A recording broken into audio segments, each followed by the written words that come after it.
I was muted that whole time. Okay, we'll do a reset.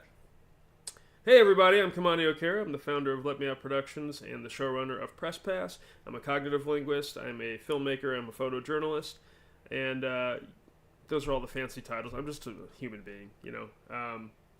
So today we're going to be adding a bunch of comedians I've been following on Instagram to the Press Pass lore game, and we'll scale it all the way out. Thanks, Petra. Shout out Petra and the live audience on YouTube. We'll start out by explaining what Press Pass All Access is. So we have Press Pass All Access, the franchise. Let me get to that page actually.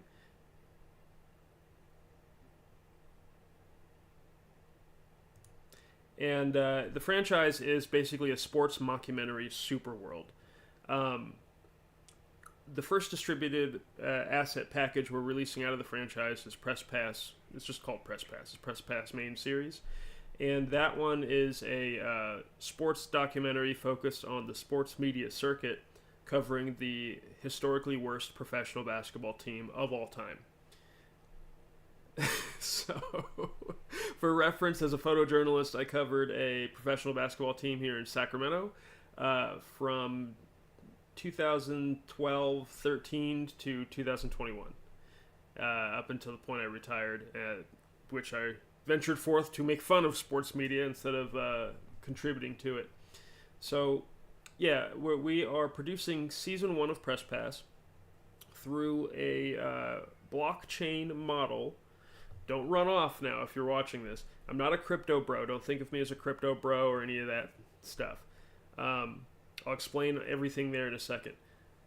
But we're using a blockchain-powered facility to collaborate on the lore of this sports mockumentary superworld, starting with the Basketball Syndicate of America, which is the professional basketball league in the show.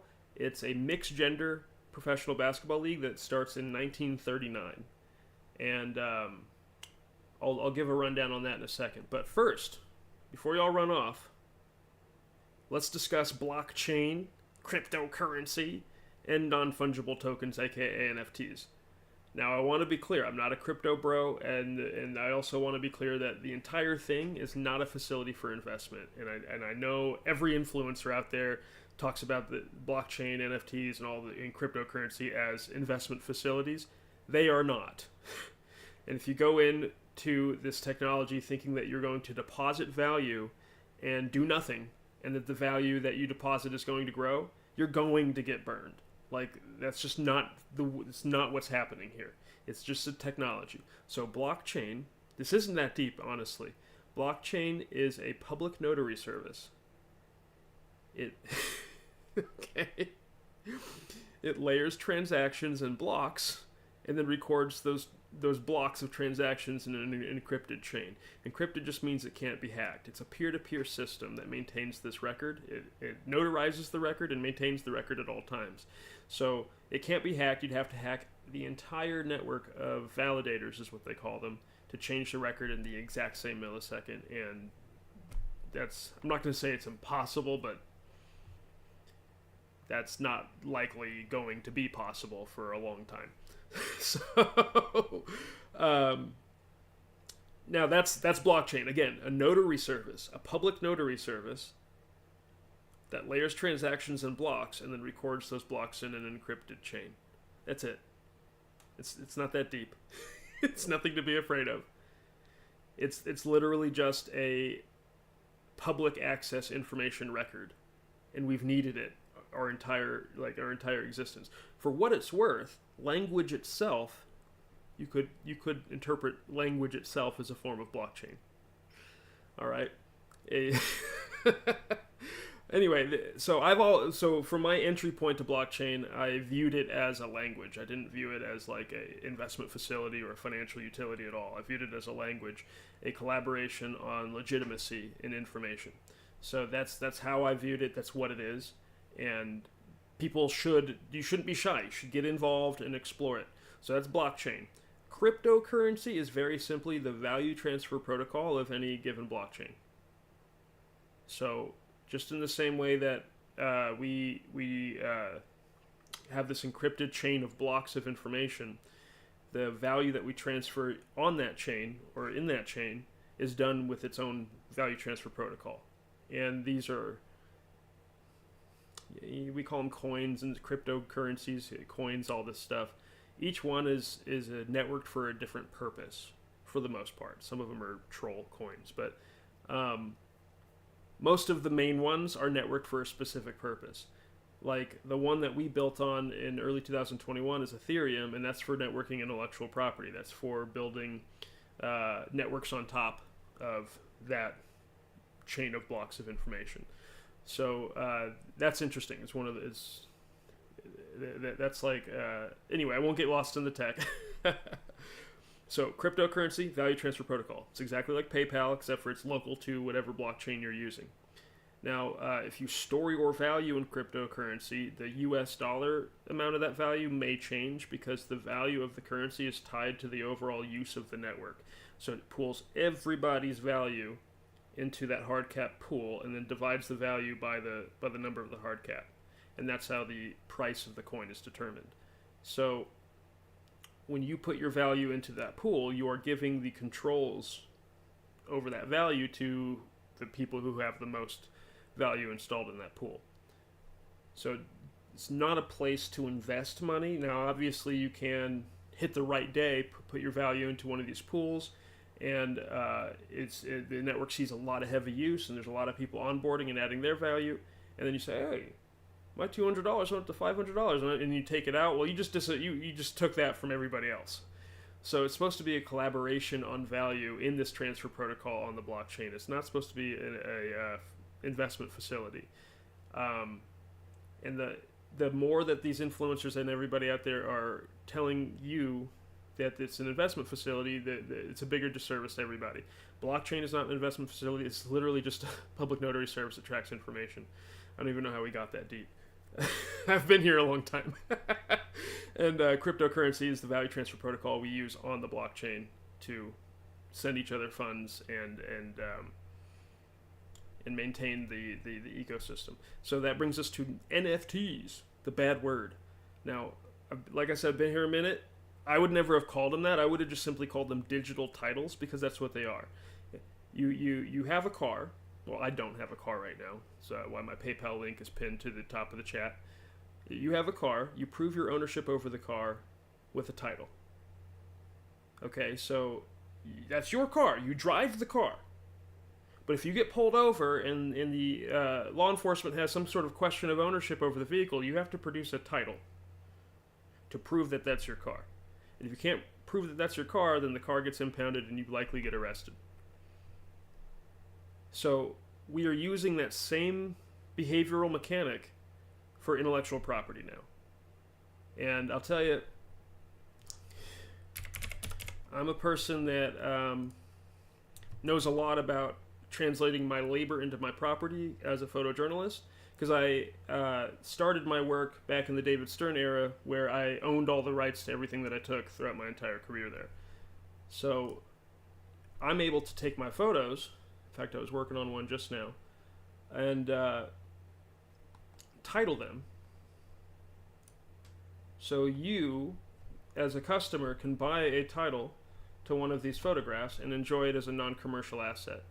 And in the terms of the title, I'm able to set any conditions that I would like to apply if this image of LeBron, say, goes on to find some sort of commercial relationship with Nike, the Lakers, the NBA, the Players Association, or whatever. Unnamed 50 here owns this photo. This is the only title to this photo, and Unnamed 50 owns the title. So he's in negotiating power over the use of this photo. Now, it's a non-commercial asset, so he's not supposed to be going around looking for commercial relationships. But if somebody sees this in his wallet and they hit him up, Nike says, "Hey, we want to use this image of Bron in a campaign," and he owns the title. Well, he can negotiate that commercial relationship for the photo. In fact, in this one I didn't put the terms in, but the terms are any commercial relationship that photo sees, I get 35% of the market position overall, like net. So if Nike licenses that photo for $50,000. I'm at 35% of that intake, and that is what this is for. This is for titling your intellectual property. So this is very tangible, real world example because I produce individual files, individual units of intellectual property, and I'm able to title each unit. And it's really easy, y'all. Like, this is the blockchain here. This is Ethereum. Okay, this is the contract that defines the assets here. And then this is the title number on that contract. And you can't delete this. OpenSea can disable it from trade. Those crooks. But they can't delete it. Nobody can delete it. It's there. It's permanent. Now, this file is not hosted in this, in the title. That's not how it works. Just like the car is not in the paper. You know what I'm saying? You don't drive the paper of the car. The file is hosted on a decentralized server. I believe they use IPFS. Seedon.io, okay, and this is a high-res 5K image of Kobe shooting over Boogie from early in my career, and this is right when I was starting to get real good at this, because oh my god, my first season doing it, I don't, like, this is why I'm so grateful to James Ham and Tobin Halsey and the people that got me in through the door, because I had no business shooting pro basketball. I was not a talented enough photographer to be shooting pro basketball. And me getting through that door had nothing to do with anything else outside of James Ham seeing my other work in my film craft and thinking that I'd be a good assistant director for the documentary they were making to keep the Sacramento team in town at the time. So anyway, let's get back to Press Pass. So the innovation here is that when we have these digital titles on the blockchain that we can now use to provide a licensing mechanic for intellectual property, ownership and licensing mechanic for intellectual property, we're able to network these titles to form massive and scalable intellectual properties. And the way that I've devised to do that was all the way back 2.5 years ago, February and March 2021, I wrote a paper that back then we were using terms like fractional ownership and all these things, but essentially you take the intellectual property that forms a relationship with the customer, and you form a puzzle out of that intellectual property. And each piece of the puzzle is a digital title on a contract on the blockchain. So our brand of Let Me Out Productions is such a puzzle. Press Pass Season 1 is such a puzzle. Our musical Bears, Crypto Bears musical is such a puzzle. The Shirley Though and my Lensface collection, my Okira Black and White collection, all of these are puzzles with hard caps of pieces that are all formed using the digital titling system on the blockchain. How cool is that? That's cool. Now, you don't buy a puzzle piece as an investment. You don't store your value in a puzzle piece to expect the value of that piece to grow. No, you buy a puzzle piece to put it in the puzzle. And so we were currently at odds with OpenSea over how they're interpreting our brand puzzle. For 2.5 years, we were fine, and now all of a sudden, they want to call them investment contracts. And I tell everybody, because I know the regulators watch everything that I do. It's just like Richie Torres said, the congressman from the Bronx. An investment contract requires the purchase premise of investment, as in this is a deposit of value that I expect back at a 1-to-1 or at a growth rate. It requires that purchase premise. And the second is it needs a contract to enforce that purchase premise. So it's highly inappropriate for any regulatory body to go around calling things investment contracts that aren't investment contracts. It requires the purchase premise of investment, a deposit of value that's expected to at least maintain, but the expectation is some sort of growth, and a contract to enforce that behavior. If they're not both those things present, what business do you as a regulator have calling it an investment contract? Okay, so nobody's buying a piece of our brand puzzle with the expectation that their deposit of value is going to grow. were not designed that way. They're buying a piece of the brand puzzle because they want to develop collaborative audience experiences using a network of digital titles using our development systems. We're the original brand doing this.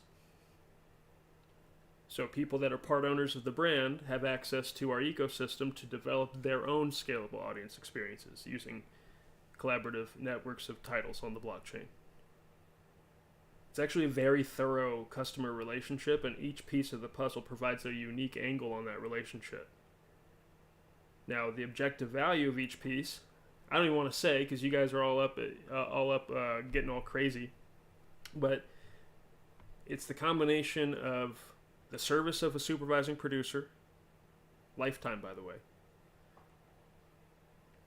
various property rights, various collaborative elements within the brand, like official merchandise releases and that sort of thing.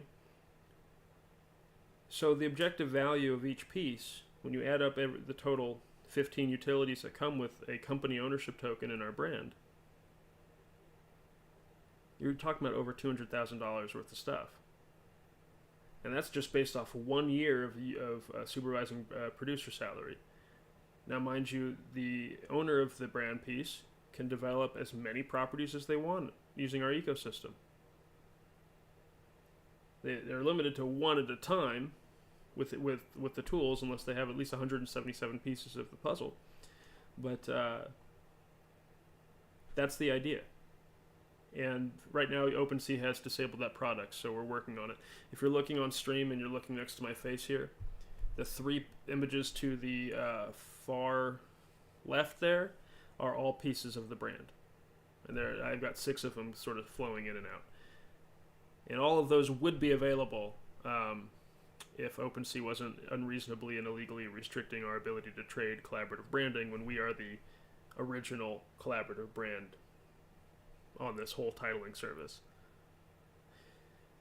But the Bored Ape Yacht Club collaborative brand, they can sell, right? That's enabled for trade, even though their assets literally performed as financial instruments. Now, I don't think that they are. Anyway, I'm getting lost in the sauce. Let's get back to PressPass. So there we go. Blockchain, public notary service, cryptocurrency value transfer protocol, non-fungible tokens, and digital title, intellectual property. Don't use any of these things if they're not useful for you. They're tools. Certainly don't invest in cryptocurrency and don't invest in NFTs. Like, you will get burned. Like I was just explaining, an investment is a deposit of value that you expect to maintain or grow. And if you do not have a secure relationship with a broker, a licensed broker to perform, to handle your deposits in that way, don't expect your deposits to be handled in that way. It's very simple. That's why we have regulatory bodies, is so they can step in and ensure that customers are focusing their investment energy in the right places. Not by punishing people that are innovating using a public notary service and networks of digital titles. It doesn't make any sense. Anyway, so PressPass Season 1 is a puzzle built with blockchain and digital titles. Okay, so there's 5,309,160 pieces in the puzzle, and on my model, that is the appropriate scale of puzzle size for a TV show of our size. Now, 10% of those puzzle pieces are customer product, which means that they come in 2 versions: a version 1 collectible, version 1 puzzle piece, and a version 2 puzzle piece. The version 1 fits one way, the version 2 fits another. So the puzzle is that you buy a piece and you come into the sports mockumentary lore, focus on the Basketball Syndicate of America. You create your own character. You role play the official canon with other people that are doing the same thing, and then you shoot your own meme based on the canon that we add to the official mockumentary archive. Now, if the mockumentary uses your meme in an episode, you get paid from a bounty system. If the mockumentary uses your meme in an advertisement, you get paid from a bounty system. All the memes in the archive will be available as official digital merchandise using this digital titling system. Each meme will have 1,000 editions, and the minimum cost will be $5, but you all can charge whatever the hell you want for your memes. But the minimum cost is $5. And for truly original content, the creator and property owner keeps 50%. For content that's derivative of other people, including well, we vet this, but we don't want anybody using AI that is using unethical prompting. But yeah, so if it's derivative of labor or sources of music, art, etc., then the creator keeps 15%, and the sources of derivation keep 35%. And then if the relationship is sponsored, which means the property owner is different from the role player and content creator, then the property owner keeps 15%, and the role player / creator keeps 35%. And in sources of derivation, that 35% is split out of 35. So now let's get into the puzzle pieces. We get the version 1 piece, and I'll tell you, the guy who keeps copyright striking me for the music in the piece, I own the license to that song, and I've told you that, so stop copyright striking me. It's annoying. Okay, here's the version 1 piece. There's 530,000 of these. I'm Kimani here with Hardcastle.net, and I'm very excited to be covering professional basketball for the first time in my photojournalist career. Welcome to Lensface. I'm your host, Kimani Okira, and I am done with this shit. Bye.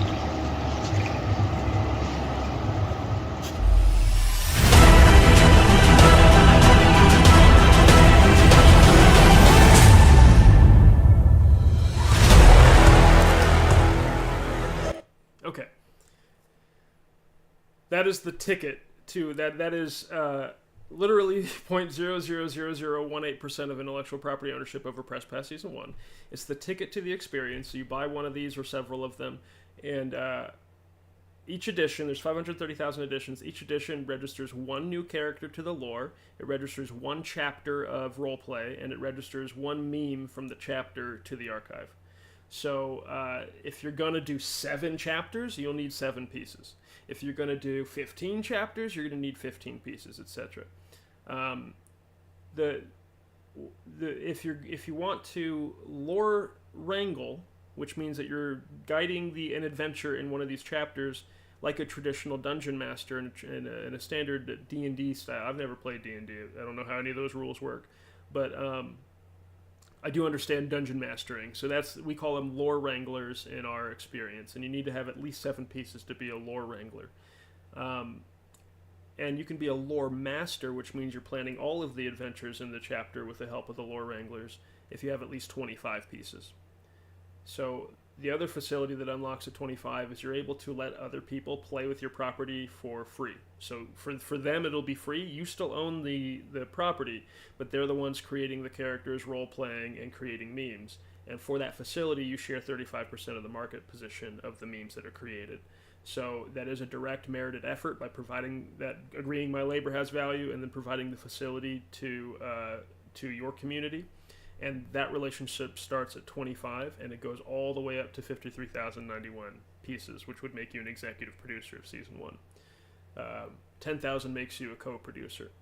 And the co-producer and executive producer unlock graduated collaborations. For example, the co-producer helps curate which memes from the archive that we build our advertising campaigns with, which is going to be a super fun experience. And if they meet collaboration benchmarks in that exclusive collab, then they unlock a further commission from the show. Same with the executive producer position. The executive producer is more traditional in the industry. You're going to provide notes on at least half of the rough draft outputs. You'll provide notes on at least half of the rough cut edits for the episodes. We're doing a 24 episode season, so that's 12 sets of notes for scripts, 12 sets of notes for rough cuts, and that's the graduated collab. You can provide notes on everything if you want, if you're cool and understand that there is zero editorial. I'm a very collaborative person, of course, but at the end of the day, I'm responsible for the quality assurance of the product, and I will handle that within. I'll facilitate that the best that I can, because there is a specific and exact vision we're following here.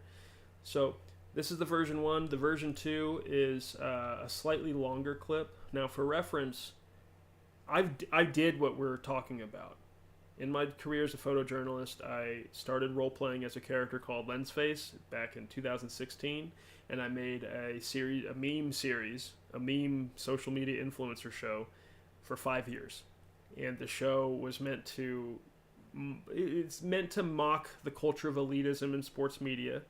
It's meant to reflect the quality of the team with the quality of the content. I thought that was really funny, but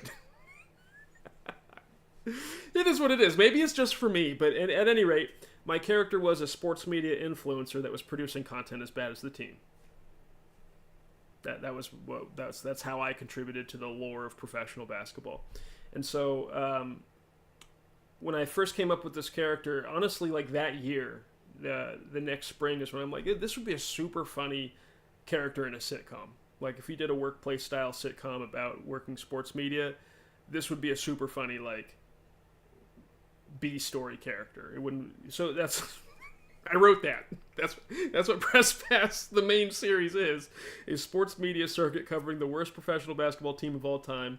And one of the characters is me, a young photojournalist that slowly becomes jaded with the elitism nonsense that sports media continues to espouse.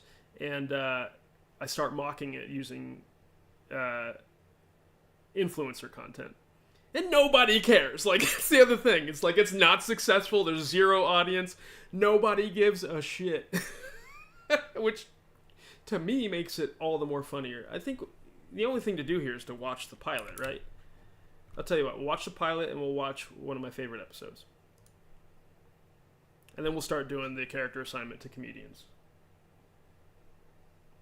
Walking around downtown Sacramento on my way to the Sacramento Kings Media Day, checking out the new office. Oh my gosh, I love this look though. This is a terrific look for this character. I'm here with the Cowbell Kingdom team.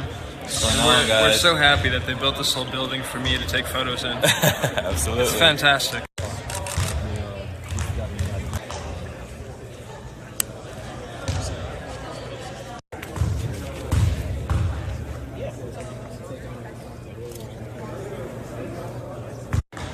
See that photographer's technique? Modeling the players, making sure that the moment is right. Don't be nervous. Hey, Kings fans, it's me, and I'm here with number 3. Luke Chang in with the technique.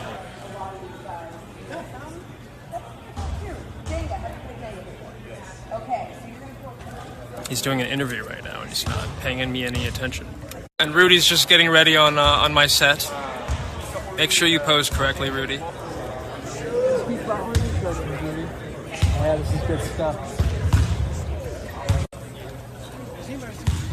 I'm a reggae redneck. They call me a regneck.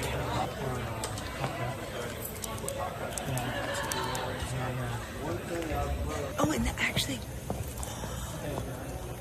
So I'm going to be taking pictures of you this season too, and everybody just in the building. This whole building's my office. Tell me say one thing, Nancy can't understand. One thing, Nancy can't understand. What make them a talk about me ambition? Say what make them a talk.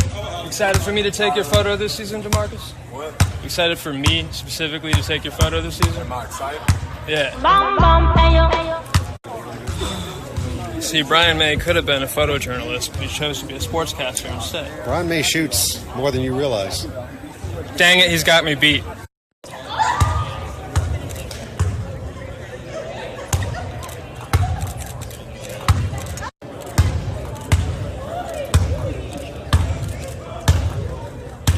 Oh yeah. Oh yeah. Do it again.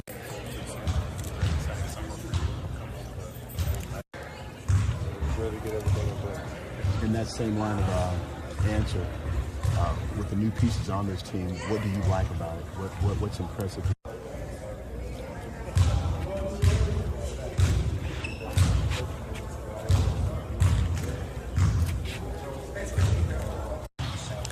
Photography is all about stamps and ladders.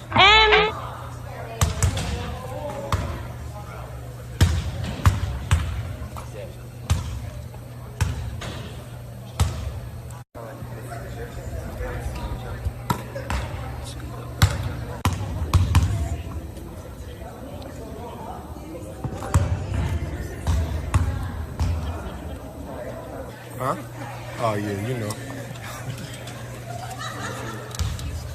Dude. Yeah. You're welcome.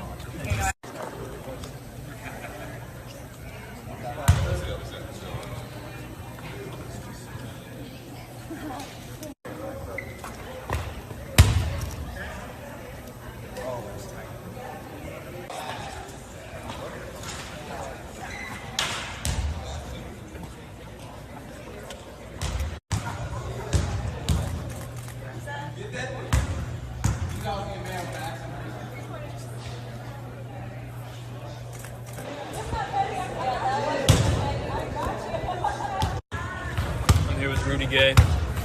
Now, this season, we're all focusing on my photography specifically, right? So, if you need a redone, a shot or something like that. This season, you're going to be the cameraman and I'm going to play.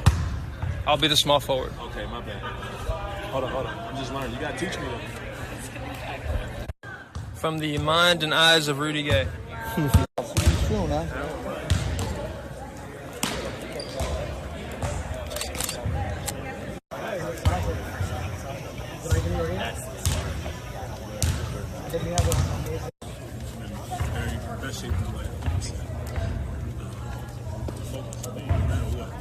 Asking questions, I'm just asking players and tweet out the answers in the video. So they want to know, of the new jerseys, which one's your favorite?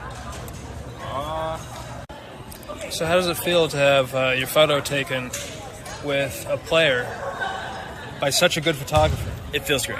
It feels pretty solid.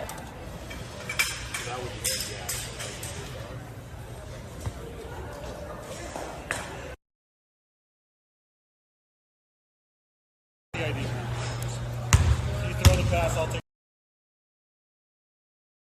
the ID. You throw the pass, I'll take a photo. Can you get us both in there? Both of you guys? Yeah. Yeah. You're taking our left.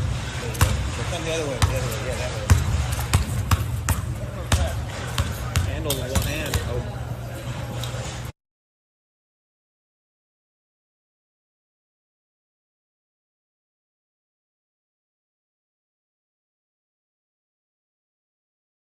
Yeah. So a rejection of elitism. There you go. A rejection of elitism in sports media. Ain't nobody seen anything like it. Anyway, that's my character, Lensface, producing deliberately shitty content, and it's to me, it's one of the most artistic things I've ever done. So there you go. You can watch. There's 118 episodes of.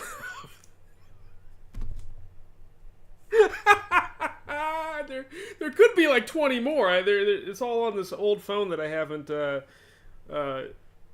taken the content off yet and made episodes out of it yet. But eventually, I'll have a bored weekend in one of these summers, and I'll get that done for y'all. So do the same thing. Create a character. Go role play in the lore of our professional sports world. Shoot your meme, add it to the archive of the mockumentary. If we use it in an episode or an advertisement, you get paid from a bounty. And if you sell any editions as part of the official merch, you get paid per edition, commission per edition. Varying terms for varying amounts of impact, but that's the whole experience. So, with all that said, I'm going to give characters. Meaning I'm broke and I can't buy these titles for you. I also don't want to I don't know what the word is when you're just continually cycling money through the same thing. You know what I mean?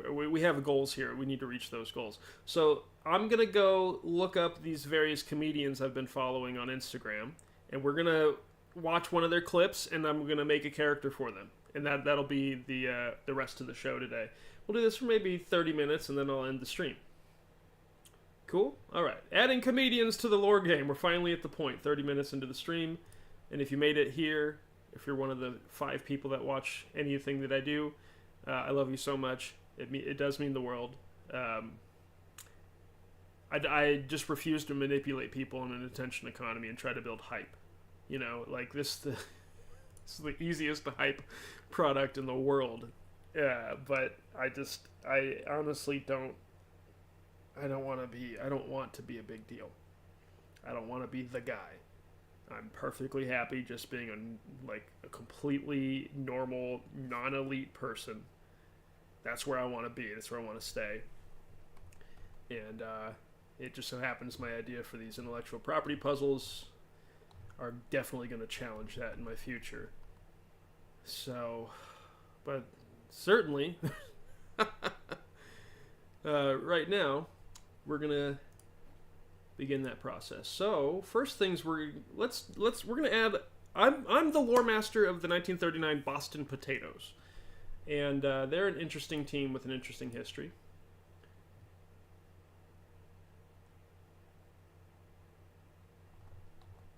The Boston Potatoes.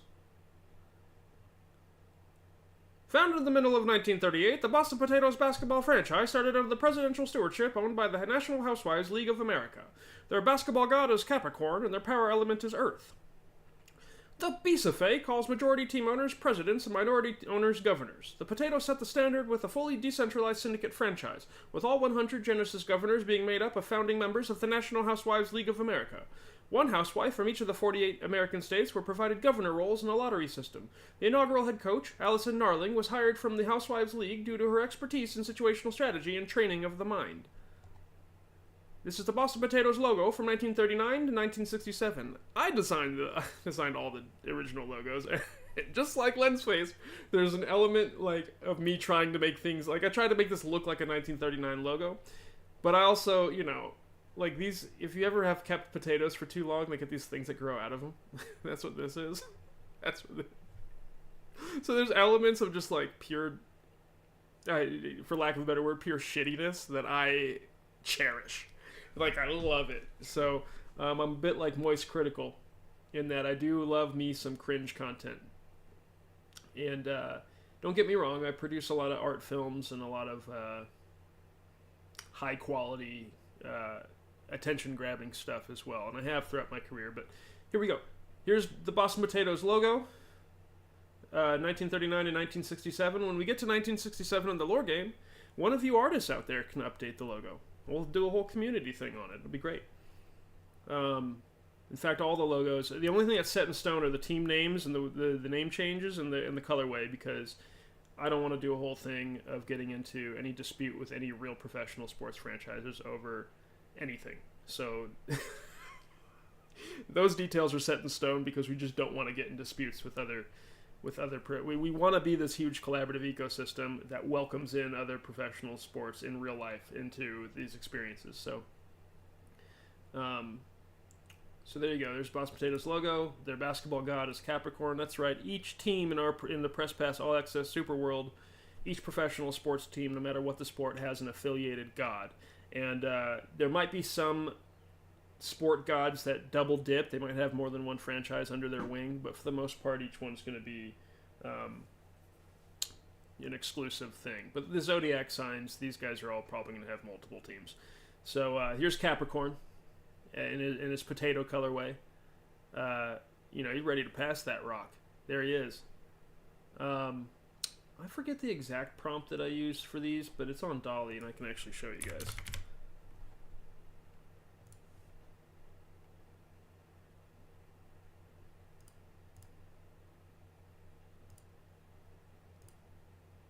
Was this the... Oh. Okay, I guess I don't remember. Let me just connect with Google.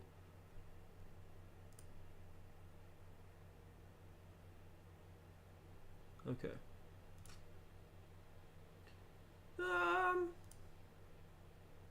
Where's my history?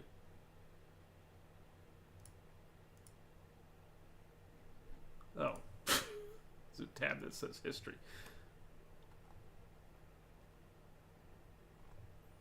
There we go. Okay, so here's all my basketball god generations.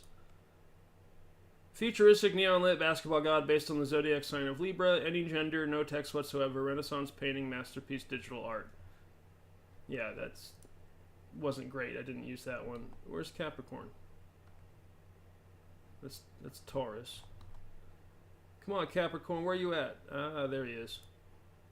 Yeah, so there's Capricorn in the original glory, and then there he is in the potatoes colorway. Cool? Alright. There's Alice, Mop Top Keith, Sherwin the Enigma Tabiner. That's his. All the starters in 1939 have nicknames. Margaret Payne, aka Peggy Payne. Phyllis Samaru, aka Phantom Sam. And Alfred Langhorn, aka Gum Bumper. I love this guy. He's a great character. He's unclaimed. So if y'all get the difference between the version 1 and the version 2 is the clip is different. We shot the version 1 clip specifically for the digital title. The version 2 actually has sprinkled footage from my Lensface performance throughout the 5-year performance, sprinkled throughout the clips. So it's a bit longer. It's 20 seconds of extra footage, and there's only 916 version 2s.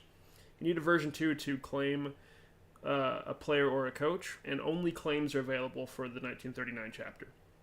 I would anticipate more creations will open up, maybe even immediately after 1939. Obviously, we have to have a draft, but because it's so early in the lore, we might not have a draft. The oldest player is 25, so it's not like we're going to force people into retiring their players. If all the players decide to come back for the 1939-1940 season, then we won't have a draft. Anyway, so let me get my character generator out. We're going to generate some notable fans for the Boston Potatoes. And if you're a comedian out there and you're watching this back, and you don't want to be a notable fan of the Boston Potatoes, I'm going to say tough luck. You're going to have a blast no matter what, so just keep that in mind. And the other thing is you're not locked into the Boston Potatoes. Just roleplay 1939 with us, because that's the chapter I'm lore mastering in the initial. So we want to have all the people that are handpicked, participate in the. I've handpicked a lot of folks for my career. I save every single image that's generated, by the way. So, not every single one, but any one that's viable that we can use. So we're going to generate it. We're going to use these details. I like these details. So this guy's going to be he's an F tier fan. So F tier is doesn't know anything or doesn't care. The alignment is harmonious good. Guess I'll explain the alignment chart. Harmonious are characters who cooperate with the group mentality without much question, and they don't want to be the source of drama. Good are characters who have a strong moral compass and act with kindness, compassion, and generosity. They may act in high regard for others until the display of behavior dismisses their reason for good faith. Okay, so there you go. I'll put the alignment chart in the chat there.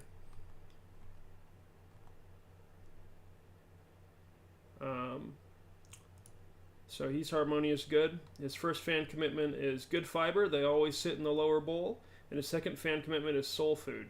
So he's all about basketball shoes. His wealth tier is penny popper, so he's down bad. He's a 34-year-old stonemason in the lore chapter for the 1939 Boston Potatoes. So I don't know if soul food makes a lot of sense, because it's 1939. There wouldn't be a big sneakerhead culture yet. But you never know. He might have been the guy that started sneakerhead culture. Like, that's the thing. This lore is literally wide open. Y'all, it's wide open! Like, I've set a lot of rails, don't get me wrong. The rails are for quality assurance and to guide the story where we need it to go, to have the Sacramento Majesty be the worst team of all time when our show starts. This is our logo for the Sacramento Majesty. I do want to be clear, it's got nothing to do with the professional basketball team in Sacramento that exists today. Just absolutely nothing. That's the font on the Welcome to Sacramento sign. Love that. Now a saloon-style font for Majesty, because we are an Old West city. Got the basketball in there. A big old M that's also a rose. It's also a flower. We got rose gardens all over the city. There's that, and then there's a whole town called Roseville that's in the greater metro area. And then we have 2 rivers. We've got tomatoes. We got the Capitol building. We have some vines. And the baubles of this crown are literally ball bowls. Then we have the Capitol Bridge as the crown tip. So, Sacramento Majesty, that's the logo that they use when the show starts. And I will tell you, when this franchise first started, they were known as the Yonkers Highness. And this is what their logo looked like back in 1939. Very interesting team. Now, spoiler alert, one of the Rails systems that we have for this roleplay experience is that the playoff teams, the championship winners, all of that, we already role-played that last summer with our early adopter community. And that's going to make the experience so much more rich and valuable because we're not looking to role-play, this person hit a game winner or this person hit a three-point shot or this person hit a free throw. Like, that would be super boring. We're role-playing why these results happened. So, for example, the 1939 Yonkers Highness win the championship that year. We have no idea why that happened. We have no idea why each team was in their specific playoff seeding. We have no idea why the quality of these teams are good and bad. And every single character in a lore chapter can impact this lore. And that's what's so great about it, because I've seen this real life throughout my entire career. Literally anybody can affect the way a team is playing. Okay, it's even notable fans, especially the ones that sit courtside, can cause a big old ruckus. Lower bowl courtside yelling things. Media professionals that they slander the wrong player at the wrong time, and yeah. Anyway, so let me find some of these comedians because I would like to.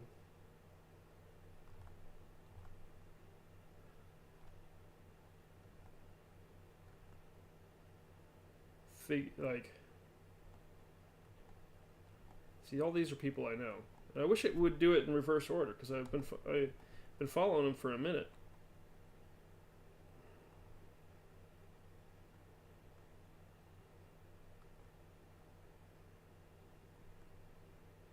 It's so great because all these people are people I legitimately love deeply.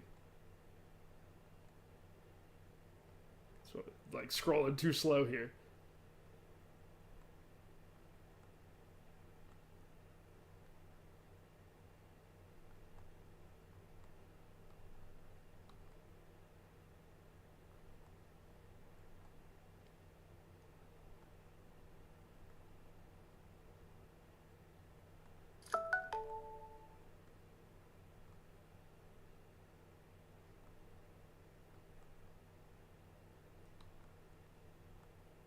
I don't know. This isn't going quick. Let me, I wonder if it'll be faster on my phone, because I'm, it used to be when you're on your own profile and you go to your following list, it shows you the people that you followed in most recent order, but that's not what's happening here.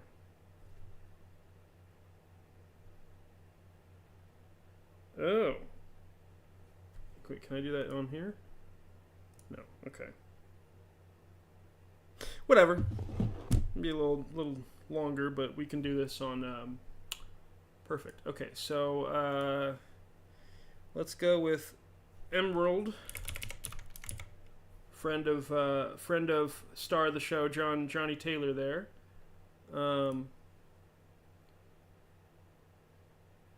mrsemeraldstarr. I'm not going to stream your story on this live stream because I don't know what's going on, but let's. Okay. Okay, whatever. So this is Emerald Starr. She seems to be a filmmaker here in Sacramento, and Air Force veteran. My brother was Navy. All things film, TV, media. Let's.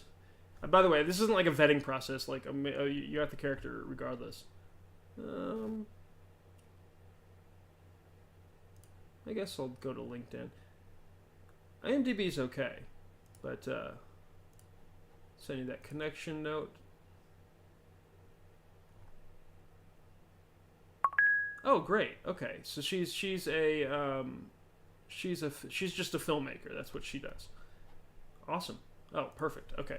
So for filmmakers out there, this is a great collaborative experience. You buy a title. My titles are $20, $30, right? Create your character, role play in the experience, and then shoot your own meme. Like you're shooting your own bit of this world that we're adding to the archive. And once that content is in the archive position, that's potential use in an episode bounty. Less than 1% of the archive will be used in episodes. I'm just being real. There's potential use for an advertisement. Maybe about 10% of the overall archive will be used and cycled through ads. And then there's guaranteed use as digital merchandise for the show.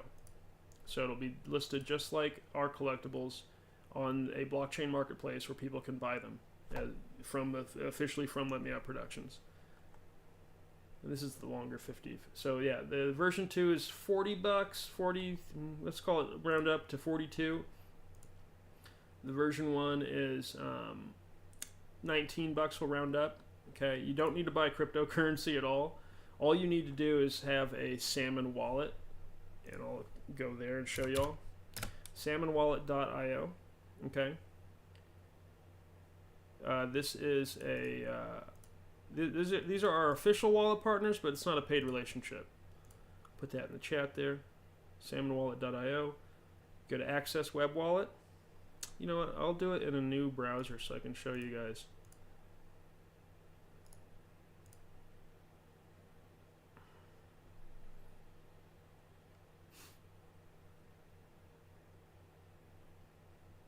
Okay, I'm not actually going to create a new wallet because I don't want to just create blockchain trash. Besides which, I got like a ton of these already. Not a ton, but I've got enough. I got enough that I can manage. So, come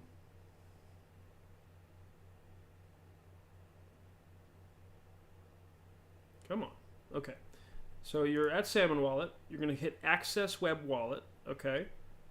Then you're going to click through these panels here. Welcome to Salmon, your all-in-one and open source wallet for the crypto space.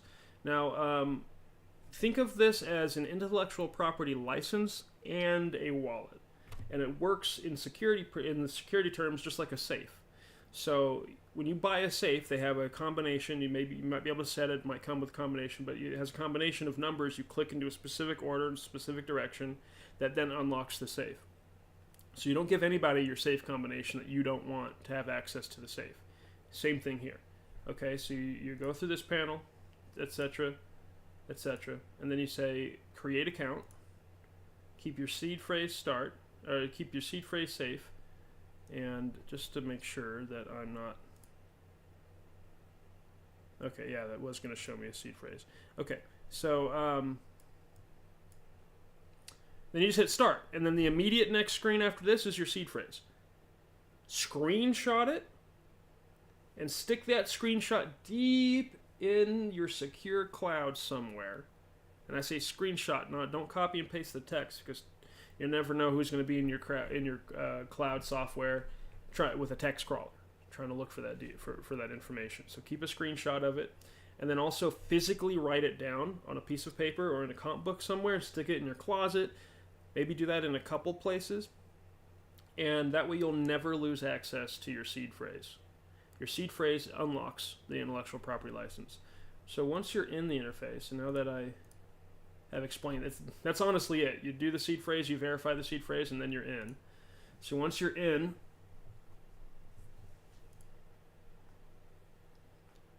you have your the different networks that this wallet can facilitate. We're on Ethereum.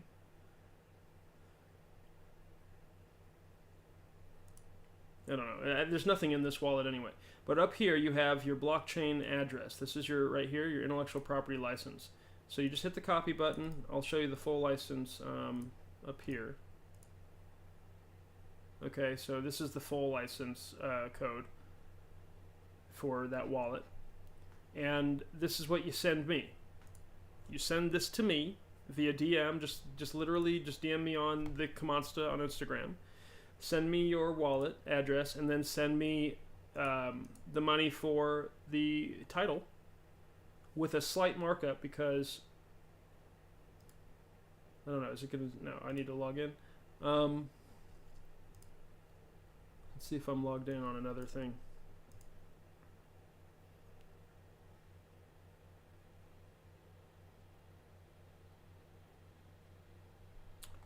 Okay, so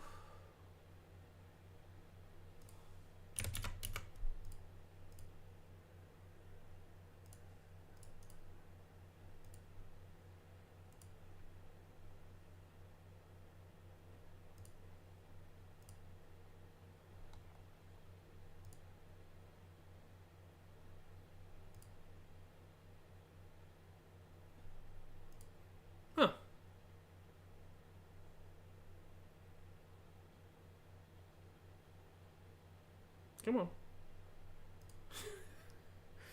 Tell you, the internet when I'm streaming doesn't like to cooperate with me. I'm just trying to see what the gas amount is.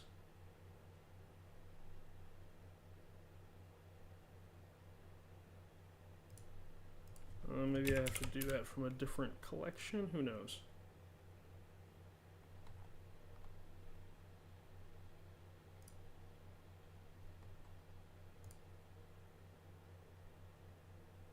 Oh, interesting. Okay.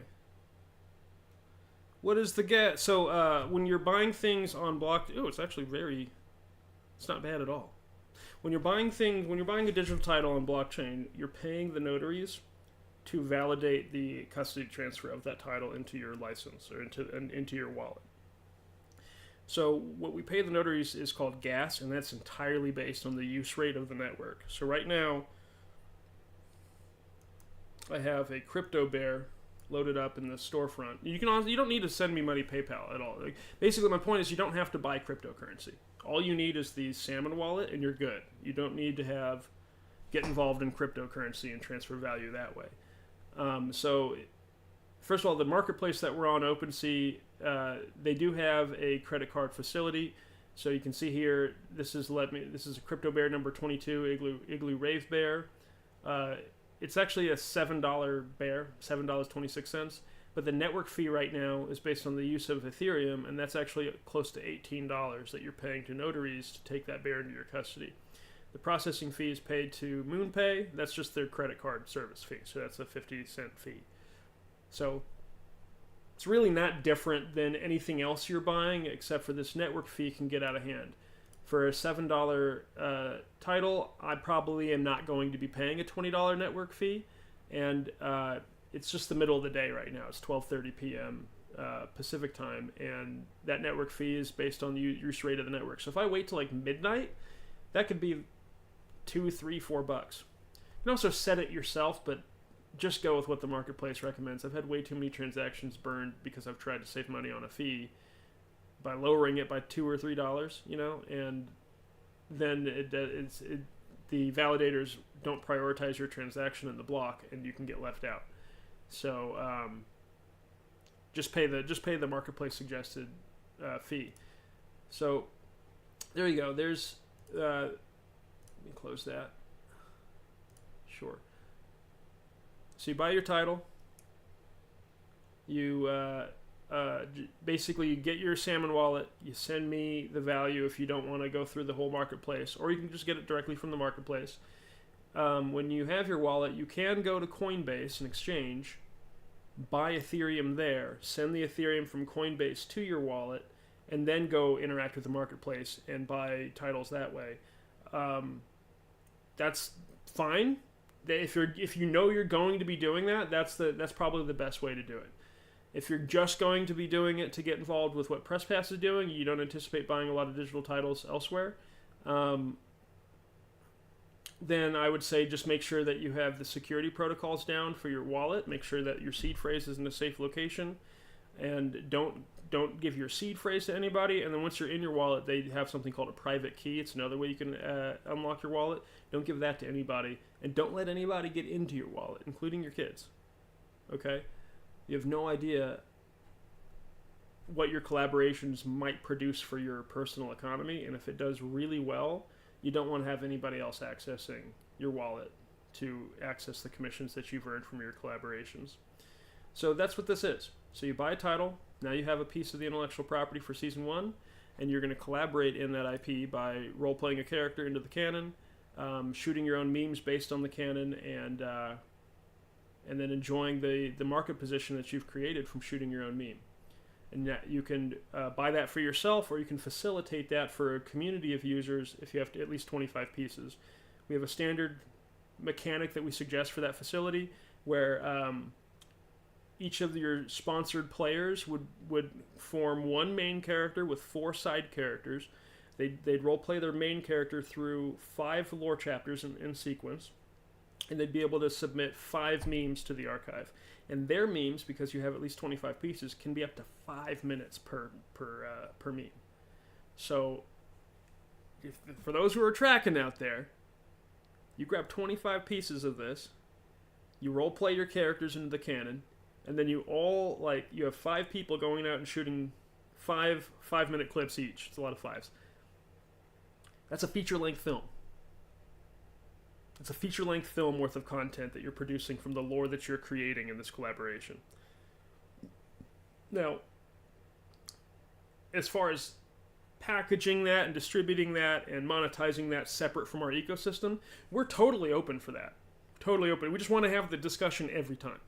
You know what I mean? It's like, it's product representation and everything. But it's really, we want the ecosystem to be prioritized, which means that we want people watching that content through the meme store, so they're buying editions, and I doubt we'll ever use a full 5-minute sequence in an episode. We might cut 30 seconds out of that sequence and use it in an episode, and same bounty system applies. It doesn't matter the amount we use. But, yeah, and if, of course, the best pieces of content coming out of the archive, we're going to celebrate and prioritize. Like, you get a 5-minute short film coming out of this franchise, coming out of this experience, and it's just a banger. That's awesome. It's really great conditional filmmaking for all you filmmakers out there. So let's get back to Emerald. Let's get her character here. So Emerald, I don't know how to say her last name. I'm so sorry. I like Emerald Starr. I don't know if that's Mookie, Mweke, Mwek, Moik. Like, that's a name. That's what? That's not okay. All right. Ooh, maybe they say it here. Once again, it's your boy Kier, and today I am interviewing Emerald Mickey, who's film playing with my shadow. Mickey! Emerald Mickey. Let's listen to her talk about her film. Played at our film festival a few weeks ago and actually won an award as well. And I say, without further ado, let's get right into it. How you doing today, Emerald? I'm doing great. I'm so happy to be here. Thank you for allowing me here. Oh yeah, absolutely.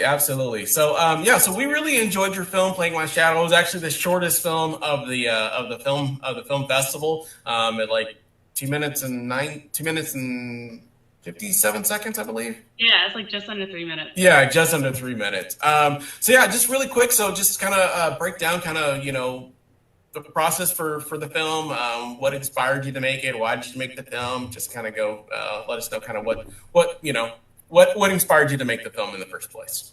Yeah, of course. Well, originally I'm a student from San Francisco State University, so it was actually a student project. And the inspiration behind the film was, it was a little bit of my background of being in the military. Mm-hmm. I was security forces, so I was a security guard. That's kind of the inspiration behind that.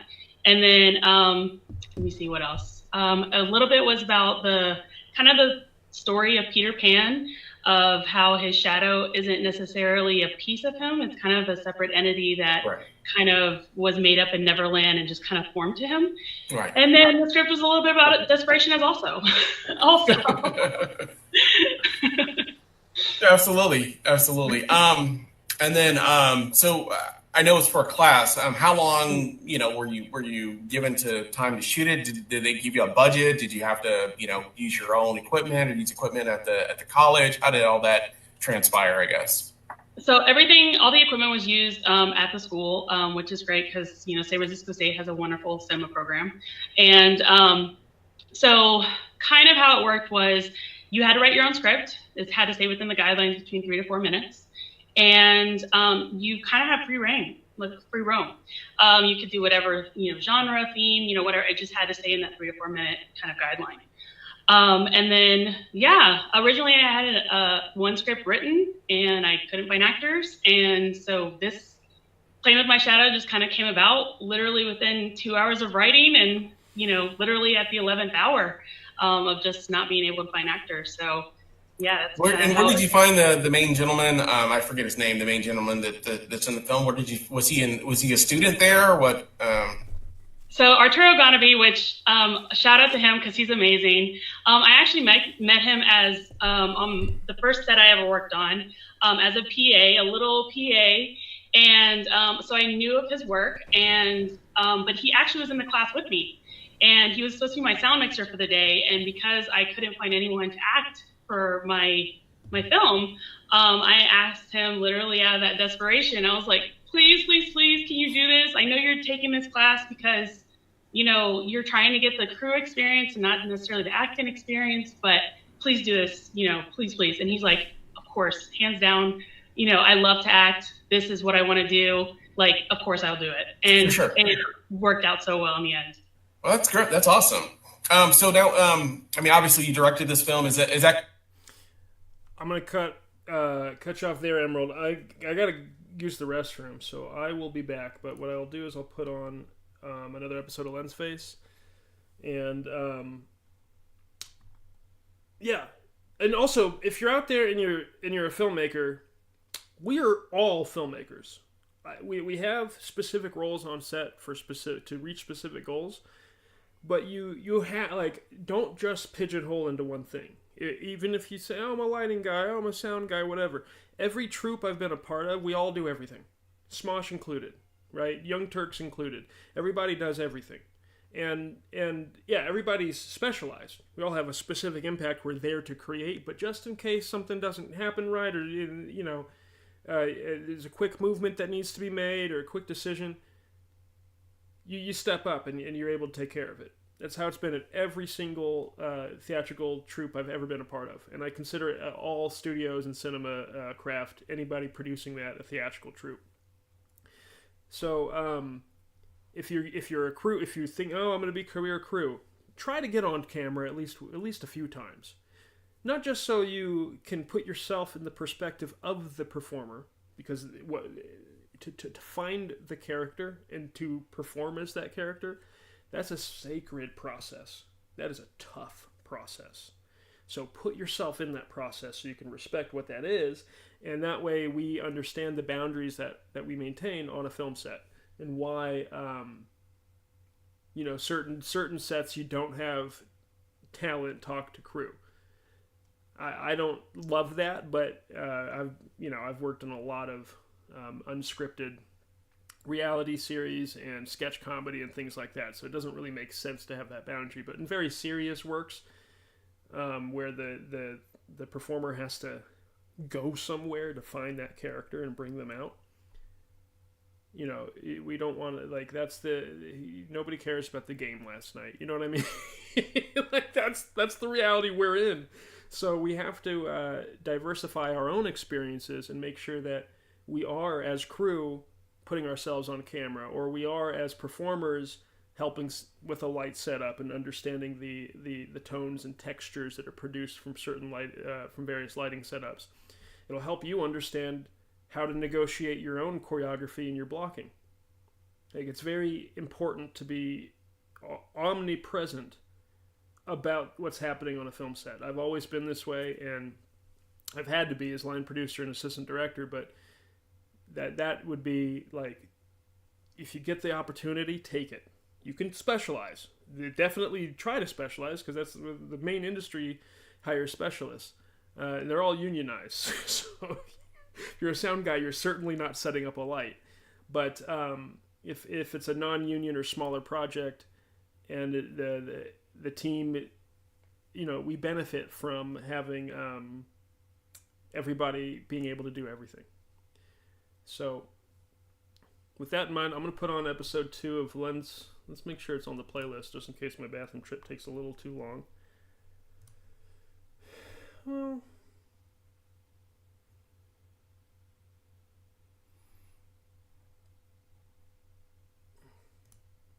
walking around downtown Sacramento. Watch that one. Okay.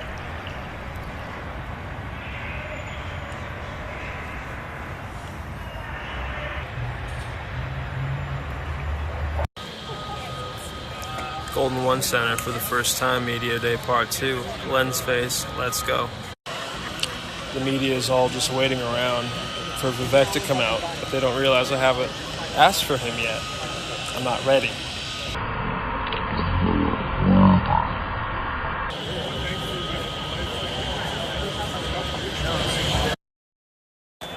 I can tell you right now already that the lighting in here is so much better than Sleep Train Arena / Arco Arena was. I can't wait. You guys have had this hour-and-a-half long tour, walking through buildings, just quick half-through. Yeah, the question was, have any other organizations come to see the building? And we're well over 50 different teams from different sports, whether they're NBA teams or on top of one another. Secondly, it's the first 4K board in the United States for a sports venue, which we're really proud of as well. So the resolution is ready for business, certainly by the time we stand here next year at this time. Hotel will happen soon, as we talked about that right now.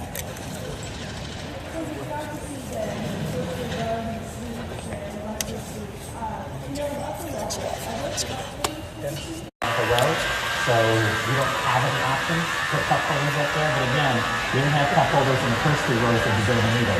So this is not an upper bowl, lower bowl thing. The building, when those windows are open and that wall's open, it's hard to control the entire room.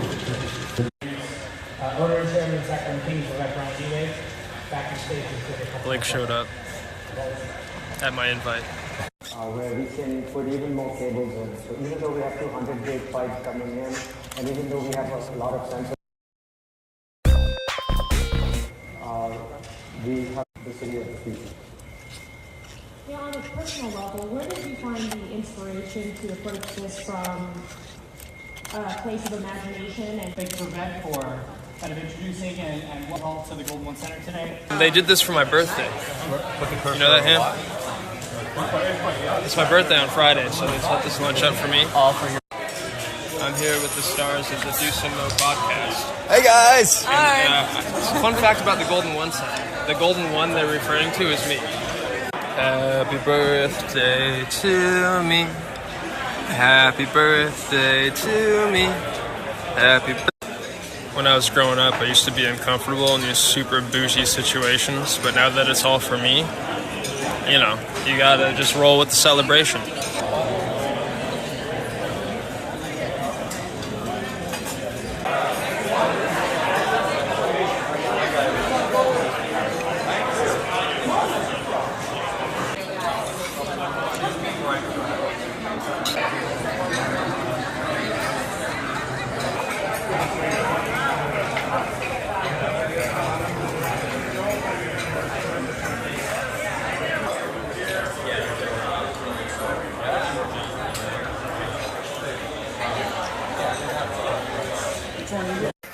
All right, we're about to get a tour of my new office.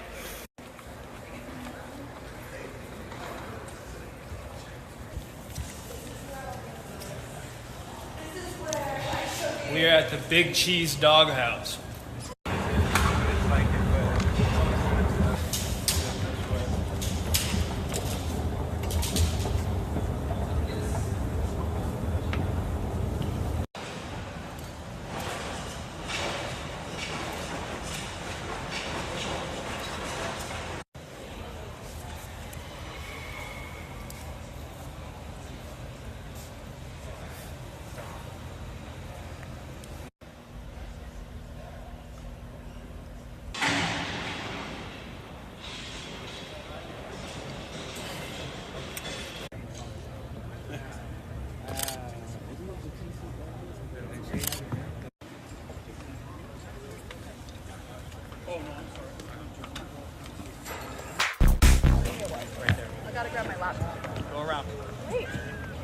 we have to take a picture. St. Francis, Jesuit, and Christian brother.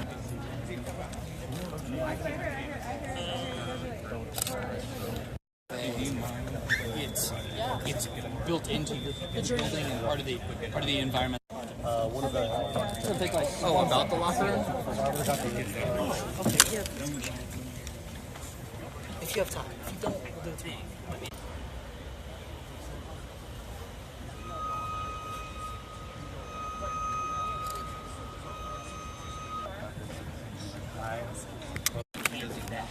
That's not enough for you. So, given the geometry of whatever goal, you can't put colors. How do I get rid of that? It's like it's snowing in here. All right, I'm back. All right, All right, Chris, there you go. there you go. Oh yeah, this is gonna be the funny. So that was just Chris Granger, president of the Kings, and I testing the lighting on the court to make sure that all of my work this season doesn't get interrupted. All right, office, we'll be back.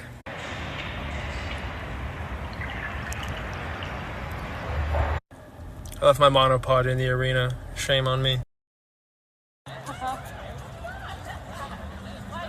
Lensface, finally here at FanFest. Or should I say Lensfest?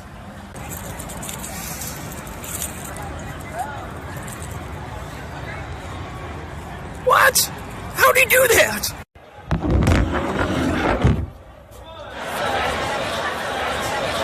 This is so cool. All these people walking around in the building. Yeah, I mean, it's great to experience.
I told the coach that practice was getting boring and I asked him to scrimmage so I can actually get some real work done, and he obliged. So, here we go.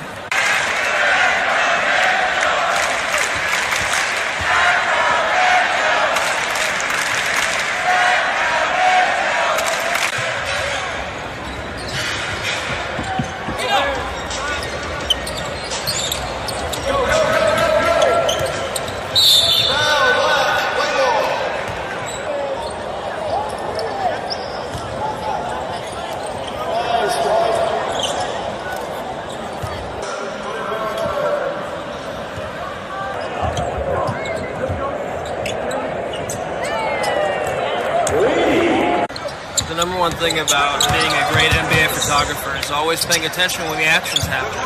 That way you never miss a shot or miss an opportunity. And you always want to position yourself in a way that your camera's always ready to go.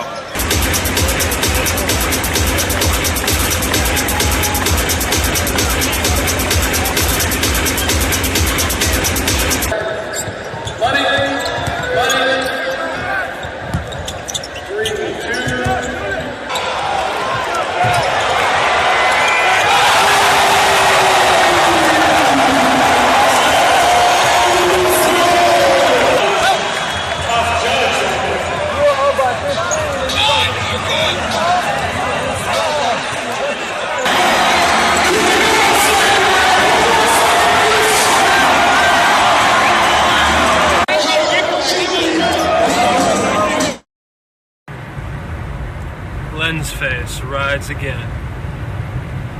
Alright, Lensface here at the arena. Look at all the fans streaming in. You ready? I'm ready.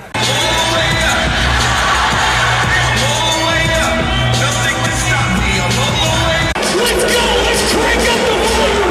Let's do this, Sacramento!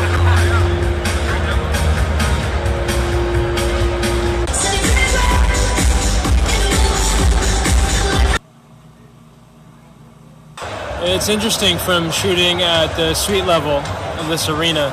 I've never actually done that before, but I like the angles I'm getting. The players take up the full frame. I'll show you in a second. I'll see if I can get a good shot of the Kings players coming down the next break.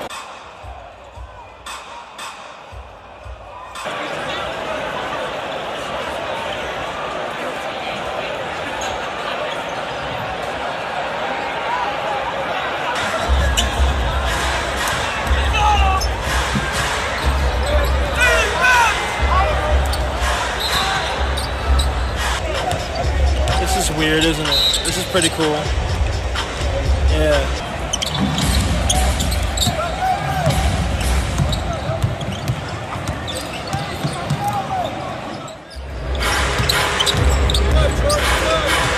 All right, well, the Kings scored a lot of points, 135, and Maccabi scored 96. Okay, finally done with the photo edits.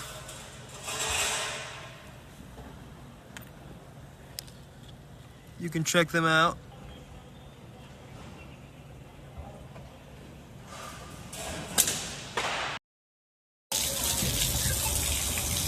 Lensface, here at the Golden One Center.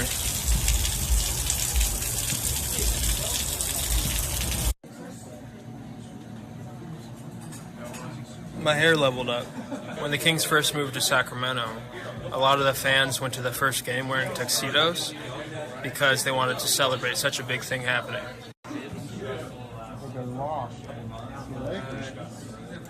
Super good.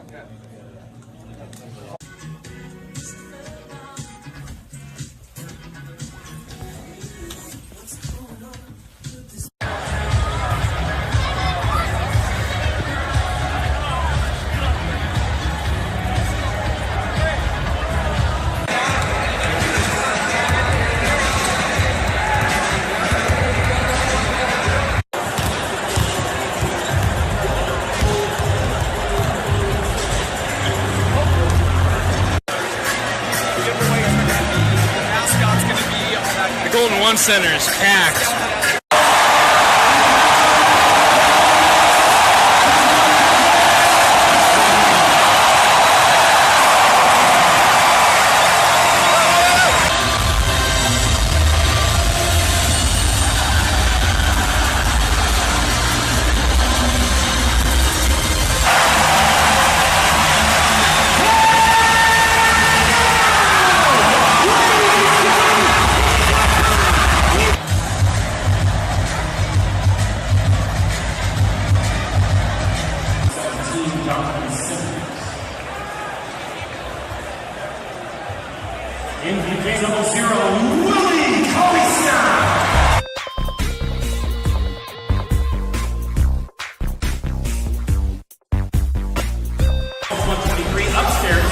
I'm having a great time.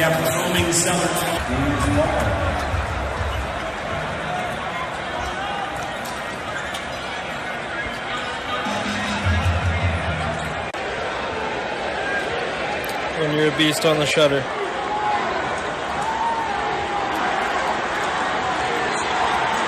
Ladies and gentlemen, the special guests continue here tonight. Please welcome.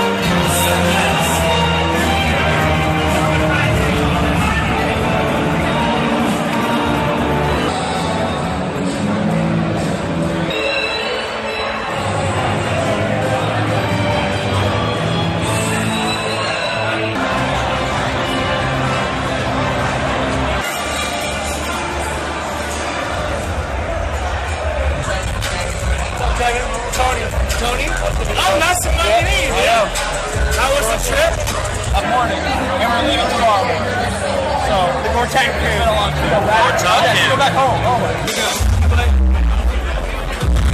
When I get up, it feels like I'm the Pope or something. You've seen the tickets, right? And if you walk through when I get up, it feels like I'm the Pope or something. You've seen the tickets, right? And if you walk through I'm not saying I buy it, I'm saying it's a picture of got him!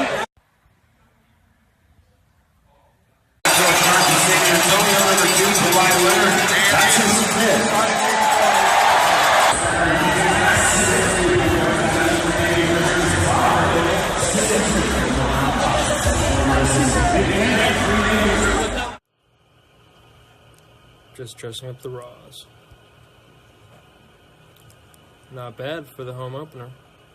Too bad they lost.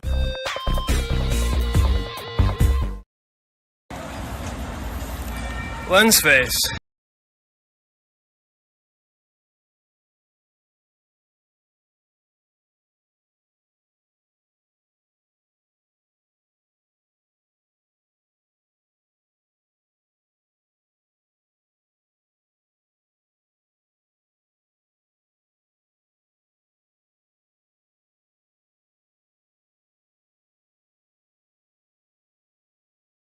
Kings versus Timberwolves.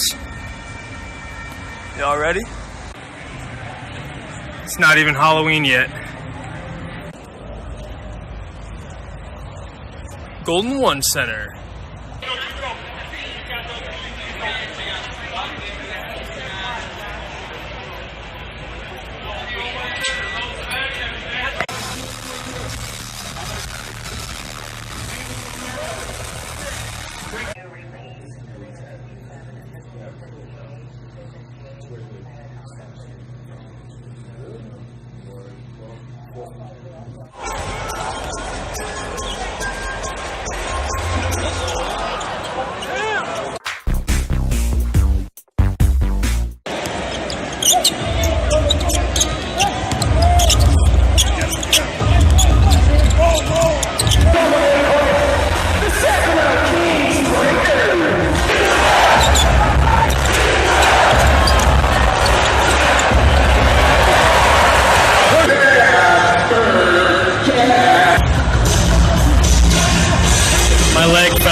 Alright, it's halftime, so I'm just going to go through a couple of selects and get some in the folder for the Sacktown crew so they have stuff for post-game.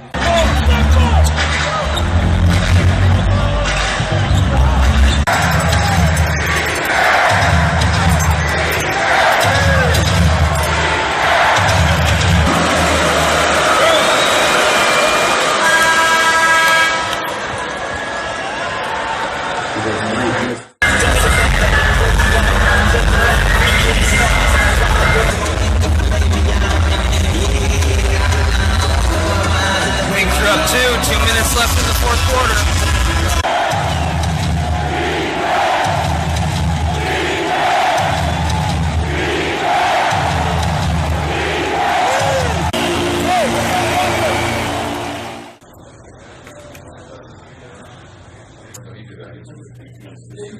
You do it all the time, bro. Like I said, Coach Jager and his staff, up and down the line. That's a progressive team. Kind of showed the reason why we went so long. Oh, that was the whole question? Yeah. Yeah.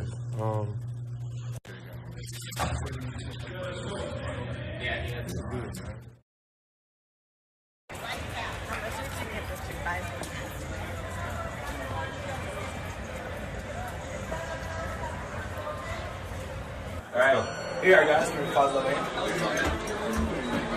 We're gonna go down first. We'll be right back. Going down.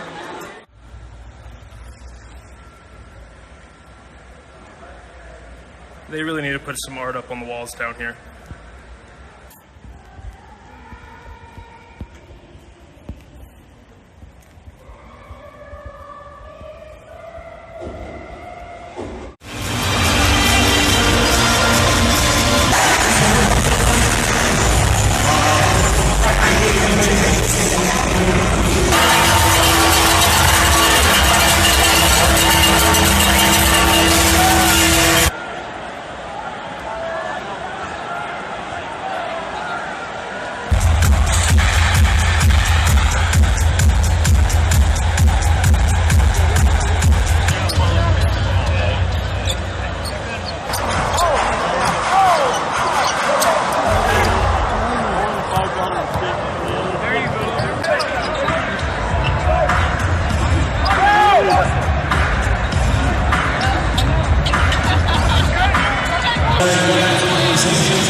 sellers.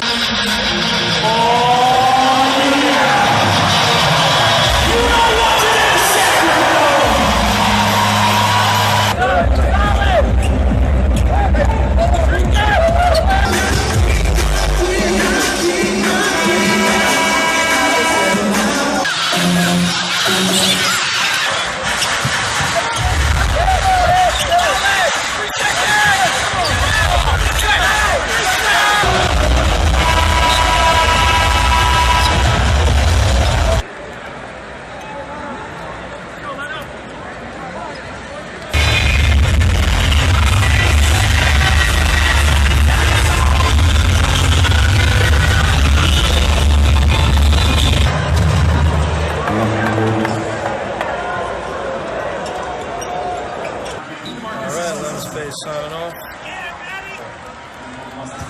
Have a good night.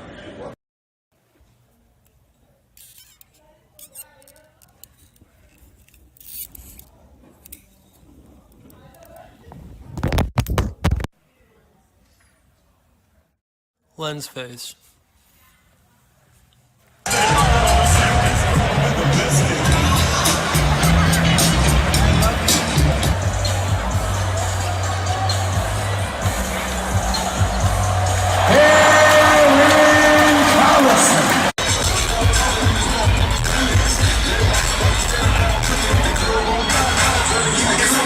The Kings were down by like 20, but now they're only down 11.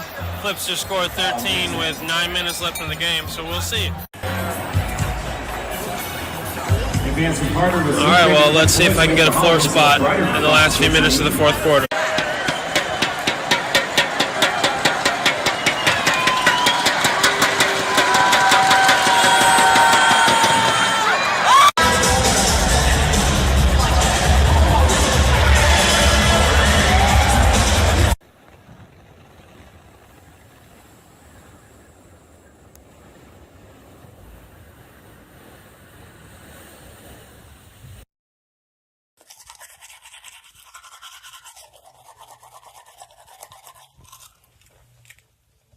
A bad breath take morning. How could you talk my name and you ain't even brushed your teeth? Brush your teeth. Brush your teeth. Brush your teeth. Never brush your teeth.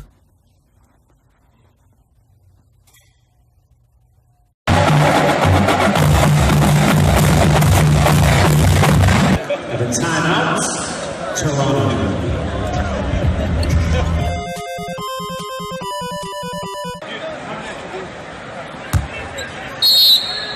Raptors ball.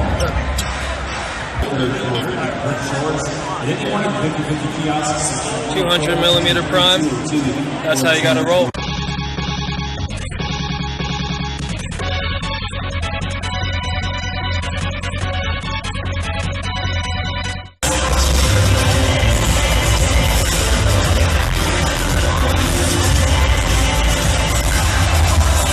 Moving to my 24.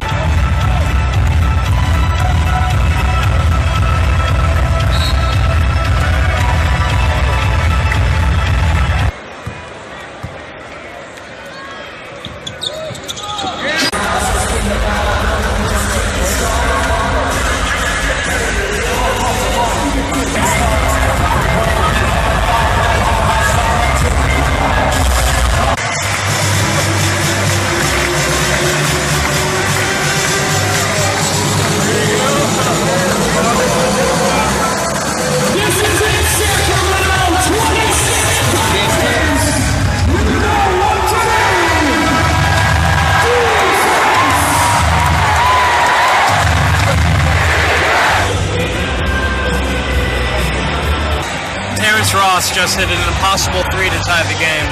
We'll see if it counts, but I think it does.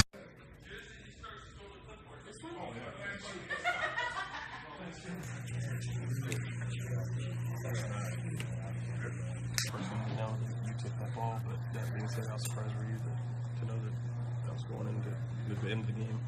I mean, to say that I also knew we were going in overtime. Just usually how things work for us. I can be a lifesaver. Treat me like a jawbreaker. You got 31 flavors.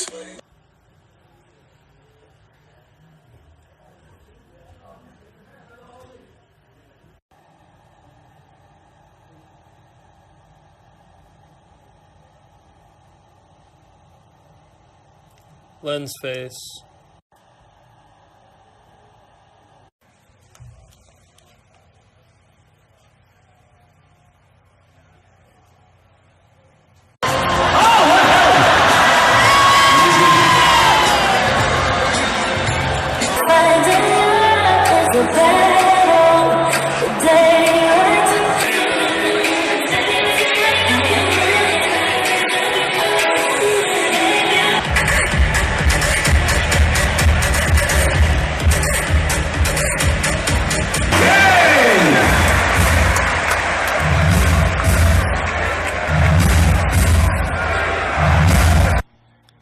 Kings win.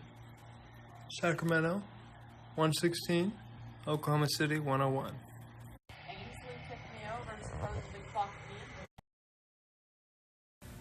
Welcome to today's episode of Lensface, the premier NBA photography mini blog.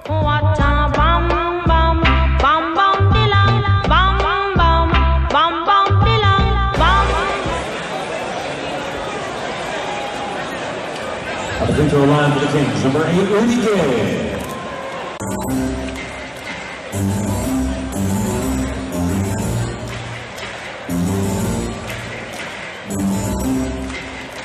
Array serves as a youth advocate for gender, LGBTQ, and racial justice.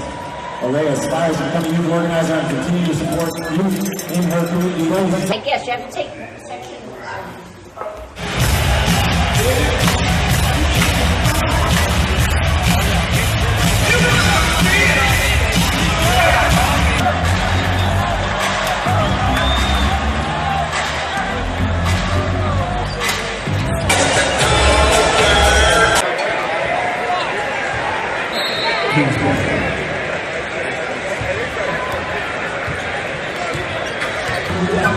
45 seconds left.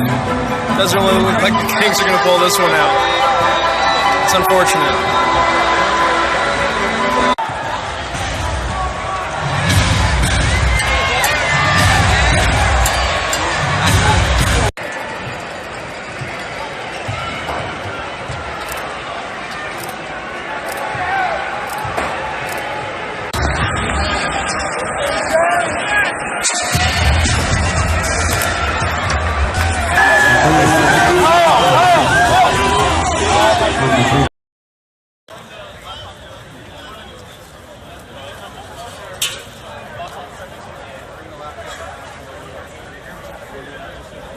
Lensface. So it's pretty cool seeing the KT apparel ads up around the arena because I shot those pictures.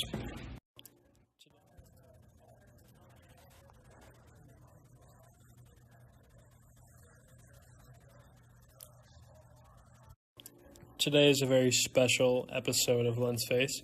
I'll be talking about my camera settings that I use every game. When I'm shooting up in the perch or I'm shooting opposite baseline, this is the lens I like to use. 200mm prime, Nikon glass from the late 60s, real cool. I'm using an adapter on the Nikon lens to fit the Canon body. A little rough because that means no autofocus. So I'm shooting opposite baseline or up in the perch. I'm usually at 4.0 aperture. Occasionally I'll go to 5.6. And every once in a while I'll be at 8, but for the most part I stay at 4. This gives me the best depth of field for my style. You know, I'd actually sacrifice autofocus any day just for the satisfying feel of clicking your aperture into place. Alright. Here that I shoot at 1/1000 shutter speed. And 3200 ISO when I'm shooting opposite baseline.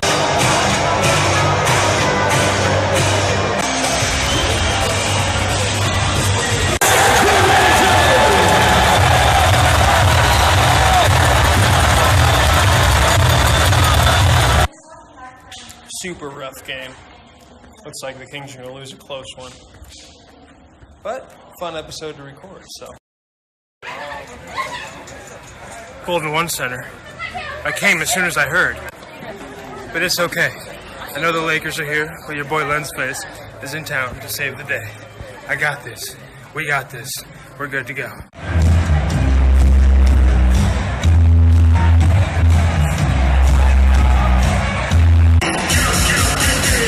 It's time.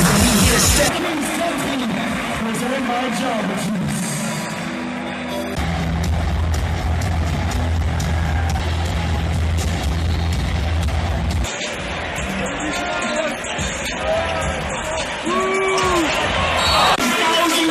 While I'm up in the perch, I'm shooting with my 200.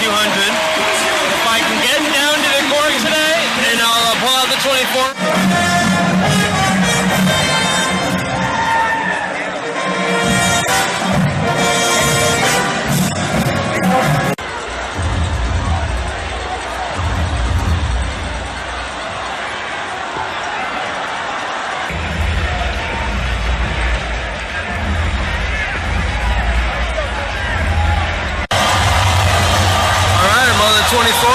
Let's see how it goes. There's only a couple minutes left in the game. But I'm glad I got down here. Kings Lakers, you know?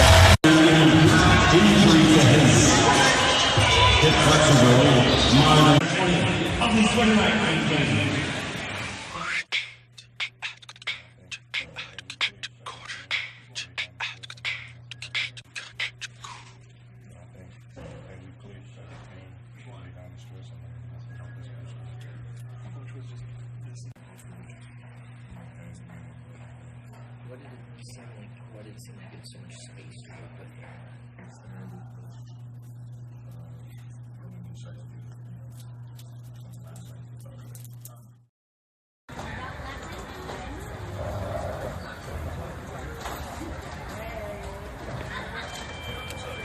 Lensface.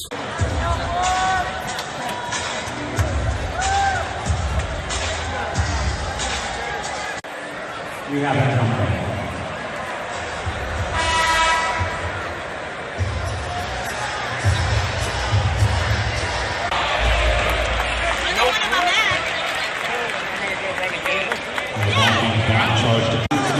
Damian Lillard is one of my favorite players. It's always a blast watching him play.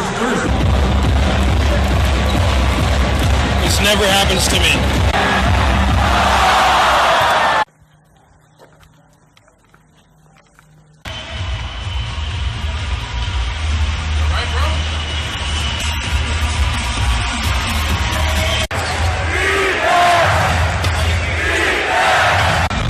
Seconds left in the game. DeMarcus Cousins has 52 points and 13 rebounds. Incredible. So DeMarcus Cousins is going to finish with 55 points and 13 rebounds. And a Kings win. Not bad.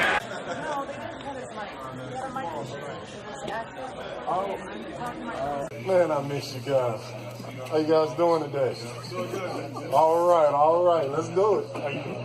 DeMarcus, can you talk about the matchups tonight between Myers Leonard, who didn't do, I think he had 5 fouls.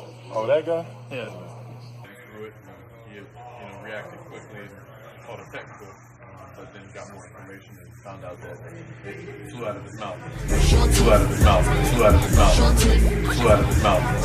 Flew out of his mouth.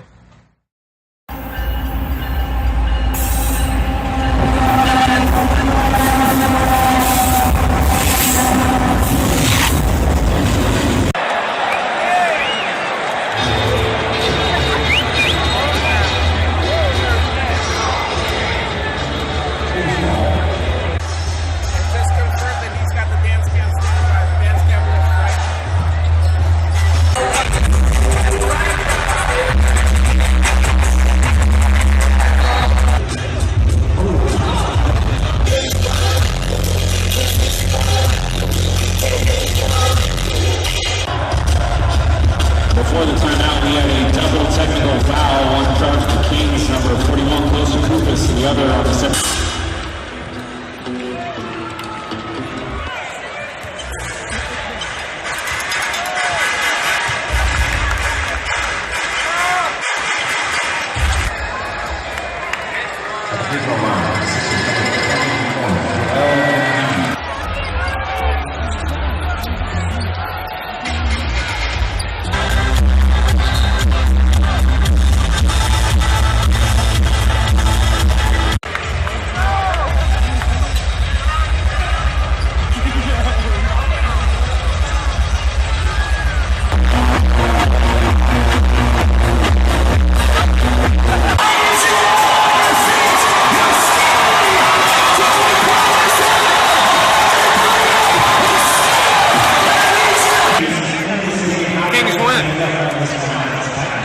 Cousins blocks Joel Embiid's game-winning attempt. Did you enjoy that kind of interaction you had early on? So you guys are kind of getting more physical and having fun. Yeah, it was fun.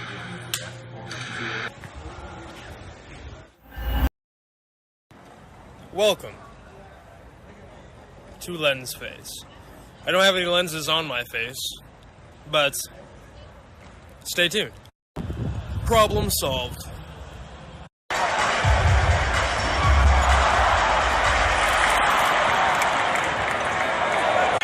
I'm just gonna walk around and shoot from the stands today. There seems to be a lot of empty seats that I could choose from, so.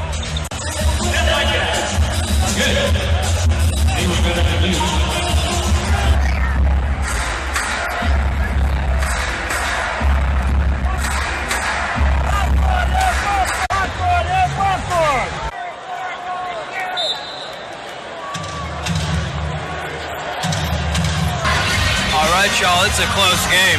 Miami 102, Sacramento 102. 48 seconds left. It's crazy. It's crazy.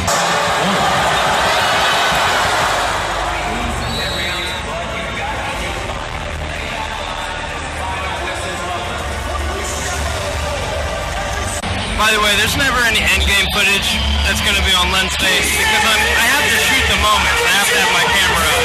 My phone ain't going to be up. Not looking great. Not looking great.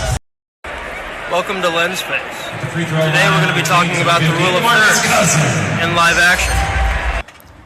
The rule of thirds is a guideline that photographers use to improve the composition or framing of their photograph. These are the camera settings for the shot of the Golden One Center. We'll look at shots in live action that don't necessarily comply with rule of thirds. Conceptualize 9 squares of equal and proportional size. Essentially, the goal is to get your point of interest along the intersecting lines of these squares. In fast-paced action, like NBA basketball, your mind has to be equipped with this understanding by default. It's a challenge to understand what your point of interest is going to be and executing that frame capture with your camera in an instant. Bursts can help you not miss any moments, but building your frame is a mental exercise and constantly repeated throughout the game. Most of the time, my frames will be roughly 25% wider than the final cropped image. Rule of thirds, y'all. Rule of thirds.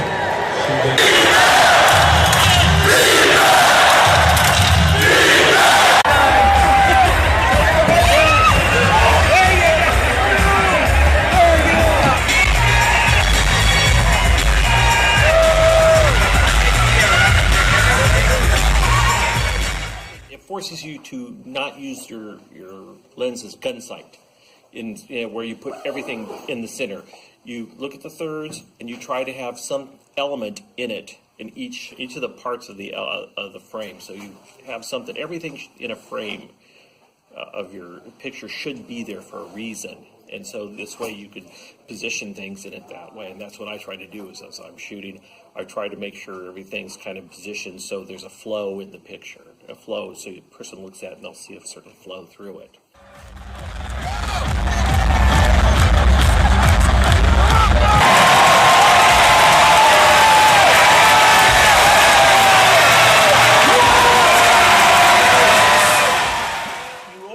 I always try to put, like, if the player is going from left to right, then I'm going to put the player slightly to the left-hand side of the frame. So there's more space to the right-hand side. So you see them going into that space, and usually you're going to have somebody in that area that's now going to be a secondary frame in there. So it creates sort of a framing action within the frame of the picture itself. So that's how I try to use the rule of thirds.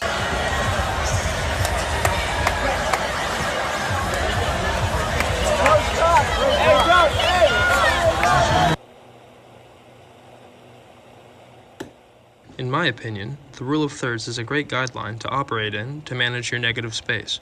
Thanks for joining me on this episode of Lensface. Kings vs. Warriors on Sunday. Rough go. Rough go. Rough go. Lensface, Kings vs. Warriors, big game, and today I'm going to talk about juxtaposition in live action.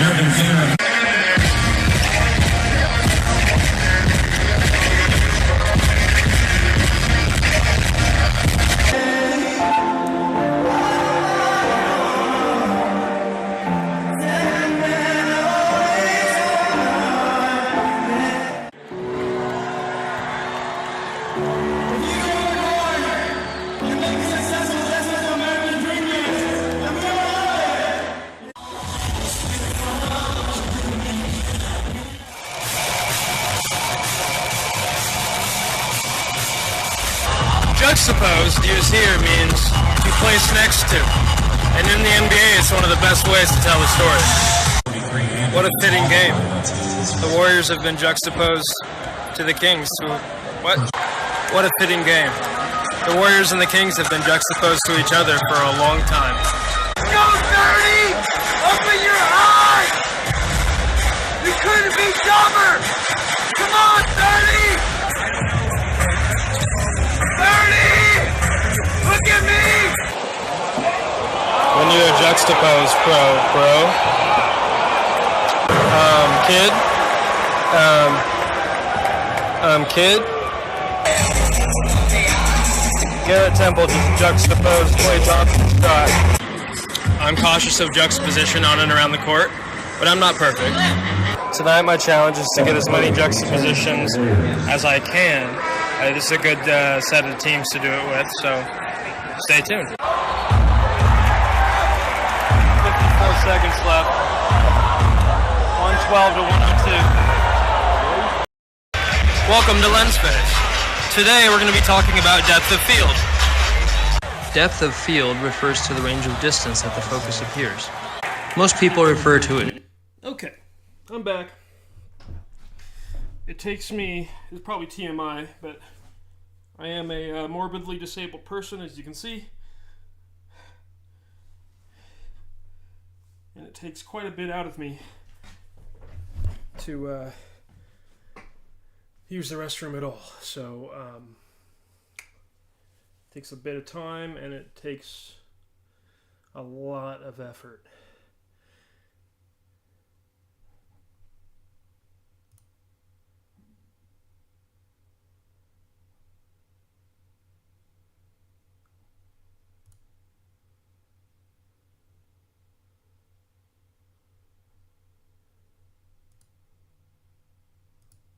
Interesting.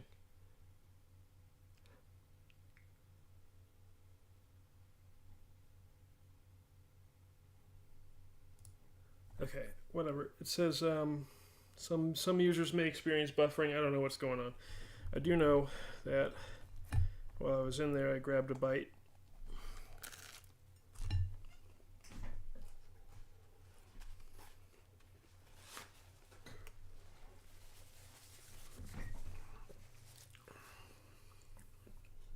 I don't know if that's tasty. Okay. Back to Emerald. We're going to get you your character. And then it's already 1:30. Let me check my email, make sure I have see if I have an appointment today.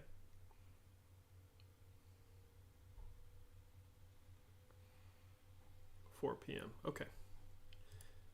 It's 1:30 now. I'm not going to be streaming for another 2.5 hours. It's ridiculous. Okay, but anyway. We have Emerald's character here. F tier, harmonious good, good fiber, soul food, penny popper. 34-year-old stonemason. Now, he doesn't have to be a male character. Like, he can be whatever you want. I think Emerald is going to have a good time, not knowing her at all. If she's role-playing this specific guy. So here's what we'll do.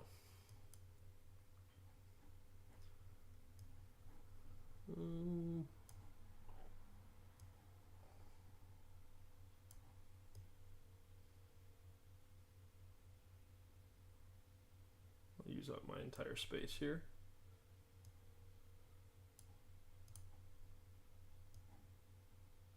There we go.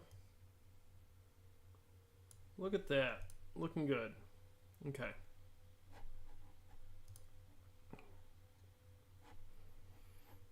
So this is the prompt that I put into ChatGPT for the Boston potatoes. So Emerald, we're going to plug your character in. And see, it's so easy for me because all I have to do is copy and paste, copy pasta.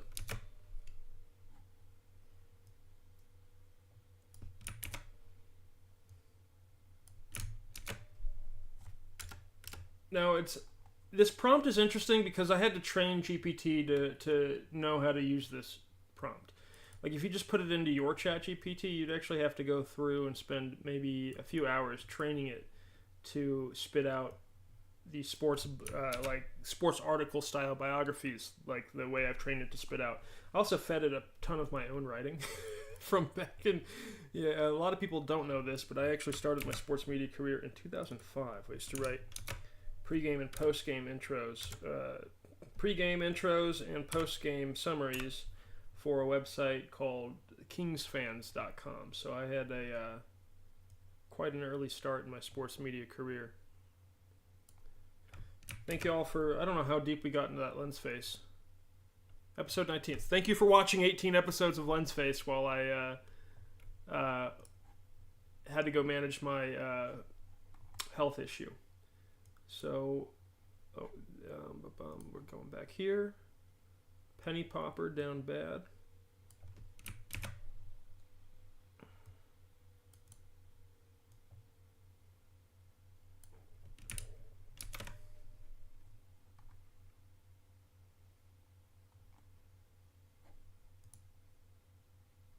"34-year-old stonemason."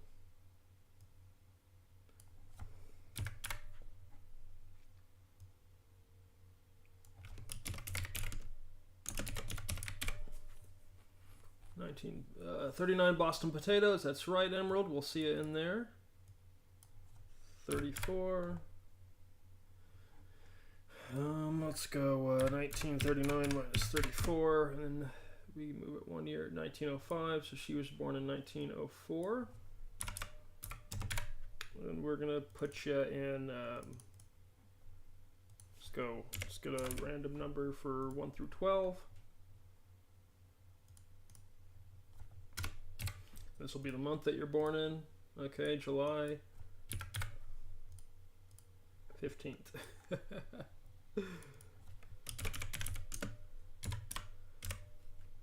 I don't know, it's the zodiac signs enough to know what that is.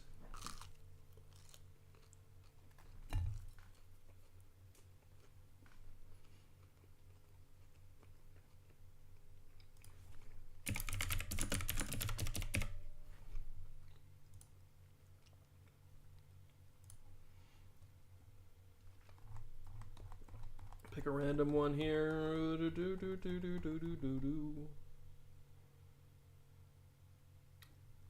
Peabody. Were you around in 19? Yeah, okay. Peabody, Massachusetts. That's where she's from. Peabody, Massachusetts. Never been there. Likely never will go, but you never know. Okay, so we have everything here. She's F tier. F tier fan. Hilarious. Doesn't know anything, doesn't care.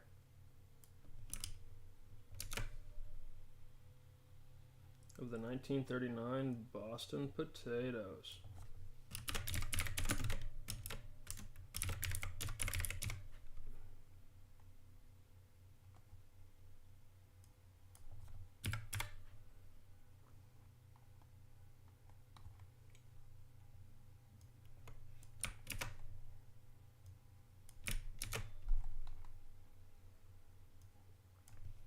Alright, no, your harmonious good.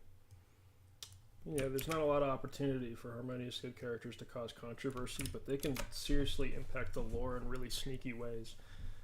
So we have your stonemason. Okay, I think I have everything here. Let me proofread on my way up. Yep. Oh, that part.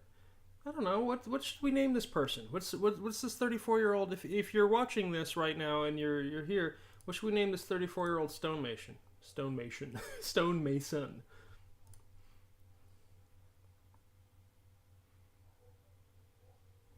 Fire Emblem names? Sure.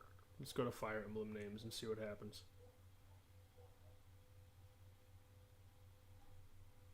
Portuguese Renaissance names. Hilarious. Okay. I like a few of these. Raymond, Augustine, Truculentus. I think we're going to go with Mago Hachi as his last name. Let's go Agustin. I mean, I really like Mago Hachi as this guy's last name, so we're definitely going to keep that. Raymond. I mean, that's a name, right? Difala? Bacchus Mago. We'll go with Sylvain, okay? Sylvain. Bacchus is a little too Greek god for me.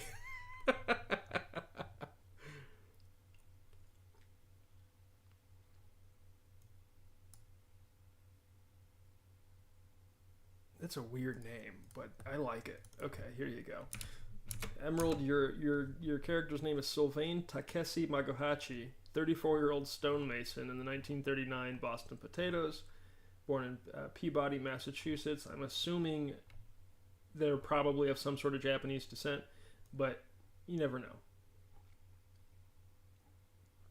1904, a Japanese American being born in Peabody, Massachusetts. It's not unheard of, right? Every sort of history can exist in this lore game anyway. So we have that. Somebody buy a shot of mine and buy the intellectual property tokens for Press Pass. Oh, my network is popping. Okay, well, I will follow up on this later. I need ChatGPT.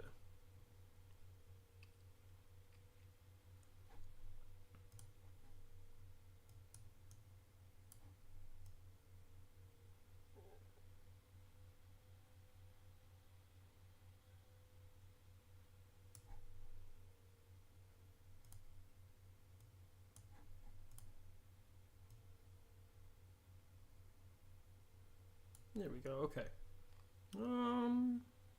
Is this the one I was using? Gosh, I've trained so many of these damn chats. Yeah, perfect. Tiny Hanklin Bambino. Okay, let's give Emerald her character here. And while that's happening, let me prep the image. I will show you all my process for making Syndicate player images. You just take what was generated. Okay.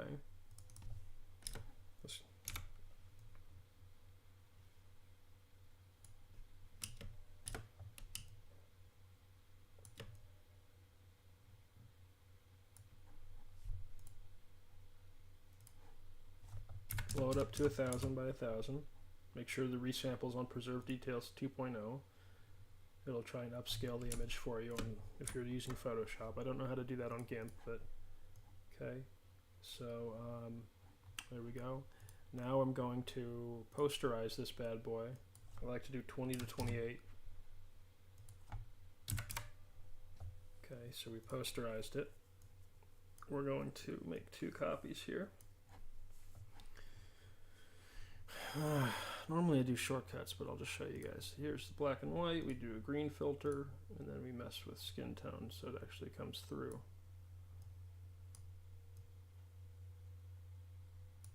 There we go.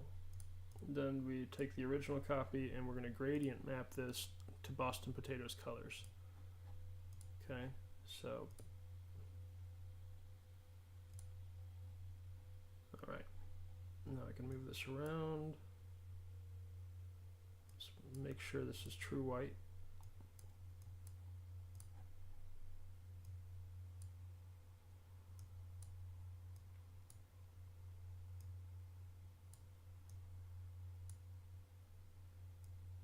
Oopsie.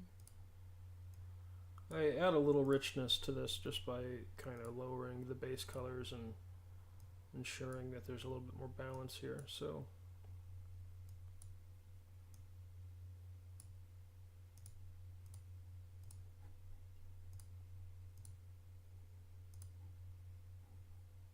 looks good. Looks like a solid Potatoes fan there.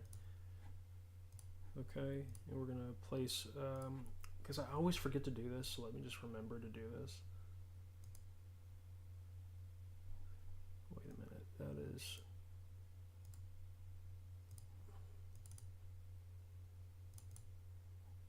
there we go.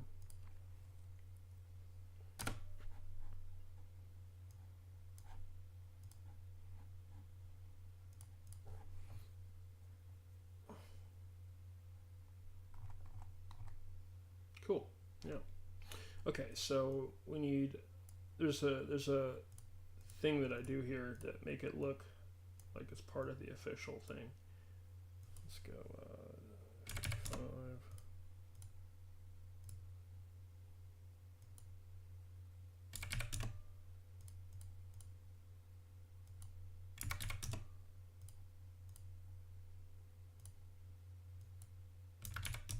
There we go.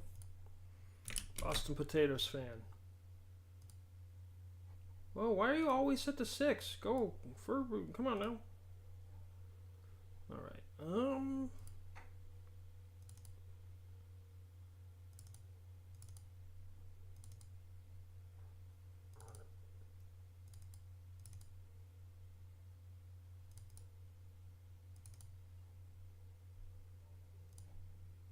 What was this guy's name?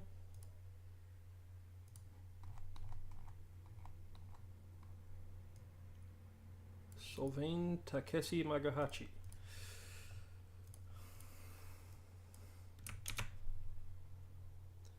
Notable fan 183.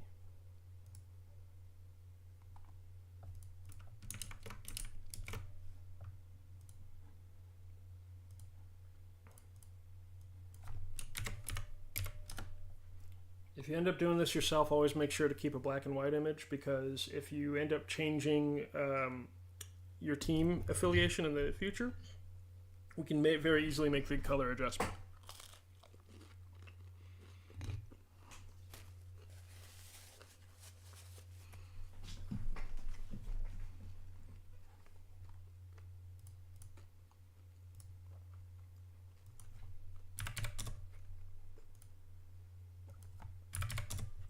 Better.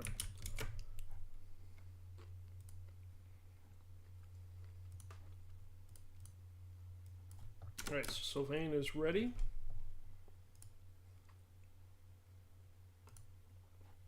Hilarious 34-year-old stonemason. Okay. Born in the quaint town of Peabody, Massachusetts, Sylvain Takeshi Magahachi had a childhood surrounded by the simplicity of small-town life. His parents, John and Margaret, were known for their warm hospitality and hearty laughs. We're going to make one of his parents Japanese. Sylvain, from a young age, probably the dad. Magahachi's a Japanese name. So, Sylvain, from a young age, showed a knack for his working with his hands, and as he grew older, the skill led him to become a stonemason. No, I will say the writing samples I've edit from my early career were, like, they're not great.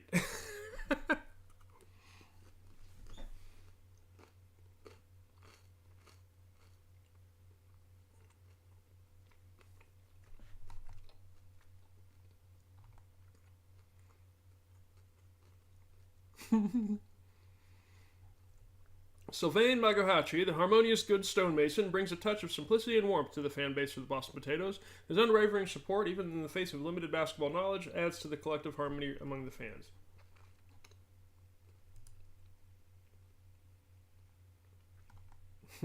A lower bowl loyalist. Too funny. Okay, so what I'll do is I'm going to go borrow Linus Rochout's formatting, because he's already a fan of the Boston Potatoes. There we go.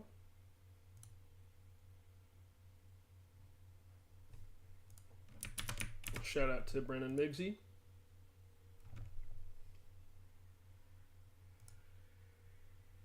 What the hell is this guy's name?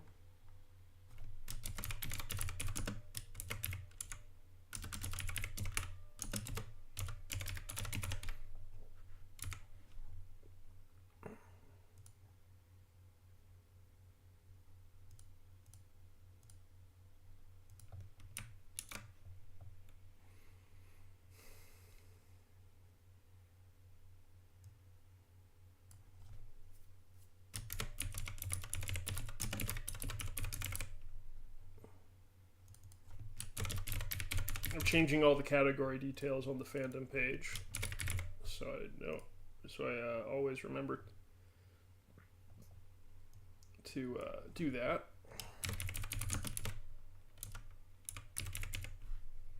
Oh, did these not have the MCO? Bummer. Yeah, okay. That's so annoying.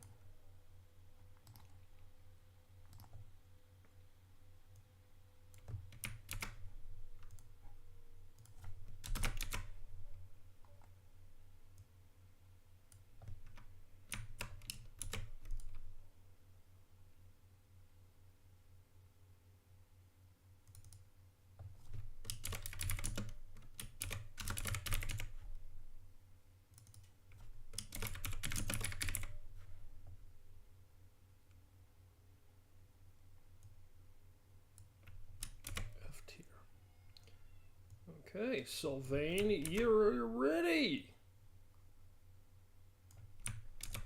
I don't know anything, like, I don't know enough about coding to be able to make this happen automatically, where it goes from form input to prompt fill to ChatGPT to wiki article. I'd love to set this up automatically.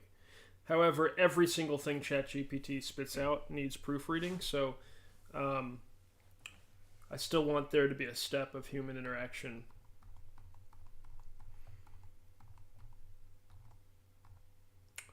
Okay, so we have this thing. I'm going to change a lot of this on our way to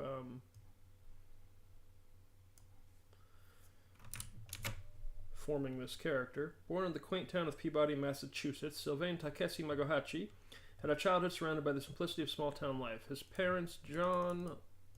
We don't like that name. What about this name? Katsu?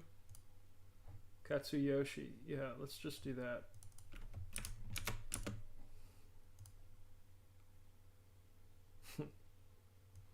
That's hilarious, Joelle.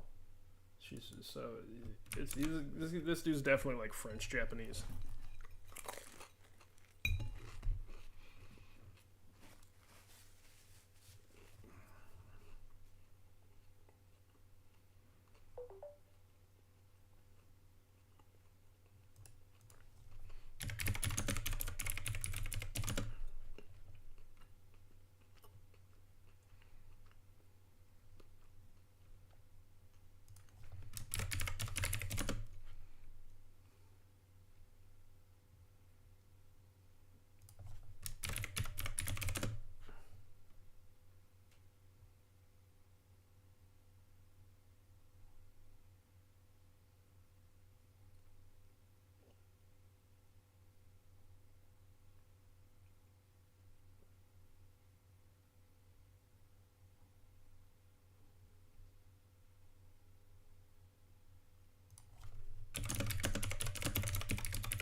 Okay.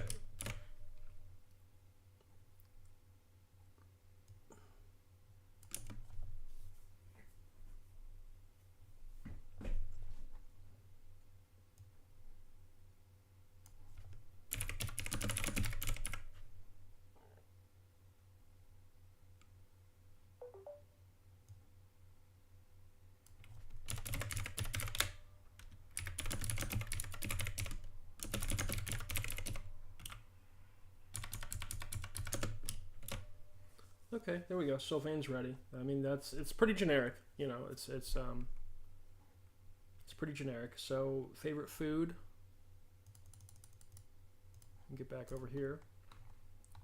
Anything ChatGPT defaults to having to do with the team name, I change. So his favorite food is not going to be crunchy potato skins with earthy dips. Isn't that just chips? Just potato chips. Earthy dips. It said that because the Boston Potatoes power element is earth. I don't know.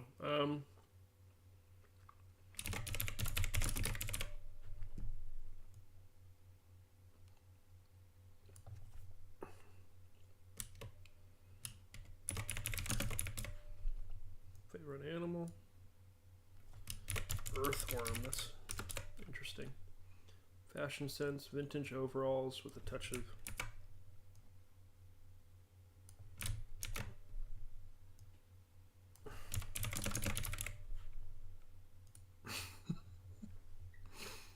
Ooh, that's a goofy phobia for sure. Fear of basketballs with eyes painted on them?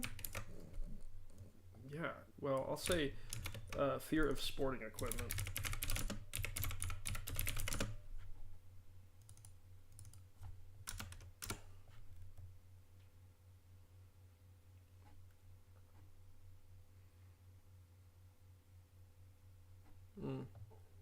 That trivia sucks.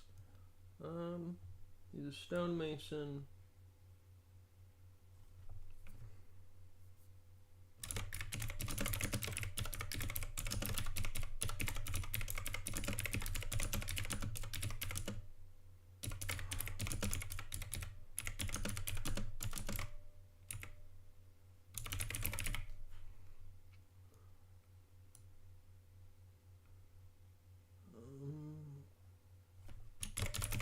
He's a dancer. Okay.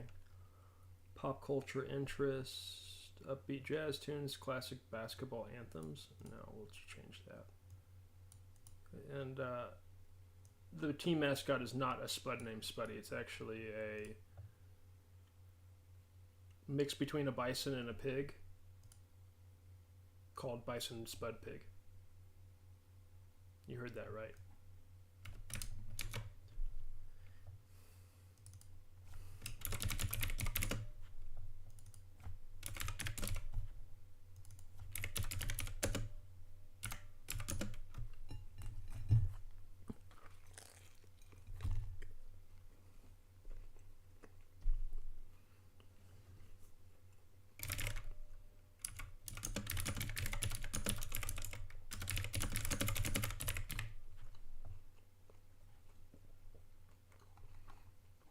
Okay.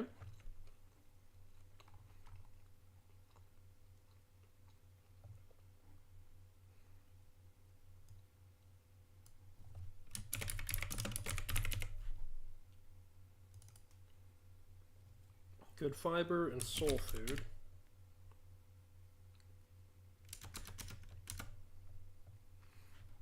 Interesting. We didn't want them to be soul food, so I'm going to make a new... Let's just pick one, right?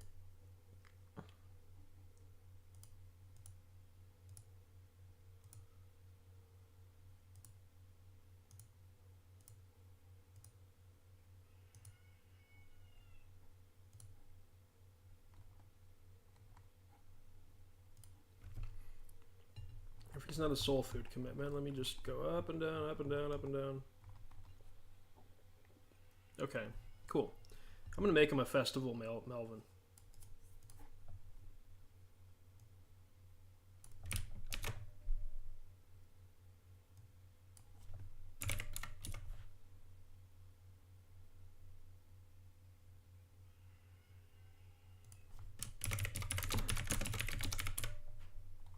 Make sure that's changed down here.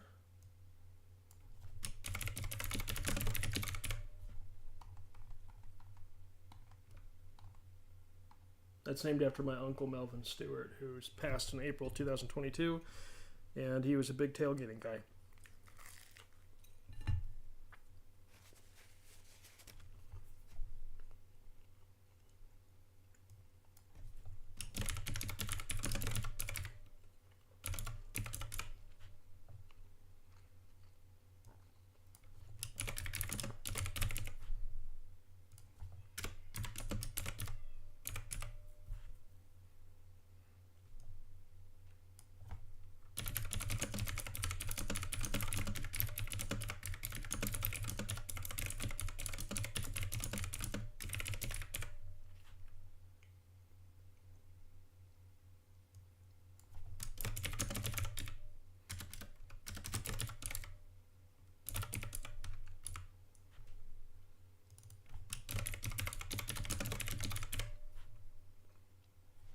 Okay, yeah. Good fiber. Festival Melvin.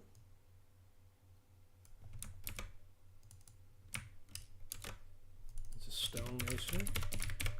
His alignment is harmonious good.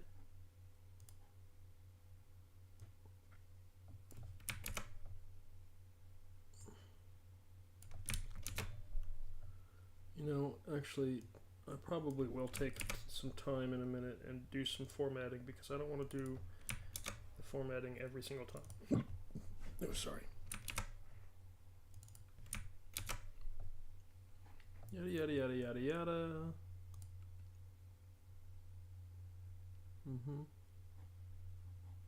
Is my alignment chart still open? No, whatever.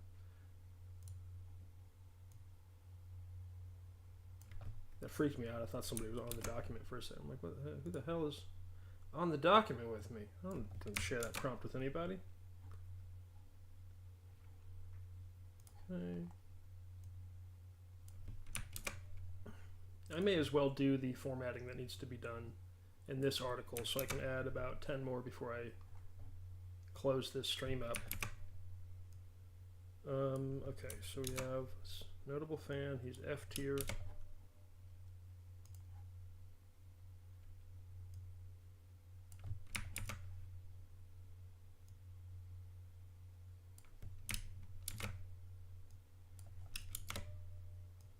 Make sure my capitalization scheme is thorough throughout here.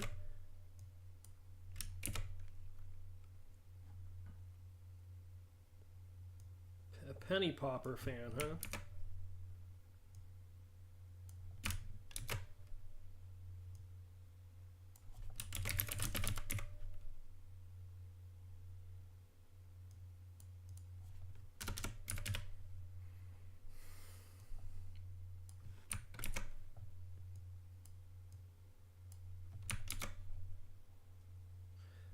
Okay, I think that's all set up. He's a he's a Good Fiber Festival.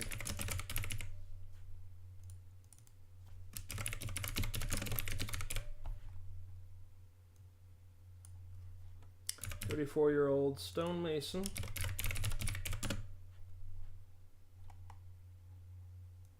Sylvain Takeshi Magahachi.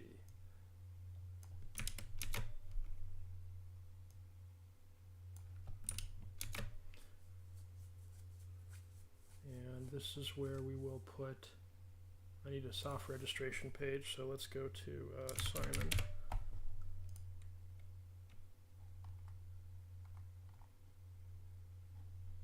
Well, let's go to Chad.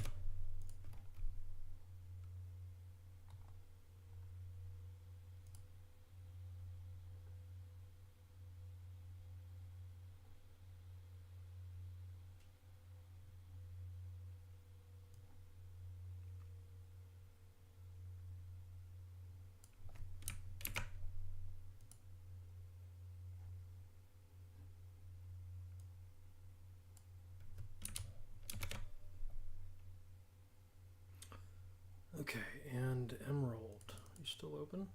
I accidentally closed your profile. That was rude of me.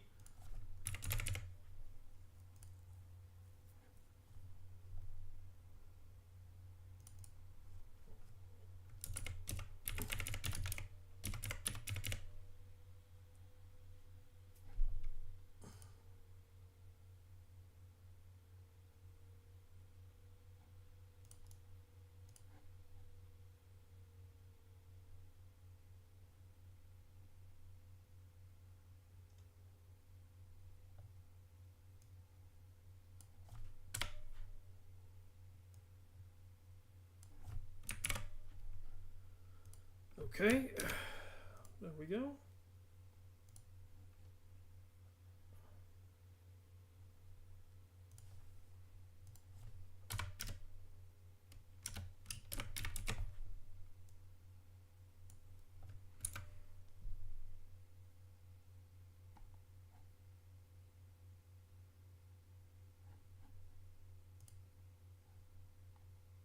Okay, he's ready. I will edit the article because I'm going to use this one as my formatting article to add people. So we're going to edit this and we're going to change that picture out.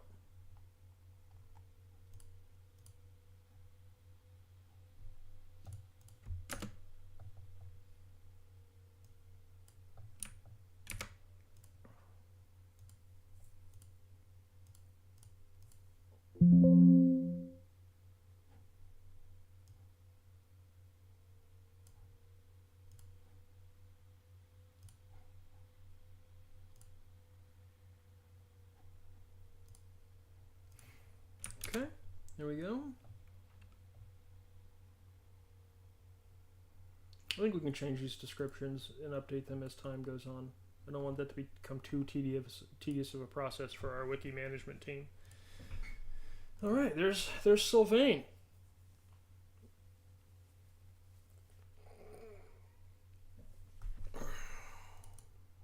What does this say? Just NA.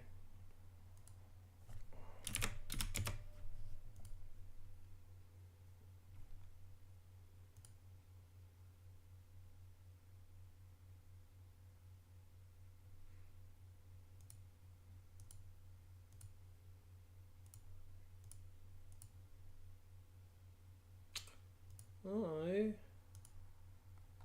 would very much like to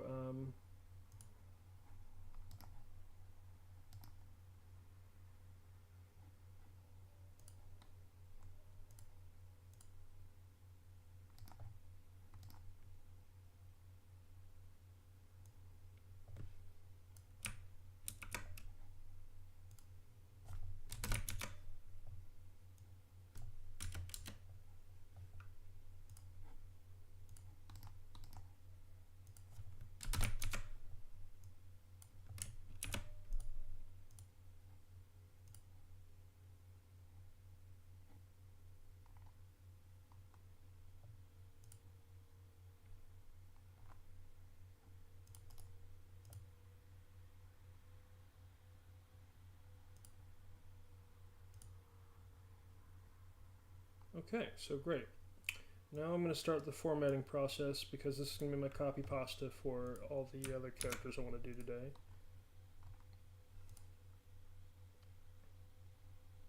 Okay, and then we need the fan commitments.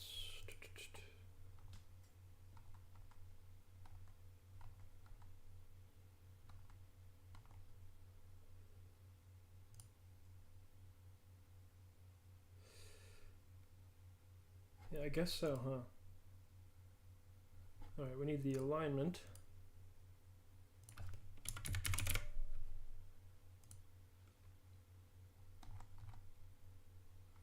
Harmonious, we need good, we need HG. If I do this now, I won't have to do it to all these other articles because every time, literally every time I go back through, there's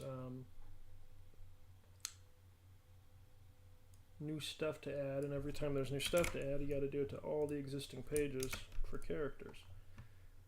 So I want to make sure that I have every last bit of detail input into these things. That's actually a good point. So we have harmonious good here. Just type that.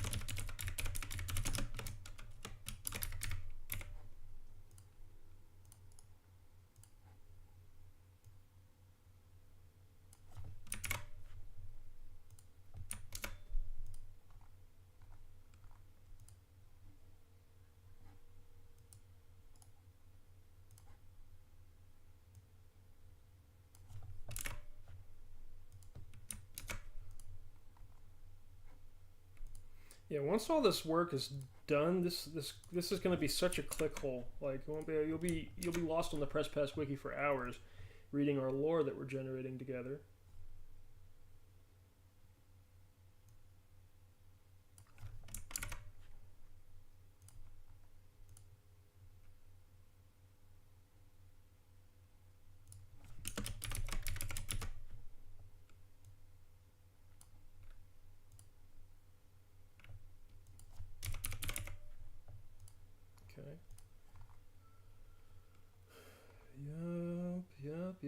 Yep.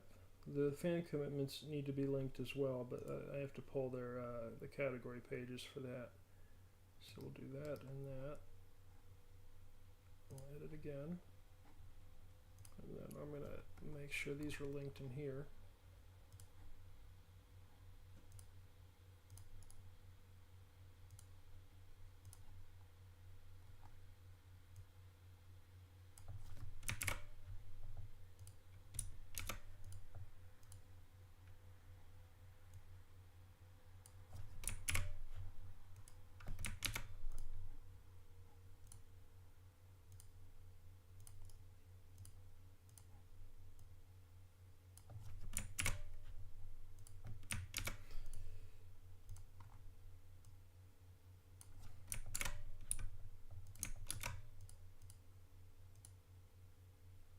Ooh.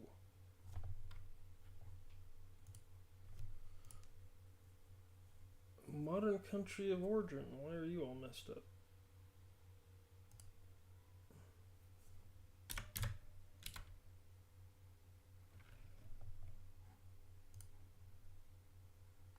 That's better. Okay.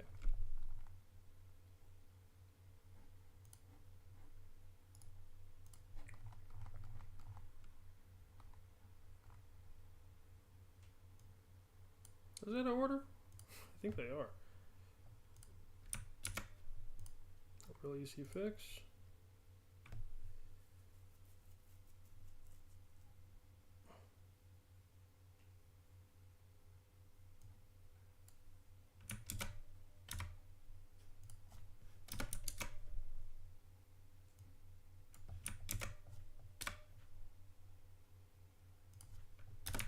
There we go.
Perfect. Okay.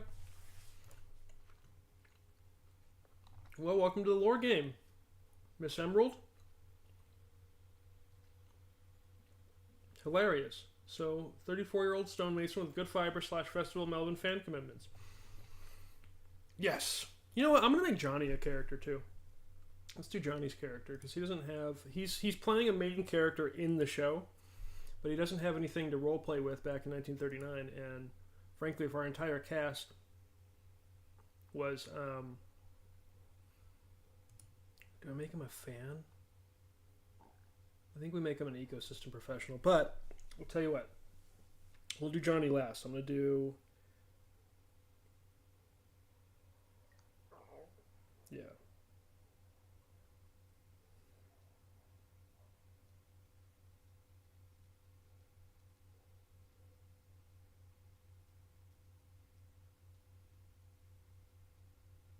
Shout out Ross, I'm texting you right now. Okay, I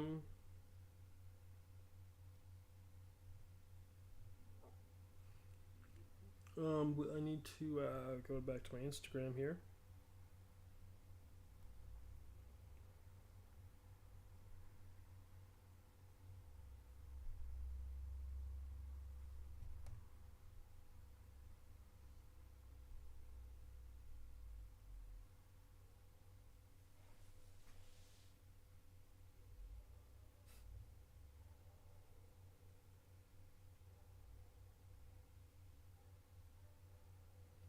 Okay, next up is Denison Sleeper. Denison Sleeper. I hope your Instagram comes up. Stand-up comedian from New York. New York. Denison Sleeper. Where it's just Denison _S. Okay. Try this. Alright, fine. Oh, Aaron's cats.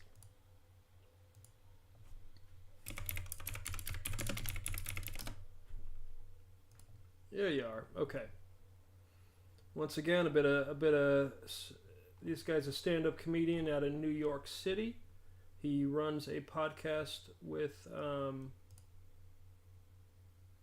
insert town. The podcast is called Insert Town Here. It's actually a very interesting idea for a podcast. Like, they go around to different towns and then they review the town. And it's Denison and I don't want to assume this is like your girlfriend or wife or whatever, but Ukrainian lizaperil in Dum, Ohio, and Denison Sleeper. Document your town. Anyway, follow their podcast. Here you go. Insert Town Here. You can see that their Instagram following isn't, it's higher than Let Me Out Productions. So, hey, you're doing better than us. So there you go. Follow them on Instagram, and you can follow Denison and Liza here. We're going to focus on Denison first.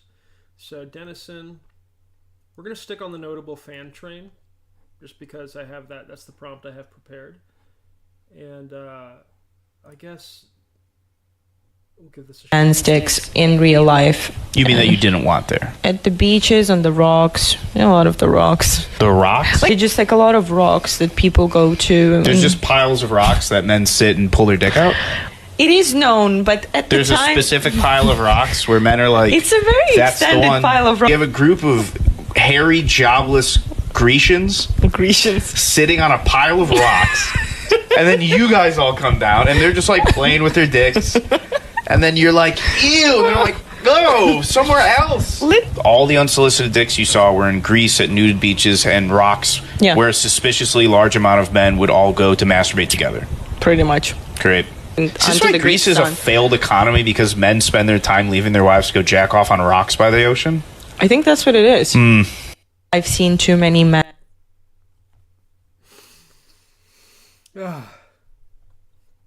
So there you go. Okay, there's Insert Town Here. There's your podcast, and then Denison S here is who we're gonna put into the chat here, y'all. Go follow them, Mr. Denison over here. All right, that's a 10-to-1 follower ratio. I make sure we have that for people we're onboarding because we don't want any elitism. It doesn't work. So you can tell if somebody's an elitist by how they maintain their follower count. So there's Denison. Let's get you a notable fan, my man. It's going to hit this here. So already we have A tier, frequent attendance. Alignment is contrarian good. Their first fan commitment is guardian. They get super offended for the team. Their second fan commitment is behemoth. They think they're on the team, but they're not. Their wealth tier is they're a penny popper, down bad. They're 67-year-old rigger. She doesn't look 67 to me. Not at all. Like, not in any reality does this lady look 67, even with certain genes not cracking. But you never know. I have seen some people that you'd be shocked that are in their 60s and 70s. I don't know. Y'all tell me. Do you think this lady's... Anyway, this will be what we use. Okay, so Denison, let's get you a name first.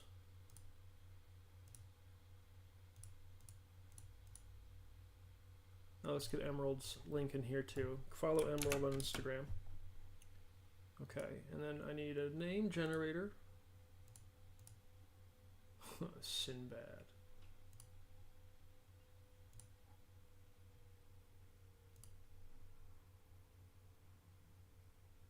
Should we stick with the Fire Emblem names? Just do a random. I always just like going random. I don't. What canon is this from? Oh, the Suebi were various Germanic people who lived in Germania at the time of the Roman Empire and in northern Portugal after the Roman Empire. Okay, cool, like Roman-ish names. Awesome. Okay, so I don't know if Denison's playing a lady. We're gonna use a different image than that.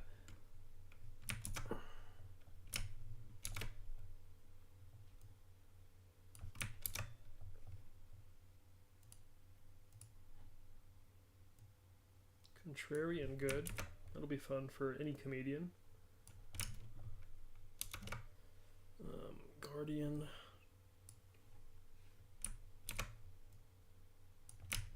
By the way, this whole game these are all details I've been developing since 2016. And we added we put together an early writer's room to get the pilot done. We did a really good job with that pilot, but it wasn't able to secure our first intellectual property sale at scale, which we're still looking for, that executive producer position to come in and facilitate the IP, set a new model in business for a show, for the entertainment product. We get super offended on behalf of the team.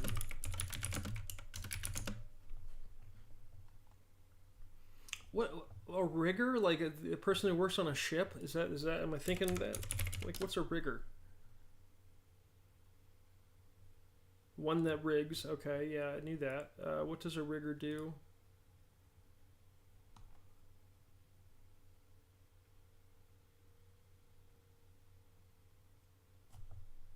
They hoist heavy materials, handling cargo, and then I knew in entertainment where there's like stage riggers and all that. So okay, so it's just like the people who handle heavy stuff. That's what a rigger is. Okay, so there's 67, huh?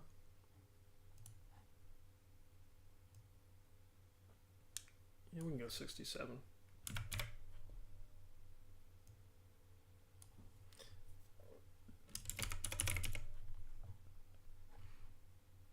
Okay, Swabby names. Rumario. I'll make him a dude. Rumario. Rumario is already. It's already funny. Oh, can we just have like a random selection out of these? Okay, Rumario. I really like Wesley Franco, so Mario Wesley Franco. Sounds Italian. He's a 67-year-old rigger. Okay, and then 67, 1872, 11. It's 30 days in November. 11/23/1871.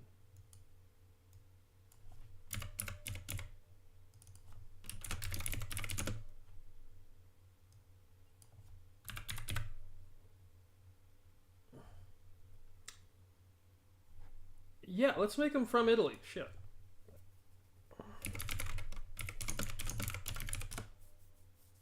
Denison Sleeper, that doesn't sound very Italian. I don't know. Maybe he is.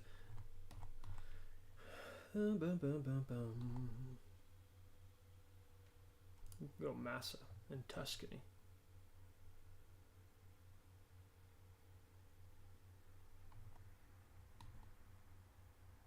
Okay.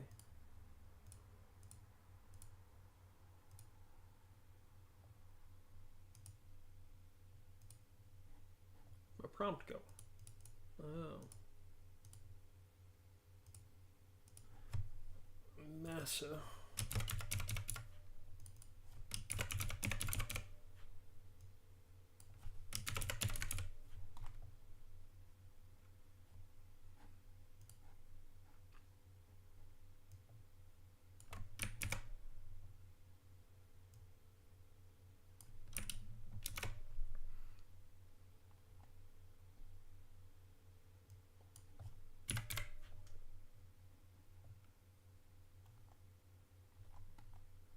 A contrarian good character. See what ChatGPT spits out. 67, just triple check the details here. Romario Wesley Franco. You're welcome, Denison. Or should we call you Romario Franco? Alright.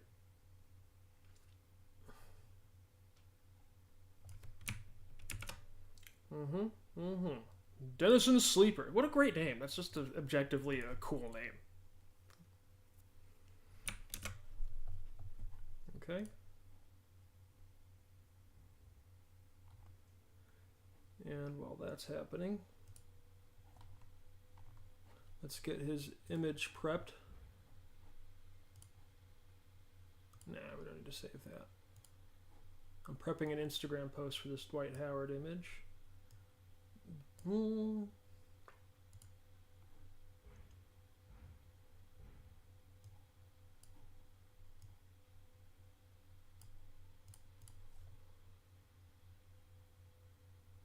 It's not that big.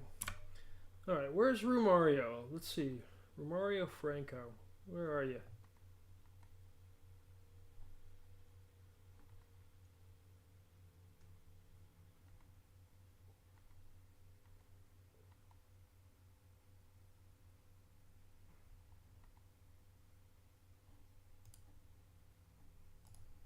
Yeah, I think this is him.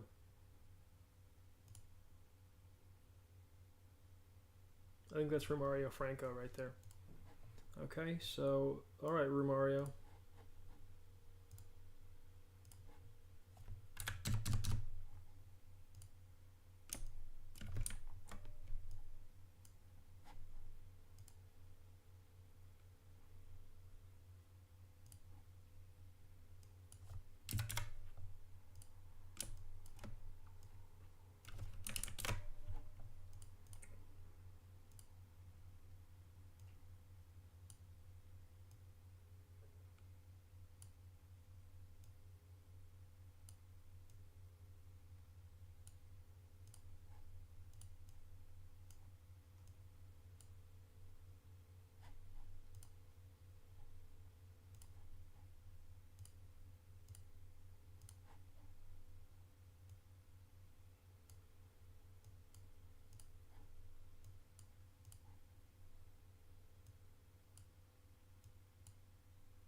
Whoa!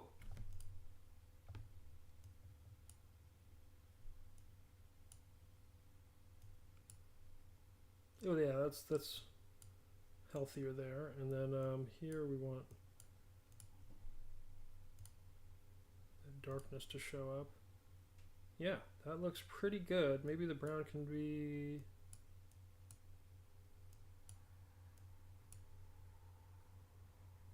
Yeah, I think that looks pretty good.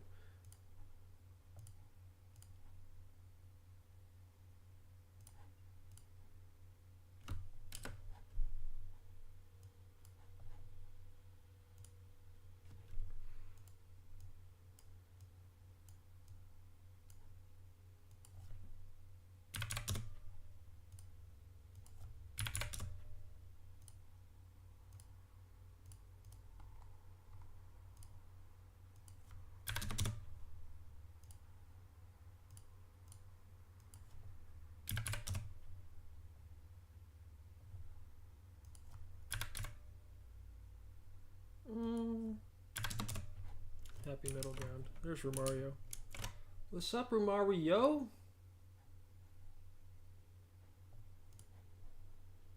Romario Wesley Franco.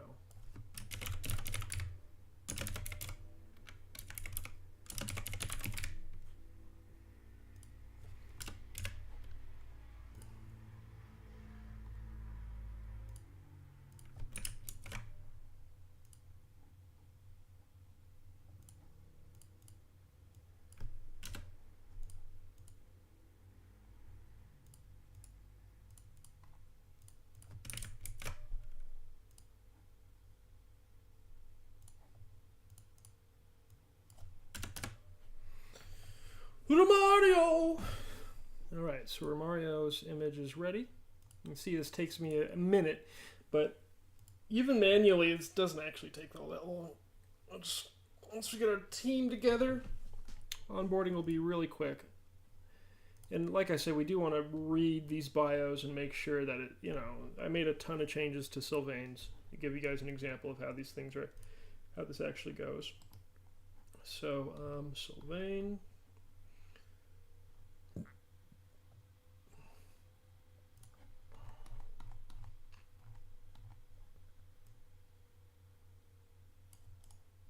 Romario Wesley Franco. Ridiculous.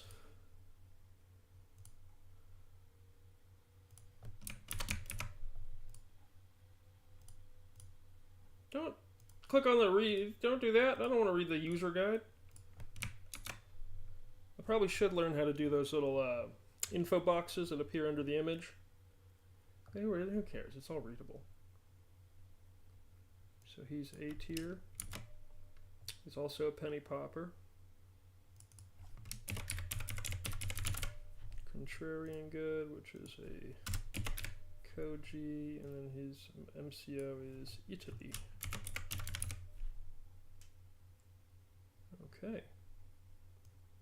Mario Wesley Franco.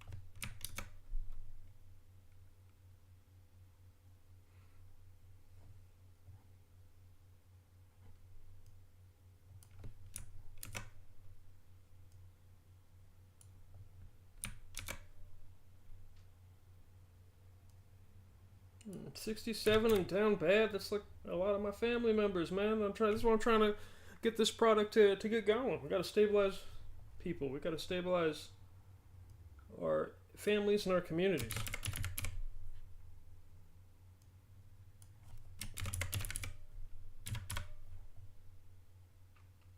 Where's my emoji extension?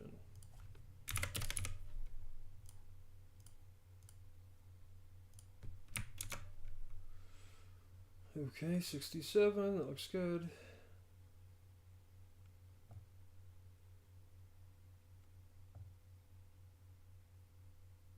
Yeah. Yeah, he'd be turning 68, and I'll know it because we start off.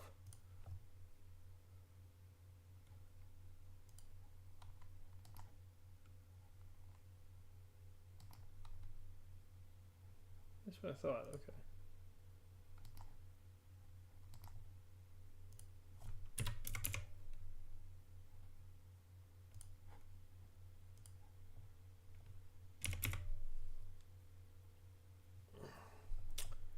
His fan commitments, he's a guardian.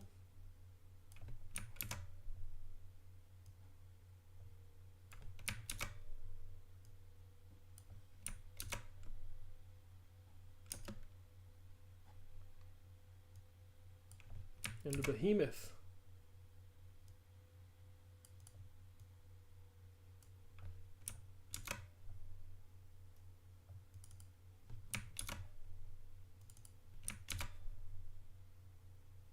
He's contrarian good.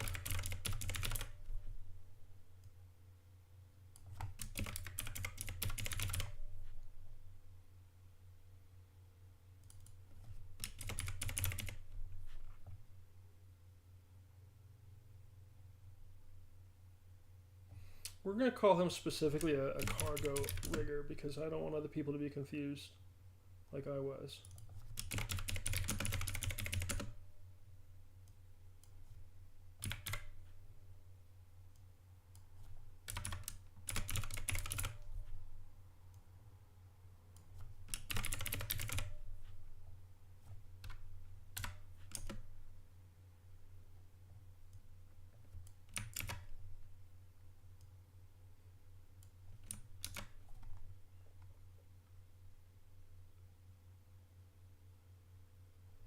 Okay, and then we're reserved for Denison Sleeper.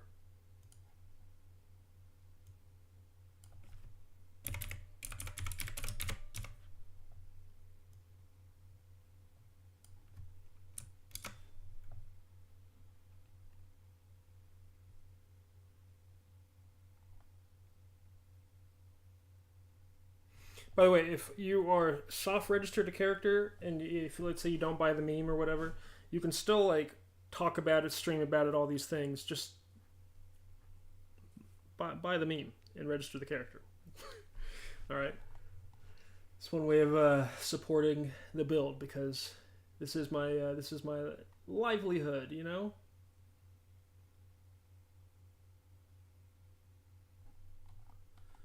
Born in the picturesque town of Massa, Tuscany, Italy, Mario Wesley Franco had a childhood filled with the echoes of rugged landscapes and the warmth of a close-knit community. His parents, Maria and Alessandro, were known for their passionate debates, a trait that perhaps fueled Romario's contrarian spirit. Well, how did he get to Boston? His love interest is a vintage basketball signed by the team named Bouncy Bella. That doesn't make any sense. ChatGPT. Okay.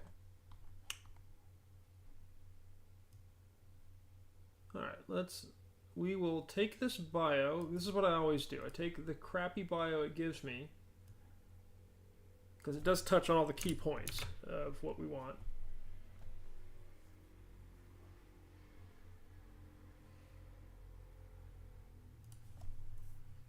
What did they do?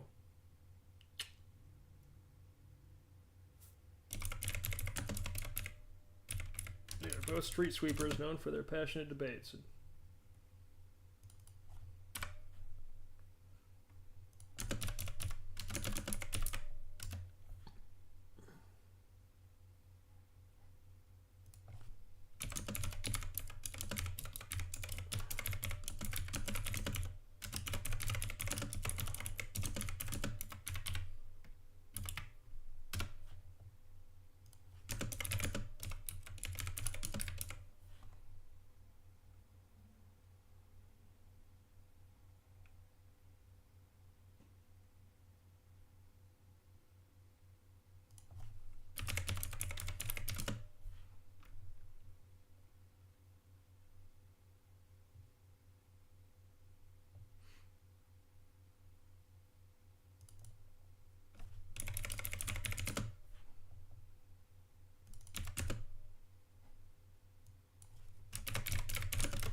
Proudest moment.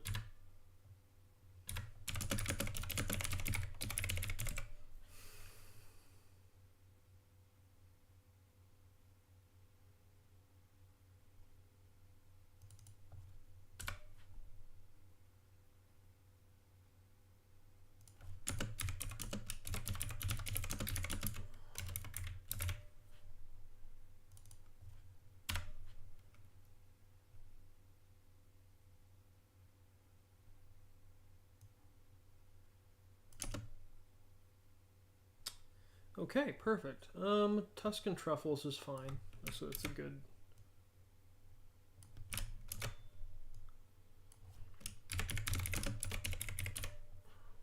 He likes giraffes. That's a really odd animal.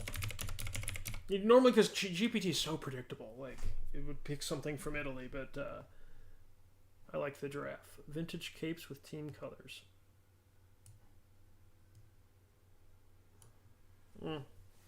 I don't love it. He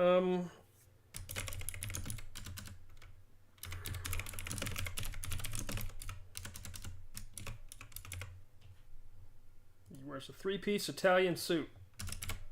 Okay, piece of trivia. Holds the record for attending every away game for a decade. I tell you, I tell the prompt. Everything in the prompt says, this league starts in 1939. We're in 1939. Live in this reality with us. Don't exit the reality. It's got all these parameters and it still exits the parameters. So there you go. Piece of trivia. Let's not have it be a held record.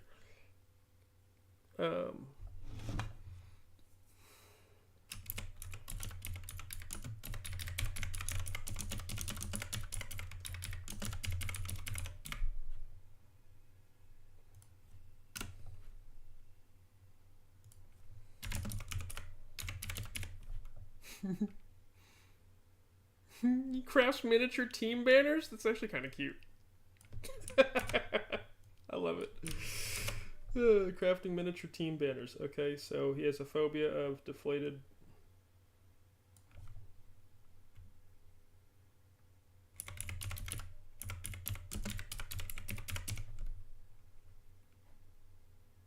Jazz renditions of classic Italian folk songs.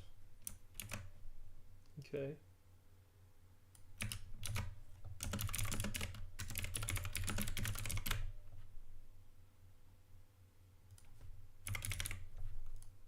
Perfect. Okay, I think we're good there. There's Mr. Romario Franco for Denison Sleeper. Denison Sleeper. He's an A tier fan. You're not F tier, right?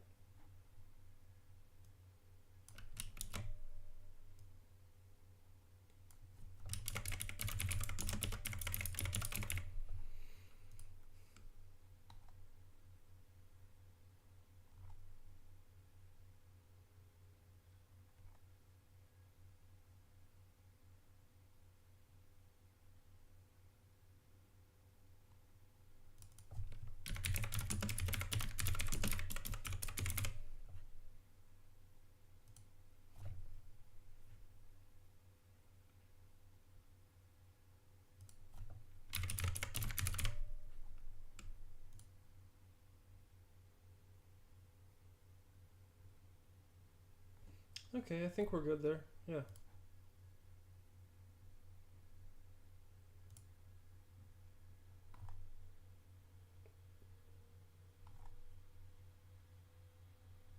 Yeah, I didn't get those right yet. So let's make sure the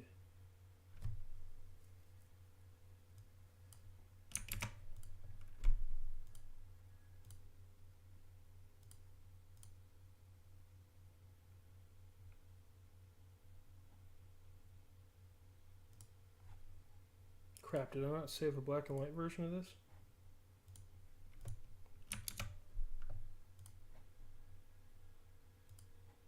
Okay, good.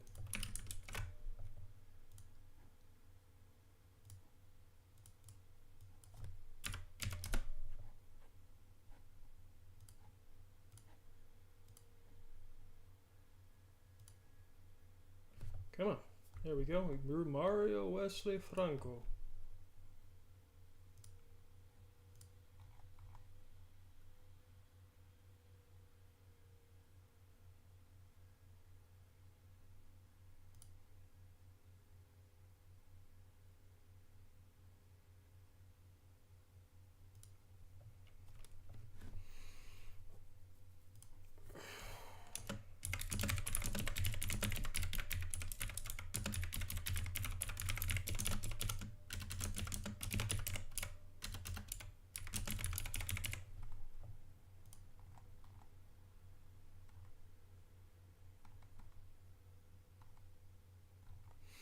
Right, so this needs to change.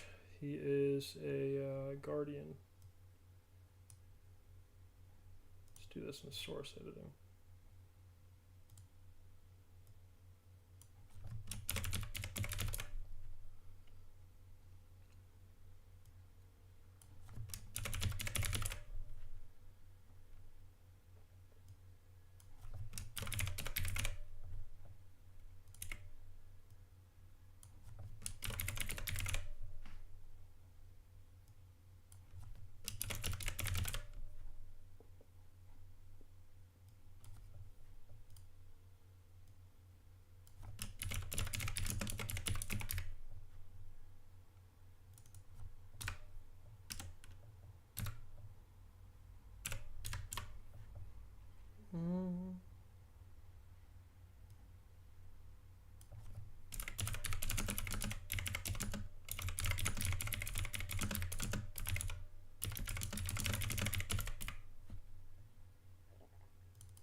Okay.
Come on now.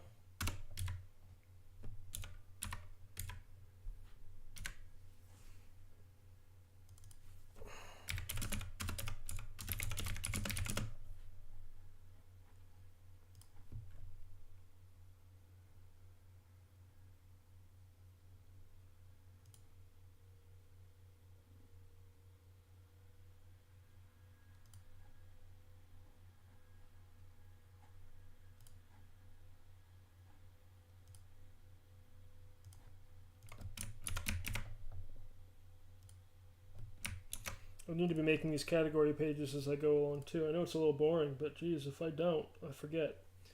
So there's Romario Franco.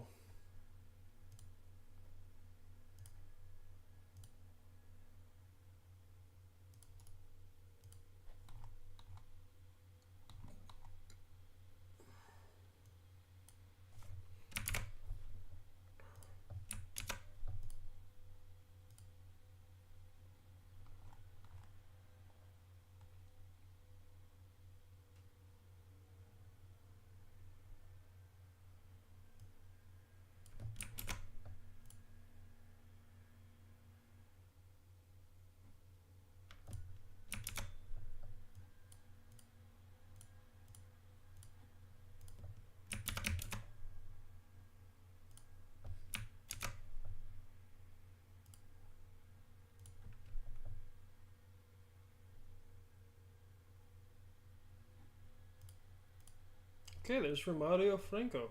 Cool. We're adding to the fans. We have Linus O'Shouts, Sylvain Magahachi, and Romario Franco in the Boston Potatoes. All right, Dennison, you're all taken care of.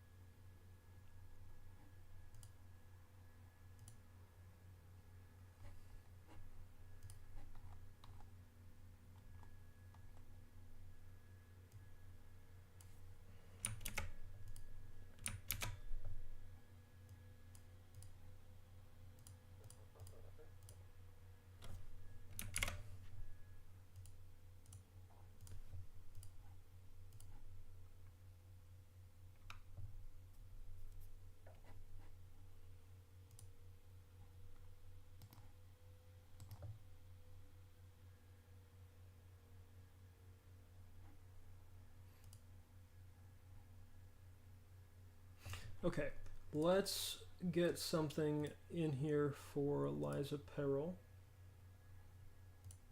Hi, Liza. I'm going to do Liza. I'll do one more after that. I'll do Liza and then two more after that. Then I got to wrap up the stream so I can move on with my day. And one of those will be Johnny Taylor's ecosystem professional character. We'll put him as an eco pro in 1939 Boston. Cool art here, Liza. Okay. Ooh. Oh no. Oh no. The elitism ratio ain't looking good. You only have 116 followers, but still, follow your fans. Follow the people that are supporting you. That's the whole thing. You know, like, I'm not trying to shame you. 100 followers. You should be following like 50 people. You know what I'm saying? I don't know. Some of these people you got to mutually care about. Anyway, lizaperil. Let's Peril. I'm just going to say lizaperil. Let's get you a fan character as well. I'm going to also put you in the Boston Potato since you, and I'm assuming that's your boyfriend, partner, husband. Either way, that's something that you're doing. I love the image. But that's something that y'all doing together. So I'll put you in the same chapter so you guys can meme together.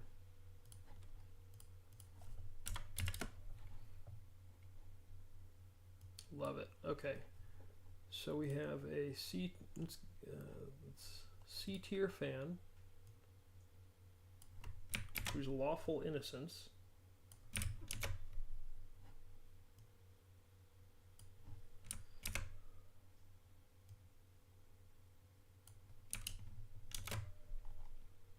first fan commitment is darling. She said darling.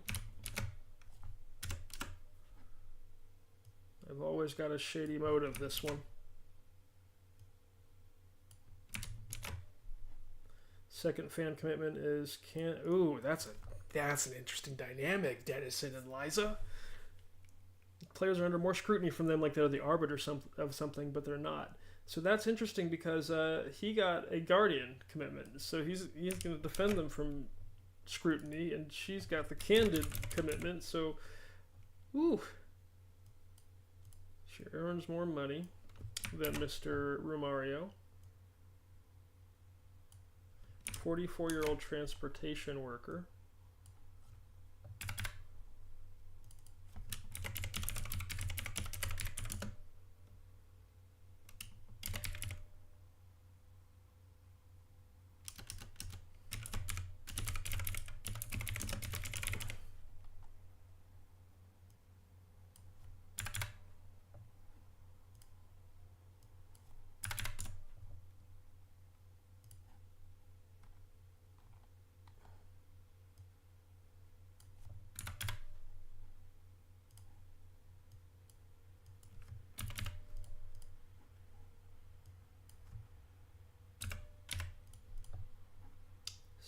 Six.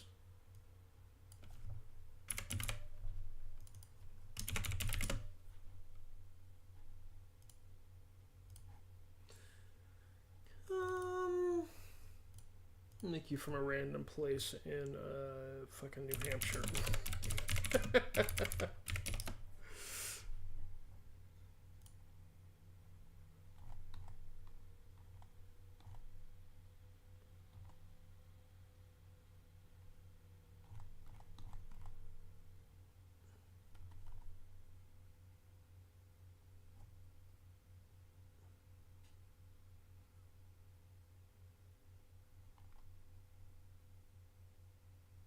I'm going to put you in Franklin just because it has a slightly higher population, about 9,000. It's kind of like my hometown. But Franklin, New Hampshire. Okay.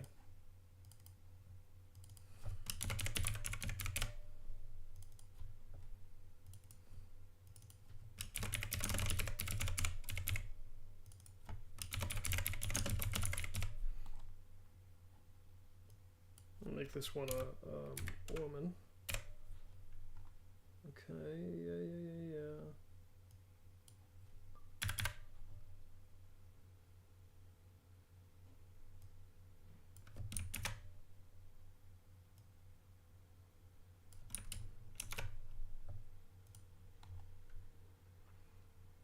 Lawful innocence.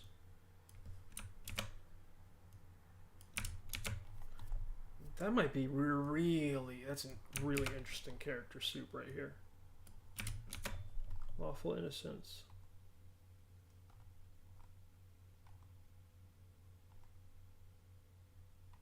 Transpo maintenance worker. Yeah, everything looks good. Oops, didn't name him.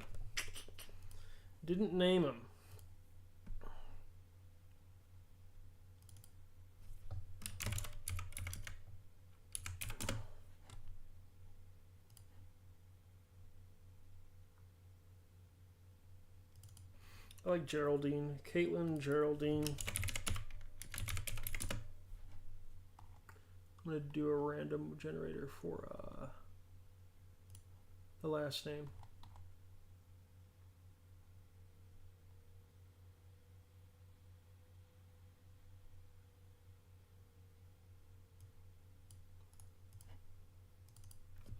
Caitlin Geraldine Saclella. Who knows where she's from? Oh no, she's from New Hampshire. That's right. Oh, so it was Caitlin Saclella from New Hampshire. I'll tell you, the image that was generated is not the one that we'll use for the character. Okay.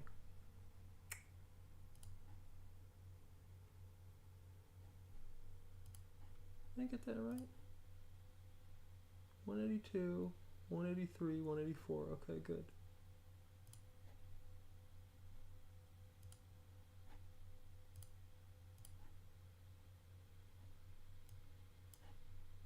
I'll leave that there, and then I'll do it through here. Caitlin Scalable.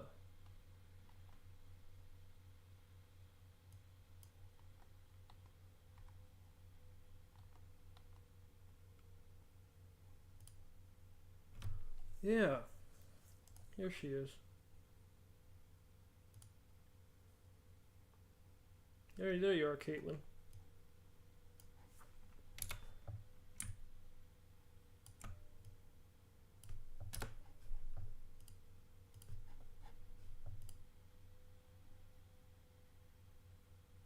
Alt Control I always forget that. Okay.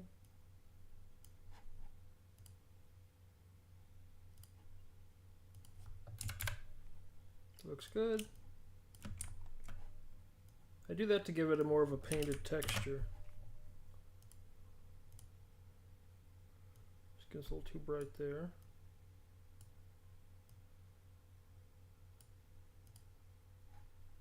Okay.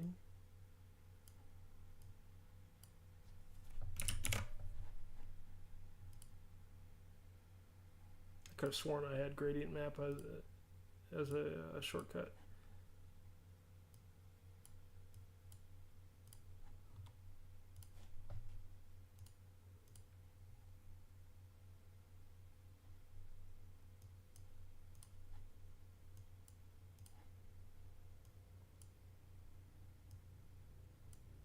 Whoa, whoa, whoa, whoa, whoa.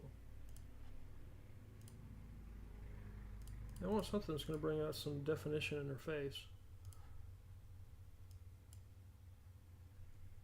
That was helpful.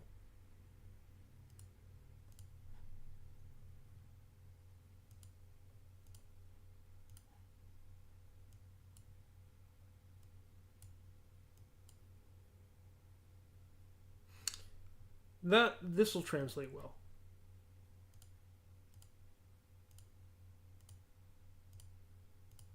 Yeah, that'll be fine.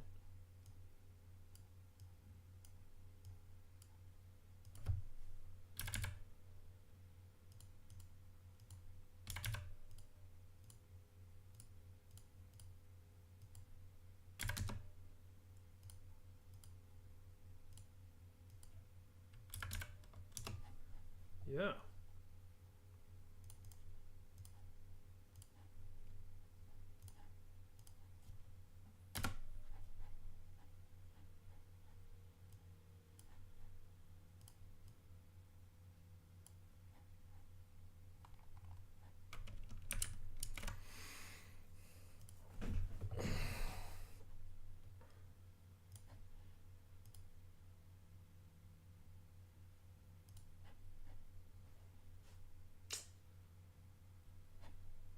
Losing track of my windows here. All right, there we go. Your name is Caitlin Geraldine Scalable. Caitlin Geraldine Scalable.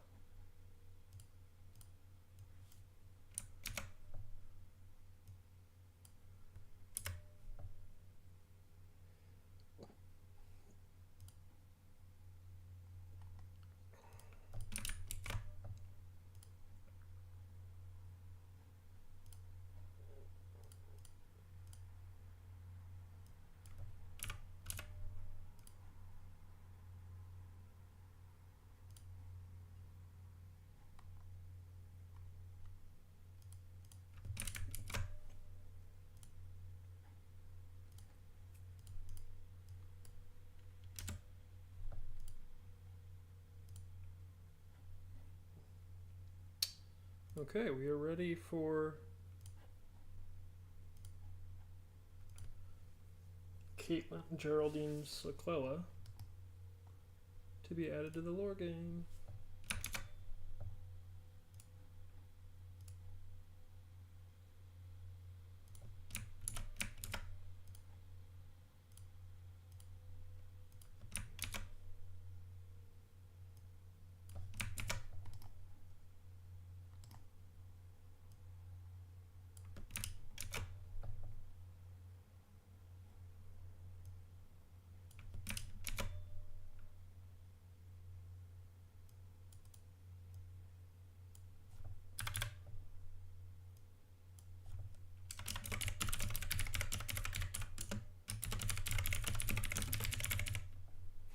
What were her commitments? Darling and candid.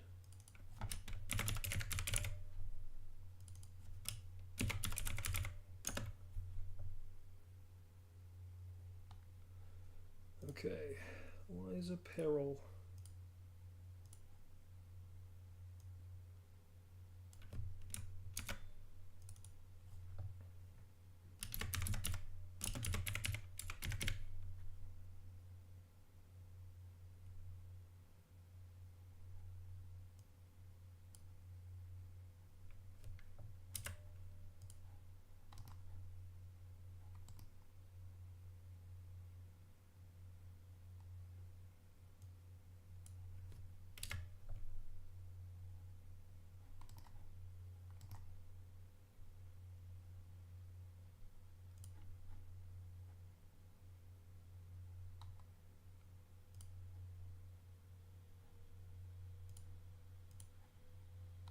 He's definitely not our only Italian character. We got a ton of Italian characters in 1939.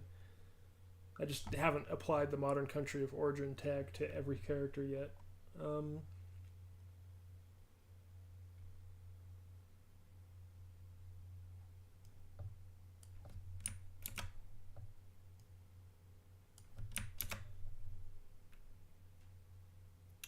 C-tier fan.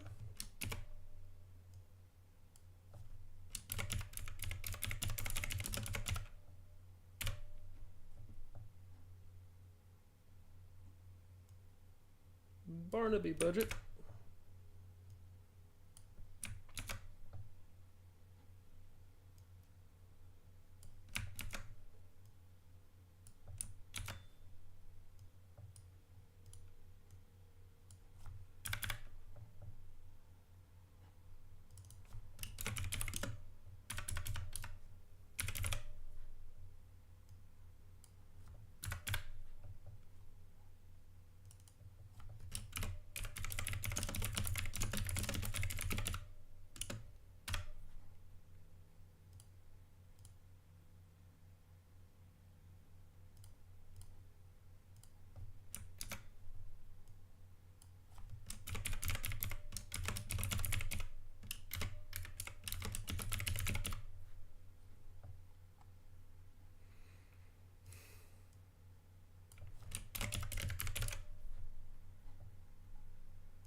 Darling and candid.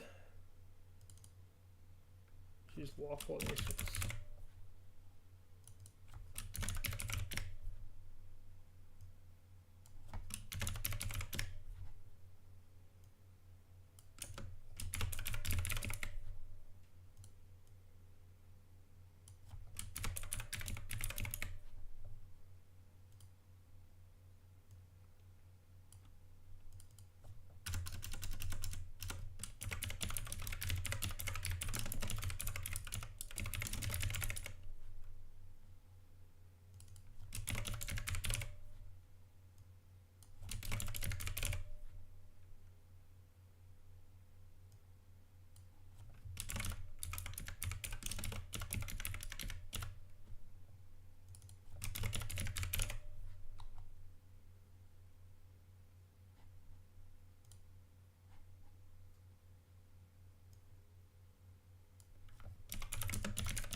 Mm-hmm.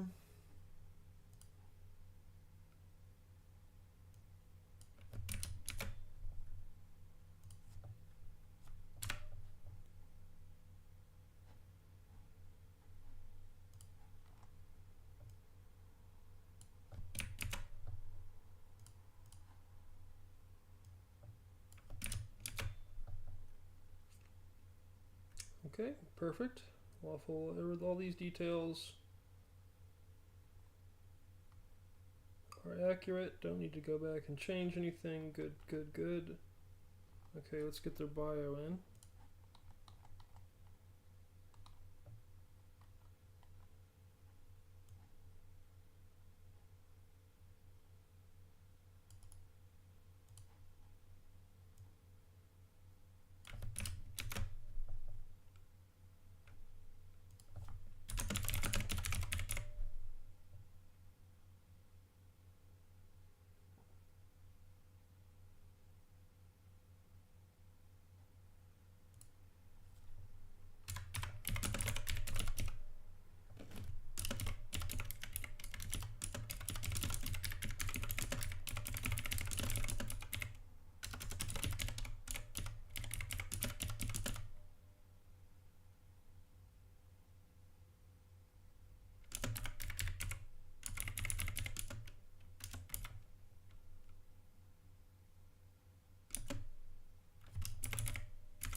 Fairweather and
unique contribution to the fan atmosphere was.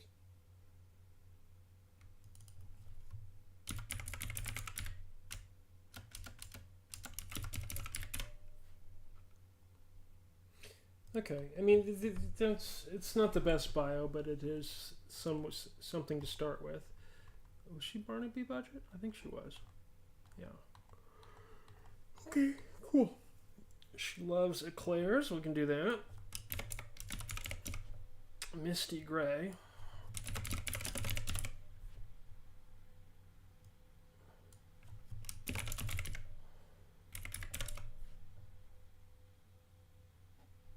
That's a cool one. Ever changing, reflective of the current trend. I like that. It's an answer that you don't typically get from ChatGPT. I like that a lot. Holds the record for attending only champion. So stupid.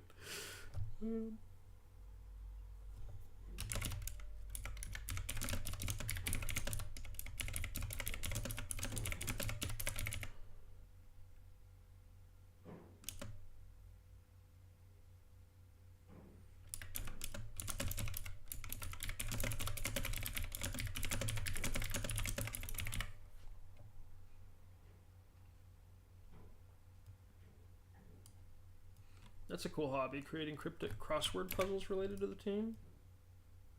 That's interesting.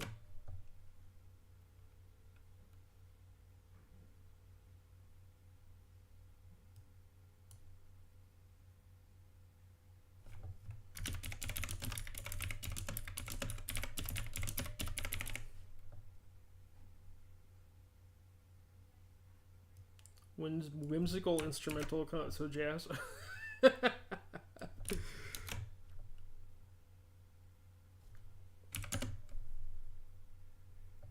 Okay,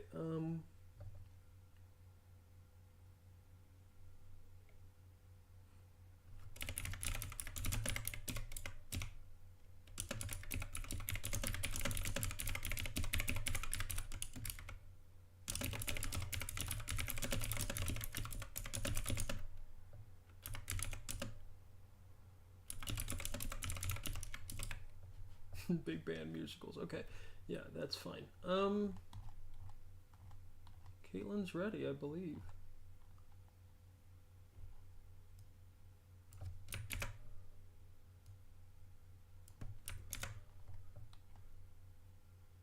Okay,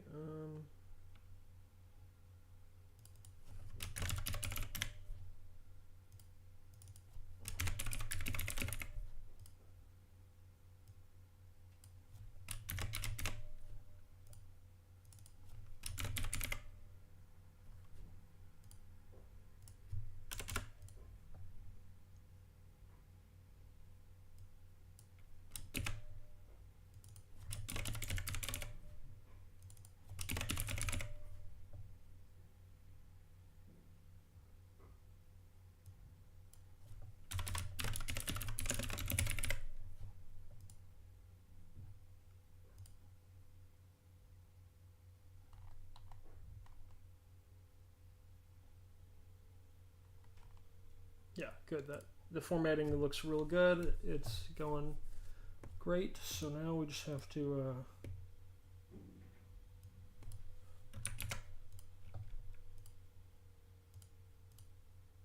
my goal was to add 5 to 10 characters, so I think we're almost there. I'll give it another 20 minutes, but after that I need to hard wrap.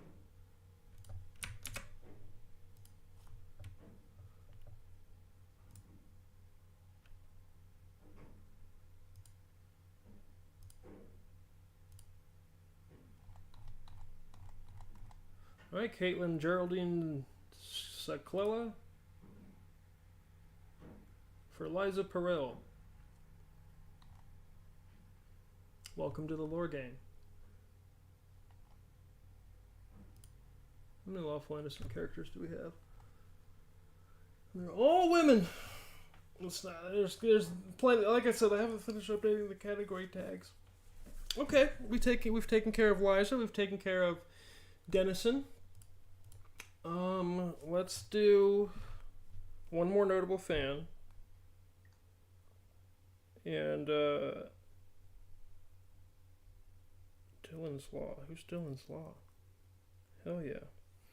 Well, Dylan, you just followed me, and you're the next guy up. Dylan's Law.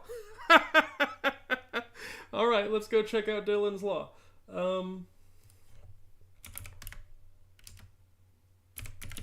What is your law, man? Like, what is the law of Dylan?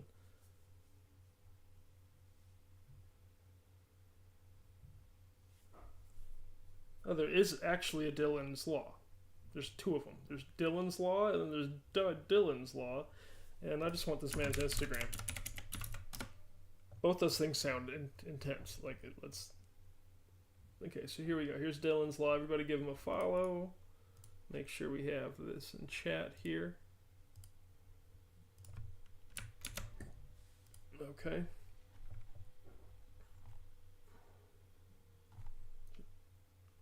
Nice.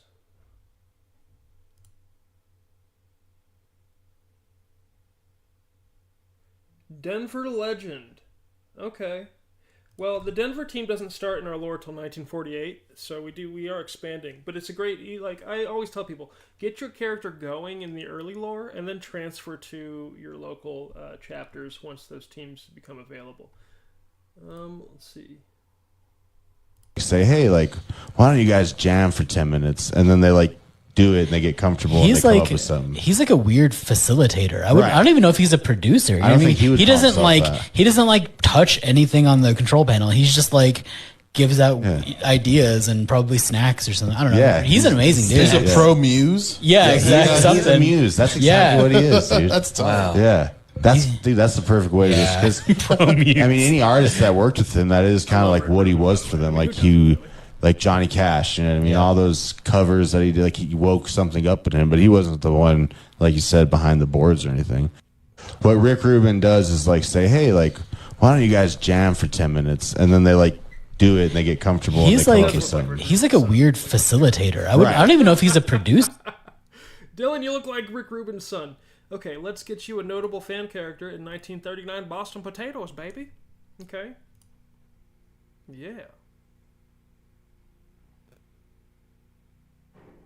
Oh my god.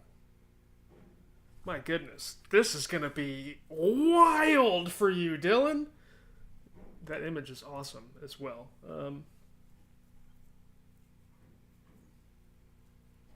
That is going to be crazy.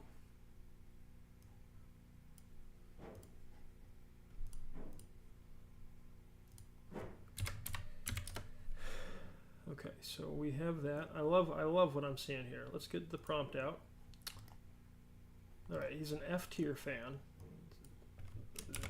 God, this is giving a comedian a license to do whatever they want. Hey, you don't have to know about the sport. You don't have to know about anything going on because you don't care or you don't know any. You don't know or you don't care. So, okay, F tier, authentic arrogance.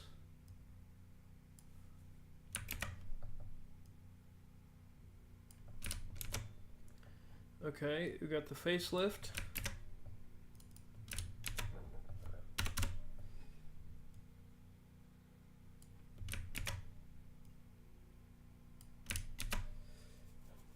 Which means they think everything is funny and they're cheap, which is self-explanatory, and they'll refuse to buy more details.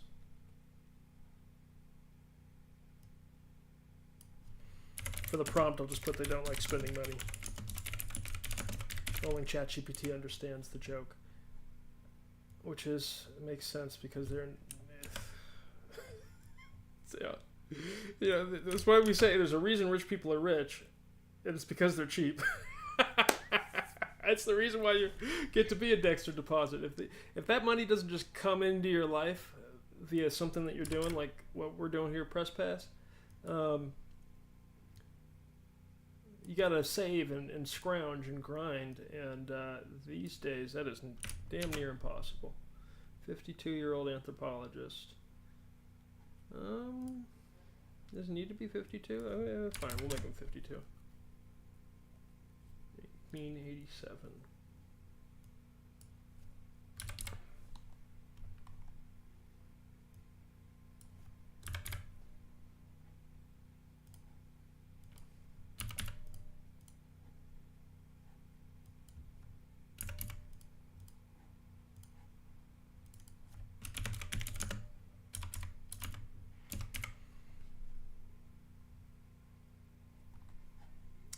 Man, I don't know what the hell to name this guy.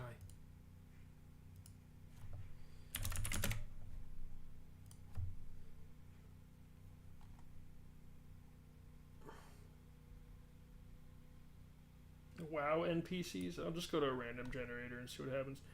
DC universe. Okay. We're gonna use some of these names here. We're gonna go with Bidris.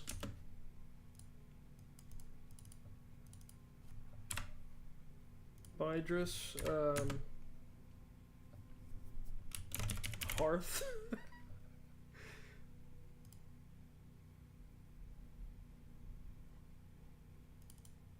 Bidris Hearth Rolla. I don't know where are you from? Who knows? Where the Bidris Rolla? That's got to be a European name. I'm gonna put him from like Macedonia or something. Yeah, fine, sure. What about Montenegro? Let's do cities in Montenegro. So this man's a Montenegrin person. He's born in Montenegro.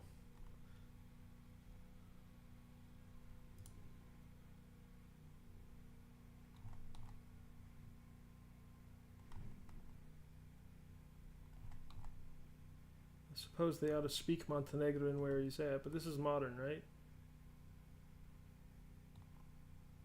Is Montenegrin a dying language?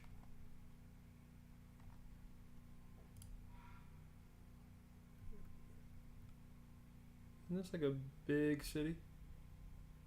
Yeah, it's the capital city, right? I'm not gonna make him part of the capital. We'll put him in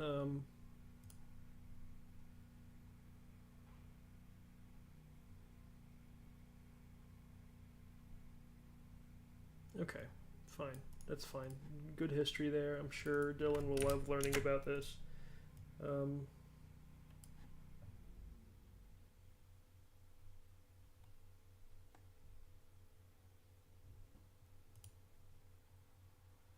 What is the difference? Sometimes you get to Europe and you don't know what the hell's going on. Okay, so Cetinje. Cetinje,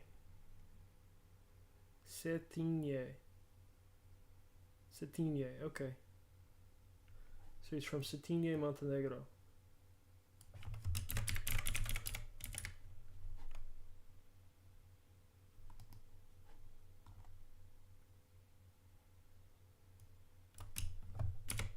F tier.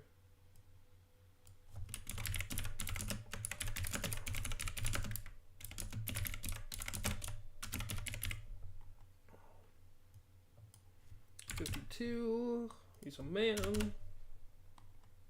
Okay, and then your thing was authentic arrogance, which is quite the role there for the alignment. Authentic arrogance. Authentic characters who value honesty and being true to oneself.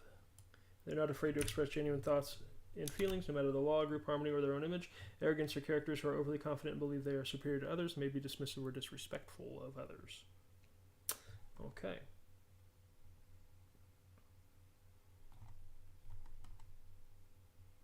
Man, yep. F tier, sure. Montenegrin.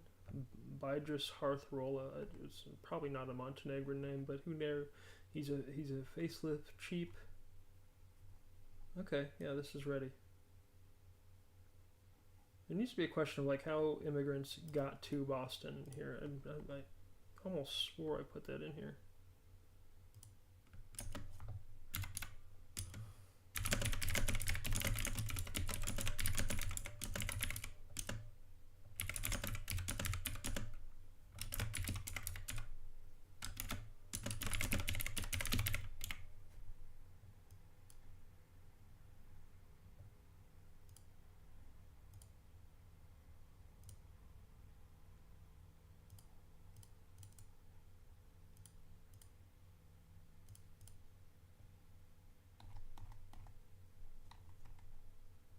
Now we can do it.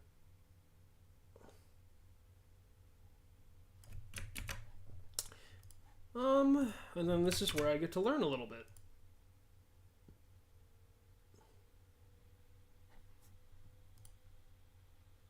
Okay,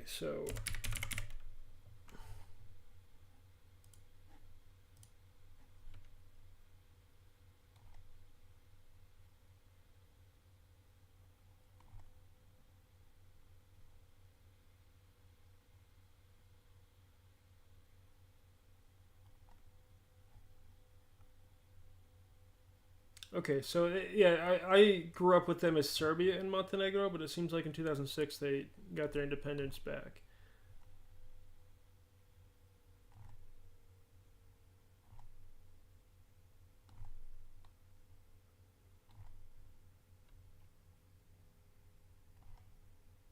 Huh.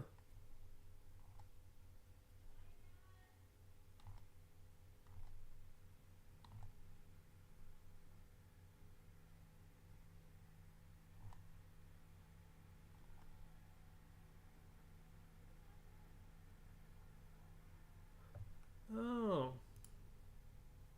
Cool.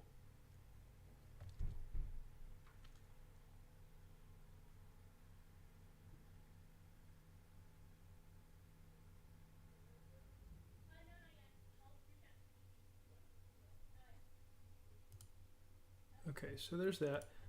So Dylan, let's get you your... let's find a picture.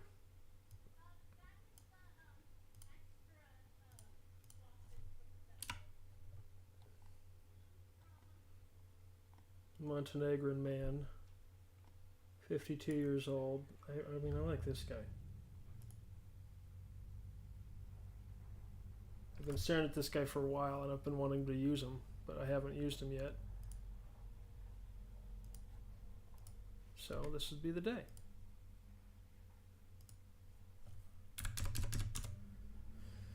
Okay, all right.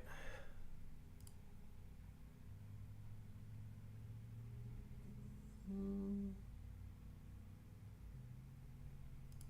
should probably, I mean, I do this so much, I need to actually set some shortcuts here.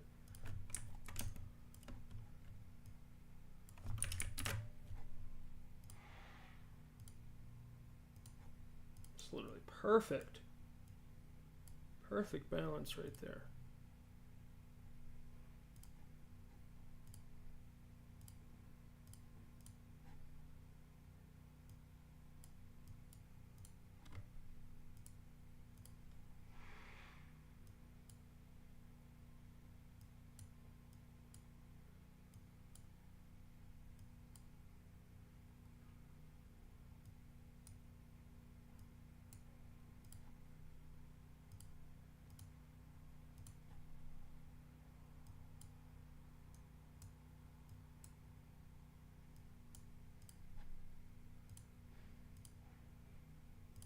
Good, okay, and then over here we'll go full white.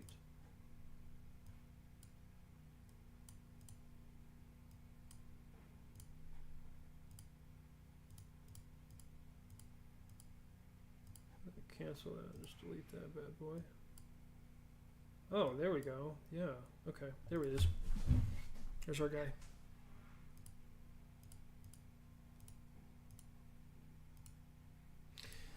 Okay.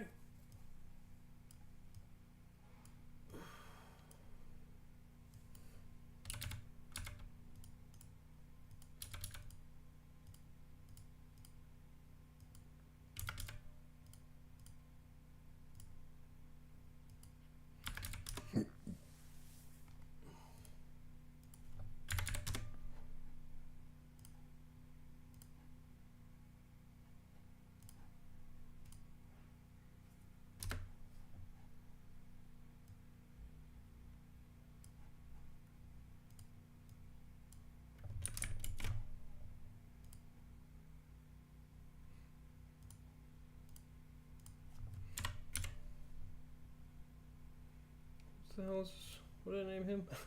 He was super bizarre. Bydris. That's right, Bydris Hearthrola.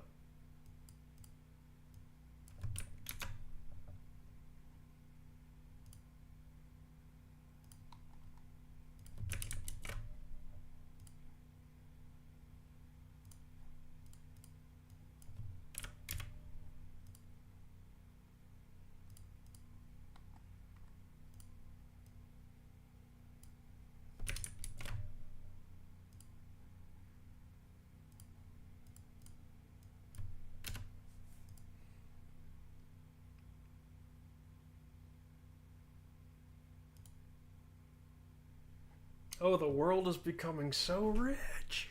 Yes. Hi, Bydris. What a goofy name. All right. Did I already? I did not. So I need to.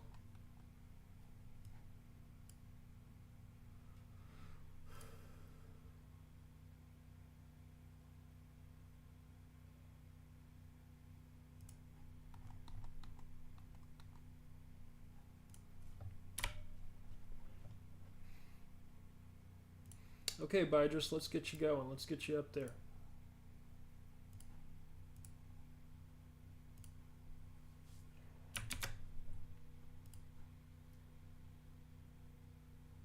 Bydris Hearth Roller.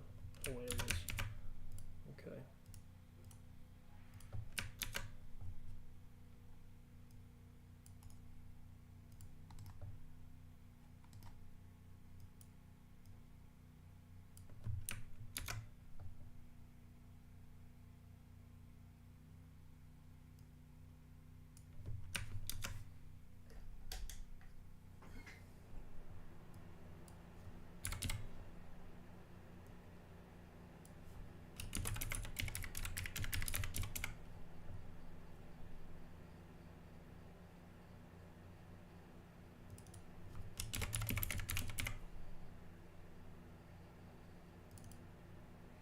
Face.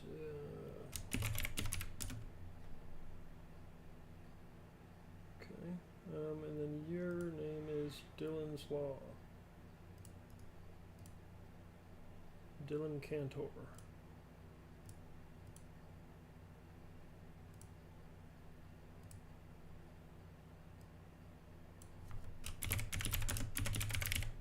Pretty sure I just looked at it. I'm pretty sure it was spelled with a K. Oh, I'm gonna be. Yeah. Okay. There you go. Okay, Dylan Cantor. There you go.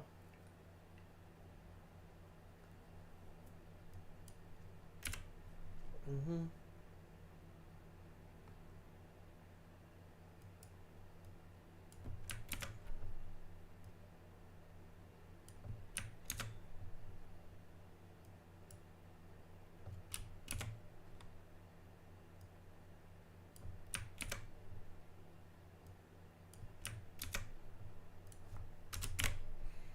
Hmm.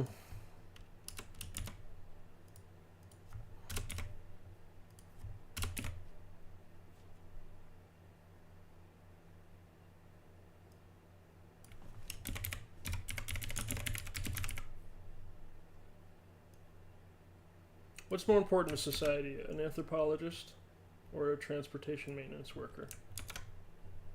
Be real. Linguistics is sort of a form of anthropology, so I'm poking fun of myself there too.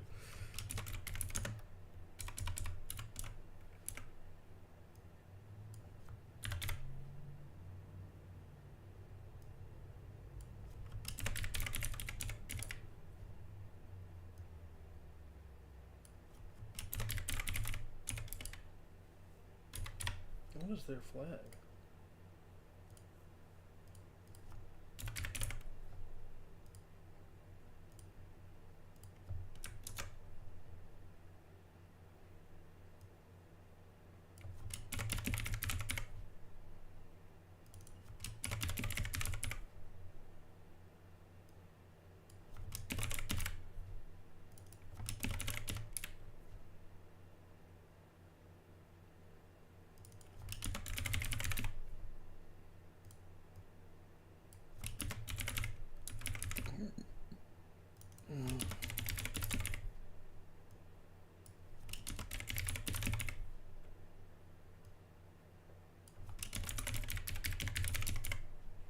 Alrighty, anthropologist.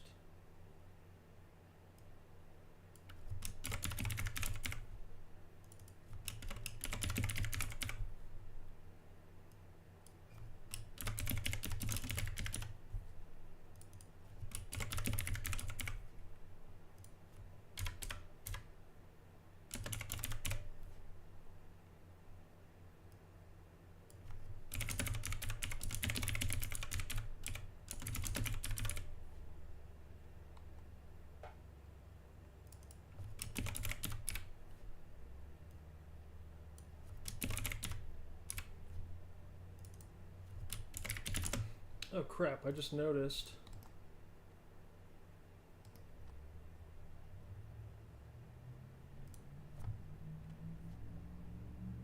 That part.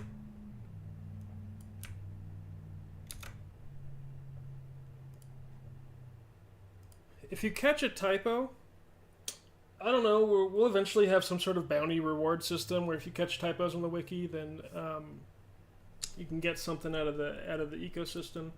Haven't thought of what that is yet, but could be as simple as just adding a level to your character. Awful innocence. No, he's authentic arrogance, so he'd be.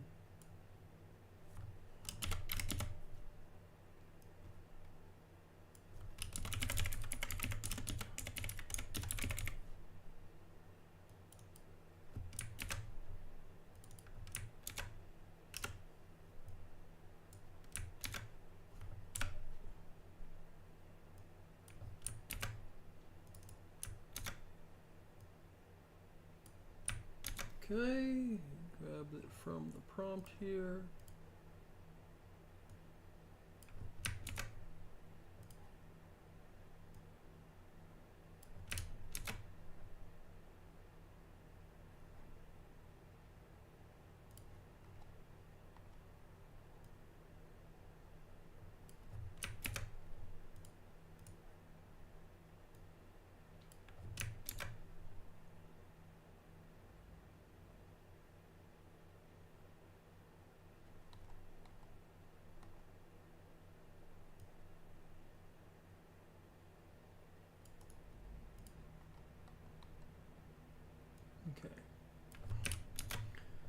Born in the picturesque town of Cetinje, Montenegro, Bajdras Harth-Rola's childhood was a blend of cultural richness and academic curiosity. His parents, Milos and Katarina Rola, were known for their wit and love for exploration, traits that greatly influenced Bajdras. Milos was an explorer and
So Bydris' proudest moment so far discovered was when he inadvertently started a trend of creating humorous chants during local college games.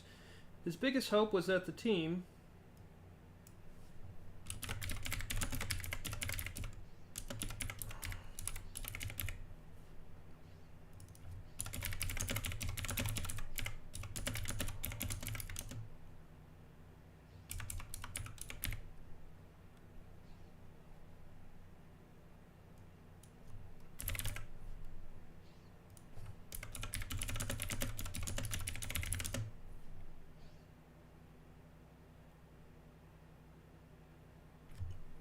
Okay, so yeah, that's pretty good. Pretty good bio there. Lots to work with for Dylan, and then okay, fine. We'll go with ice cream sandwiches as his favorite food. That's really goofy. Sage green, sloth. Fashion sense, eccentric with a touch of academic disarray. You know what's interesting is we all know exactly what that looks like. That's once mistook the coach for a mascot. No, I don't like it.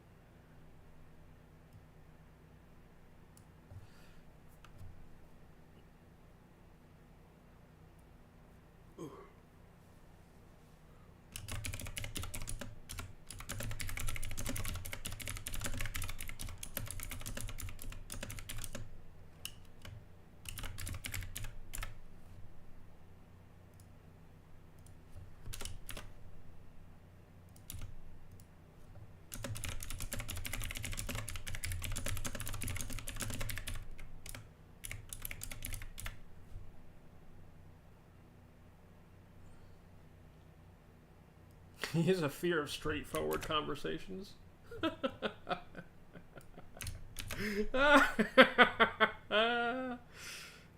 Creates satirical basketball themed memes in 1939. Okay, no, that's not going to happen. Pop culture.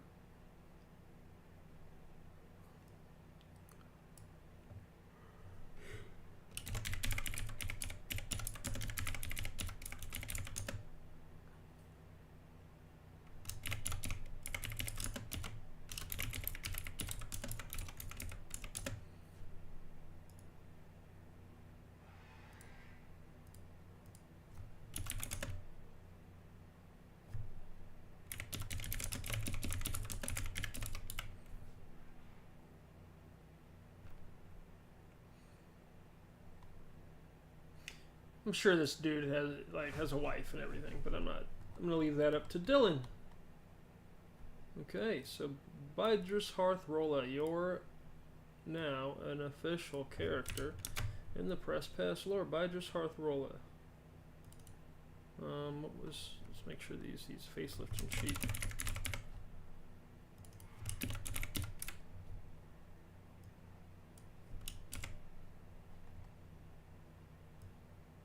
A Dexter Deposit fan. That might be our first one. Okay, he is authentic, arrogance, a Montenegro,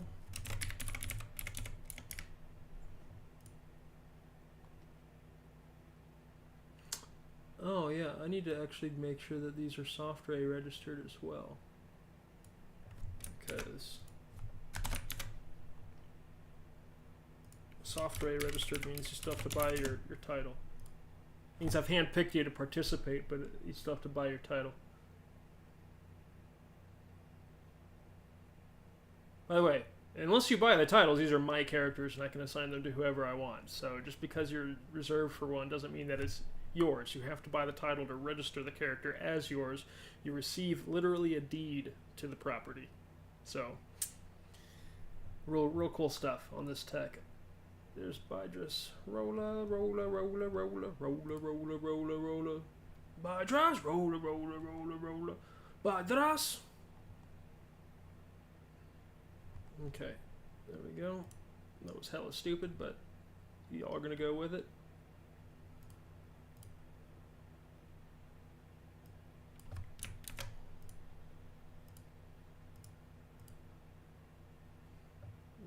supposed to be wrapping this up. Having too much fun adding Bidris Hearth Rolla to the Boston Potatoes lore chapter.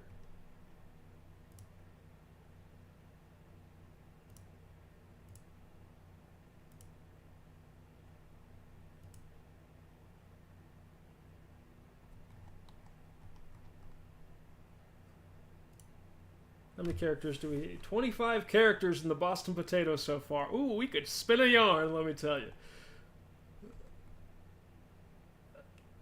Cool. This is looking real good. Okay, let's do Johnny's character. Do I have a EcoPro prompt for Boston? Yeah, somebody send me somebody to PayPal. I can't afford a single thing right now.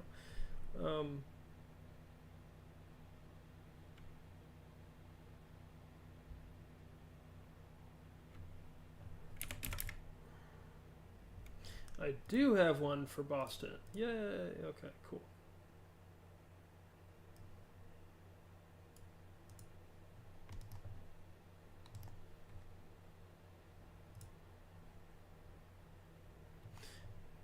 Notable fans are a character class in the game. An ecosystem professional is a different character class in the game. So I'm going to go ahead and get Johnny a character here. I mean, your Instagram is hipsterocracy.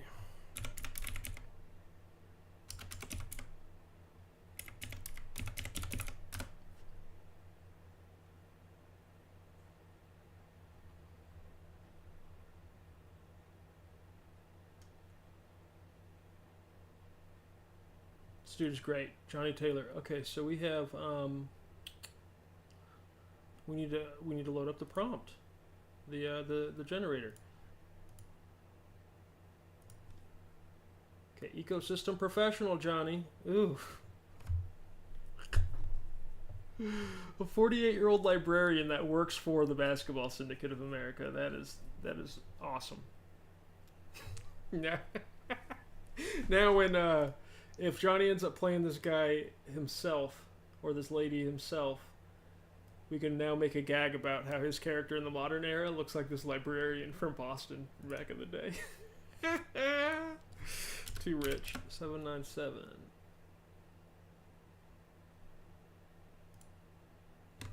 Okay.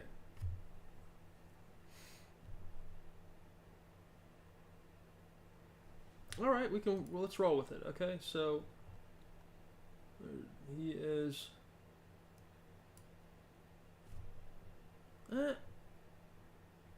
I'm gonna make him younger. I'm gonna make you 26 years old. Make you a librarian. I like the librarian. It's already ignorant good. They work for the Boston. They work for.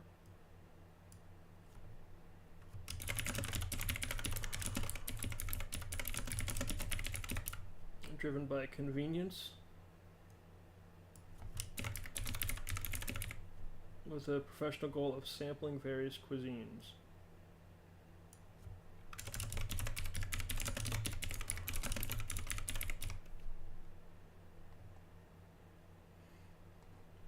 Okay, let's get a name going.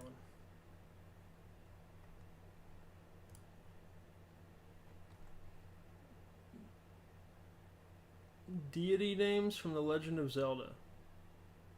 This is I'm just going to use that, Tony.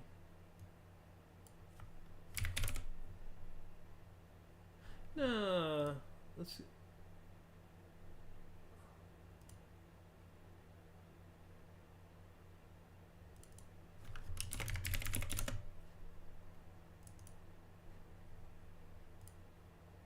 We're gonna name the lady Florida. Pet elephant name generator, and then one of the names is just elephant?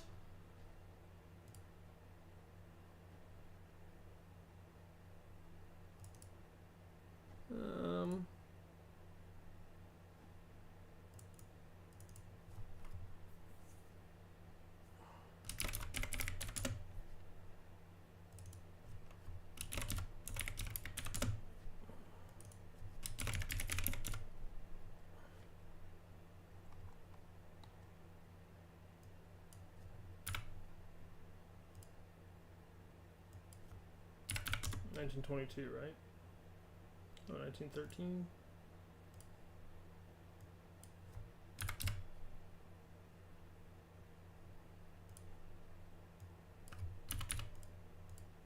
March 22nd.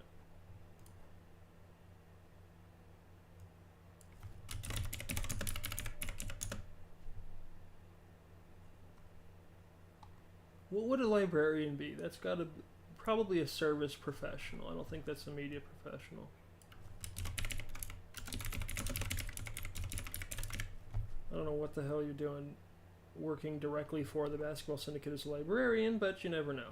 Okay, so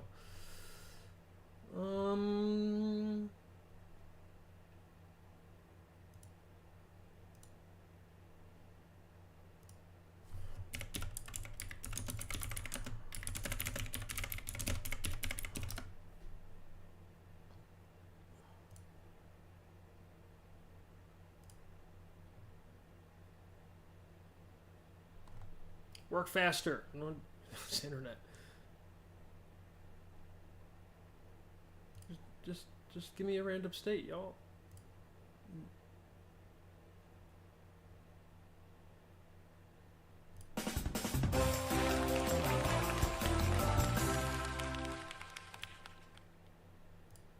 Minute. What do we get? What do we get? What do we get? What do we get? What do we get? Okay, so now we need cities in Illinois. I like that generator. Cities in Illinois.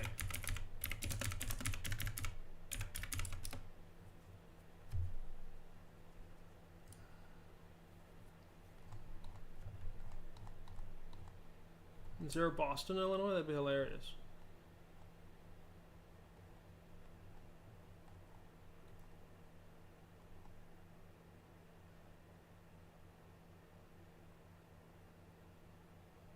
Sure. That's the one. Bourbonnais.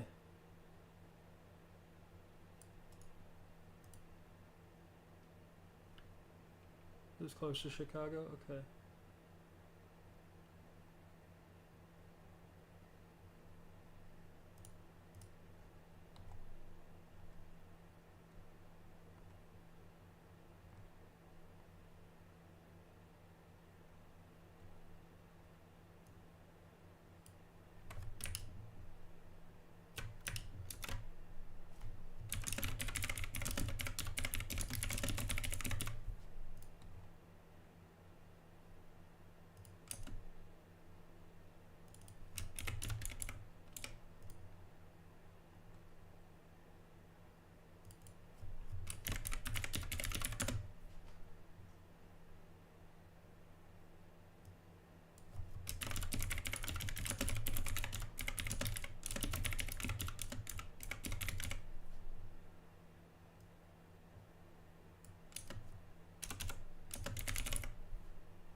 Okay, going back to the prompt.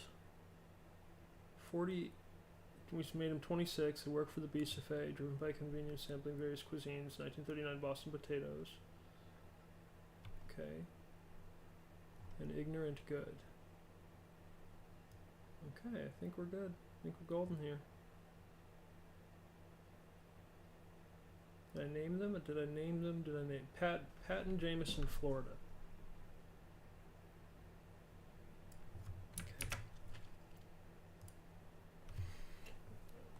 I hope the name makes Johnny laugh.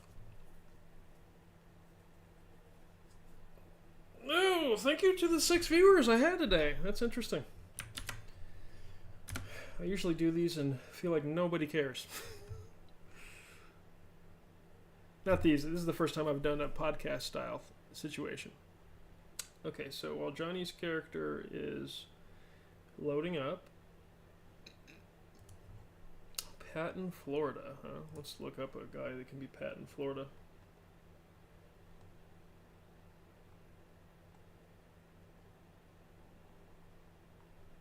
I mean, that's really good. He's 26 though, so you gotta make him look like he's 26. I mean, I'm gonna troll. I have to do this one, man. It's such a bad image. Holy crap. Sorry, Johnny. This is now Patton, Florida. That's hilarious. By the way, we fully, like, we're not, all of the character art is not, like, locked in to what has been generated. Like, we'll eventually set up a bounty system to pay artists so they can actually come and do this, like, with their, you know, a real art style. So just keep that in mind. Like,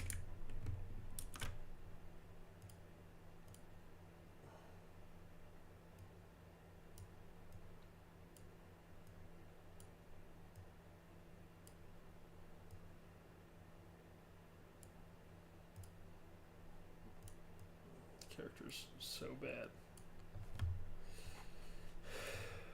What happened to my gradient map?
Right,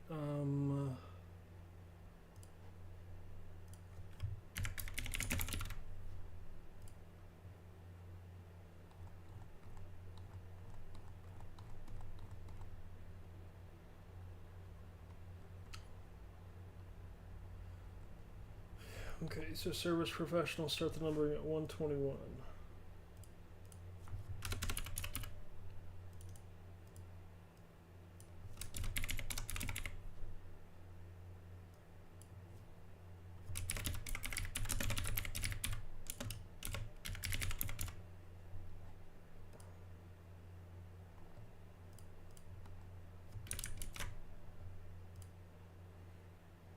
Johnny Taylor.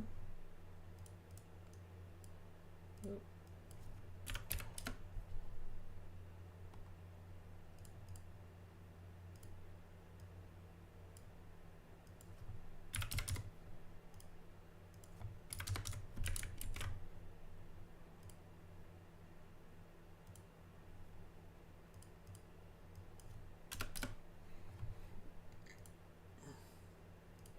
Okay, so there is a character in here that, here he is, Tiny Hanklin Bambino. Use you.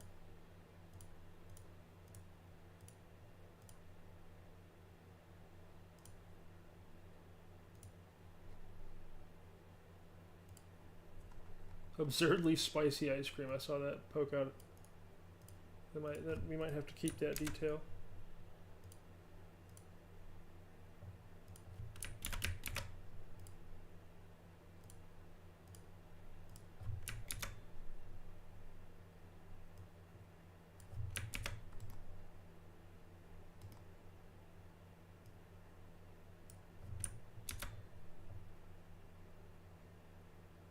Johnny Taylor Jr.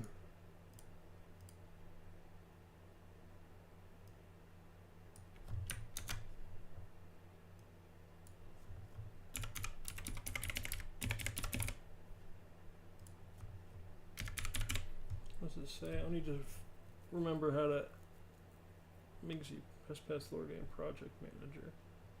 Okay.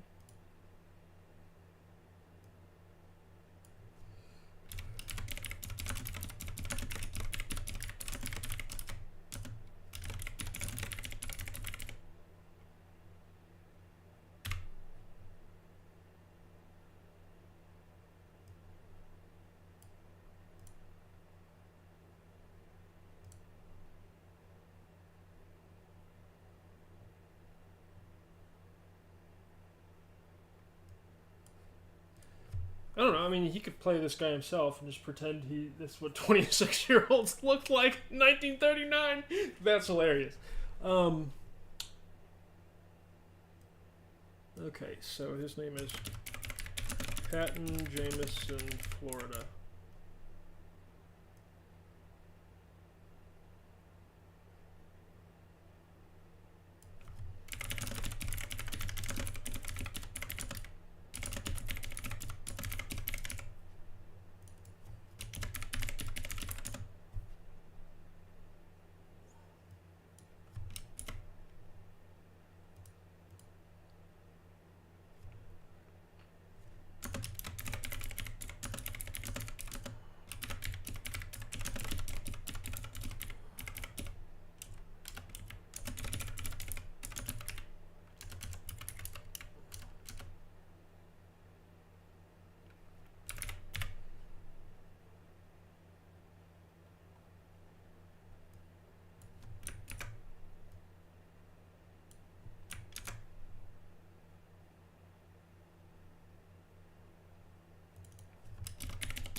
Okay, after I'm done with this, I'm immediately ending the stream because I need to move on to the next thing because it's already 4. Ugh.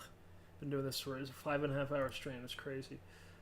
Oh crap! I don't know your height, man. I'm gonna make you.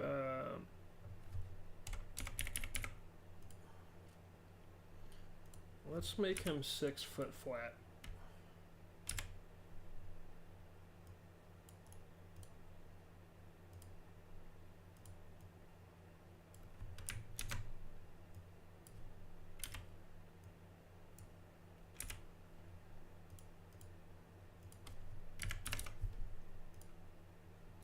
$6 feet. We go with 214.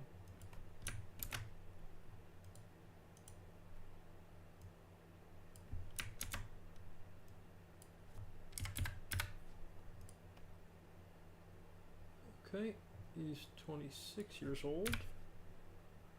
March 22nd.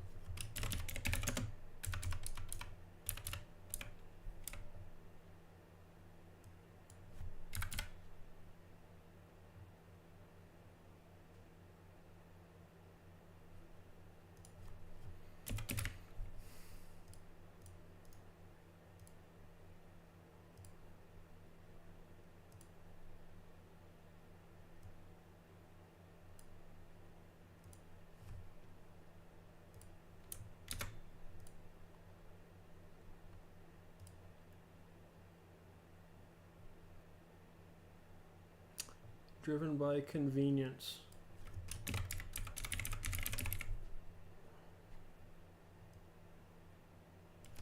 Actually, a second ecosystem professional with the goal of sampling various cuisines. And he's also ignorant good, so I don't have to change any of that.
No, just do it this way.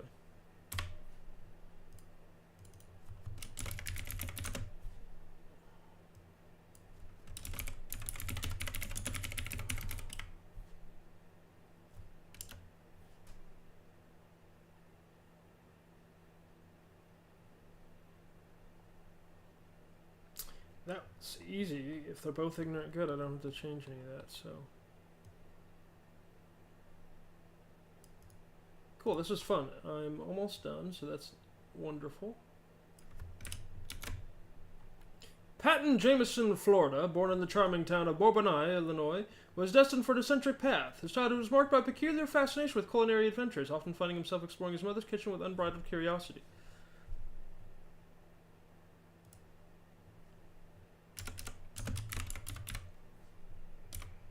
Ida, Florida.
This guy actually sounds pretty cool.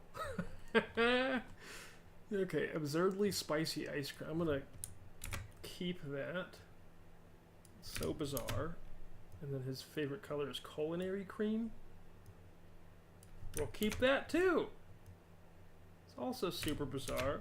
Favorite animal is a walrus. I like that.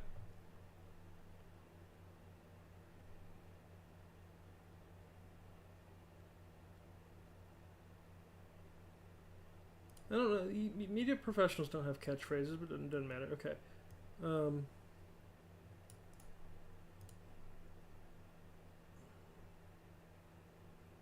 Fashion sense. Apron chic with a touch of mismatched socks. Love it.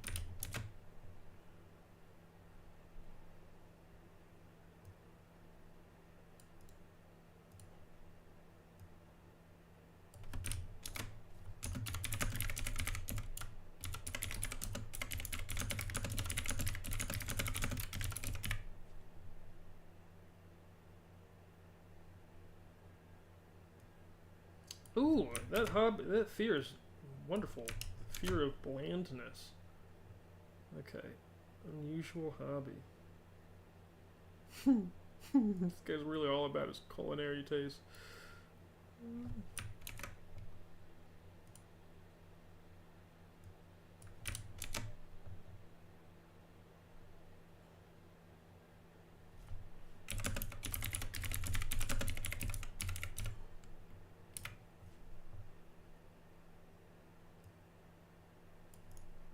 That's hilarious. What the hell? The love interest is a personification of a food truck with a flair for humor? Dude, that's amazing.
Okay, I think this is good. Oh.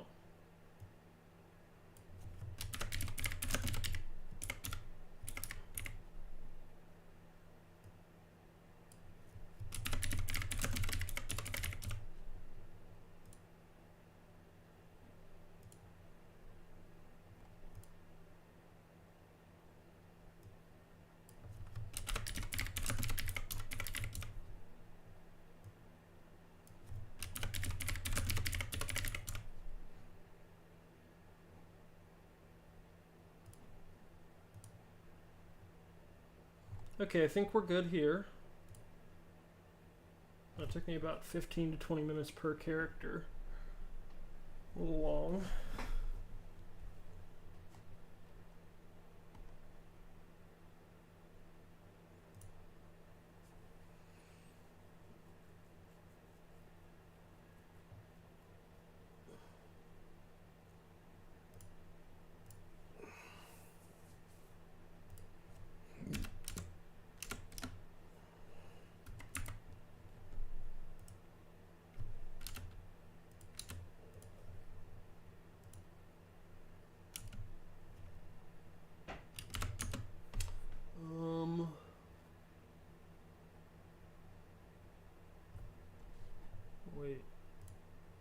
am I forgetting the character's name? Pretty sure it's Jimmy Trout, but...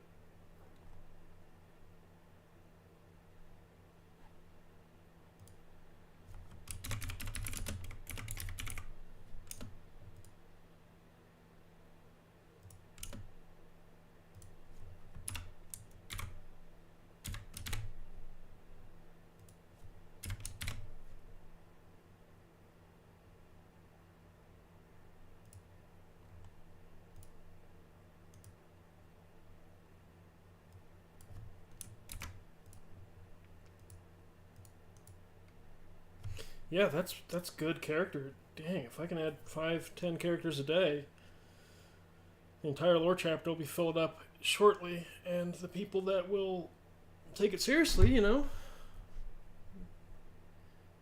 go fishing.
Does he also have sampling various cuisines?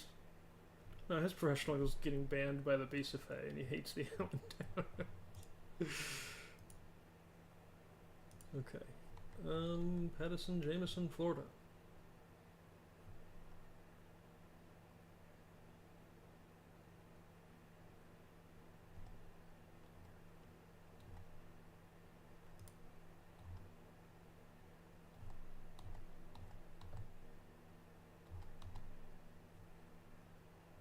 Alright, there's Pat in Florida.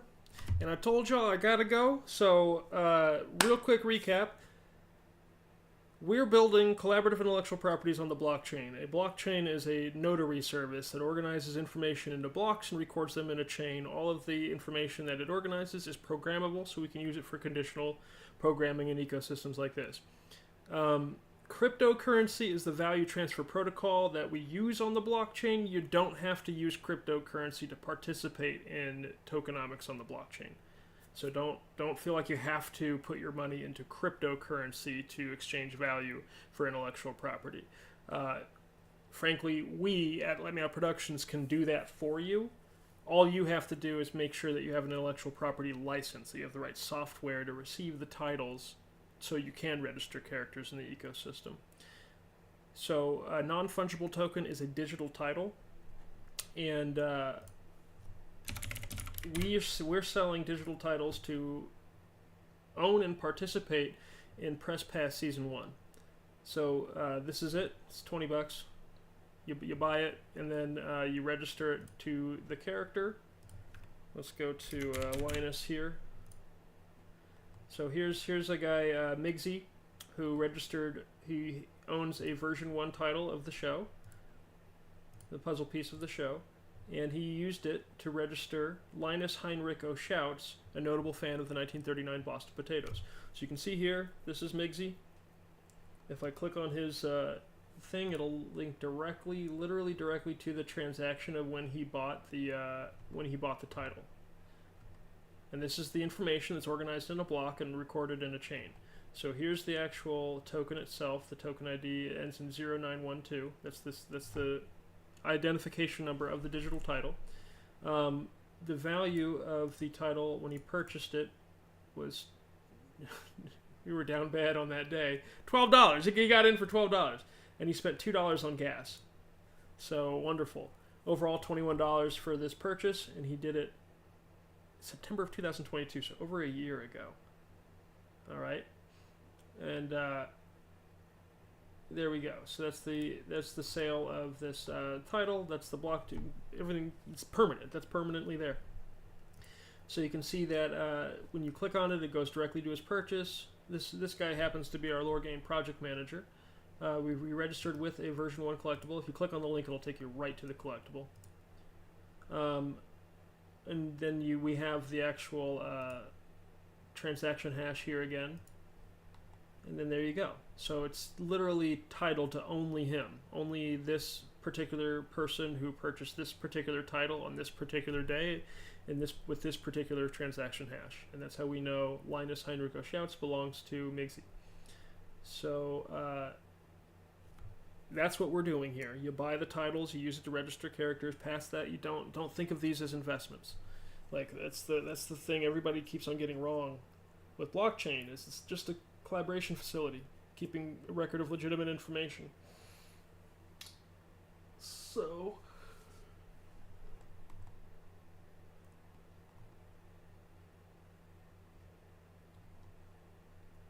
yeah, I do like Linus, his character, quite a bit. So here's Patton Jameson, Florida. What a goofy name.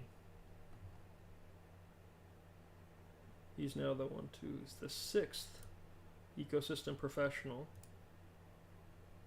and the 26th character in the lore chapter for the 1939 Boston Potatoes.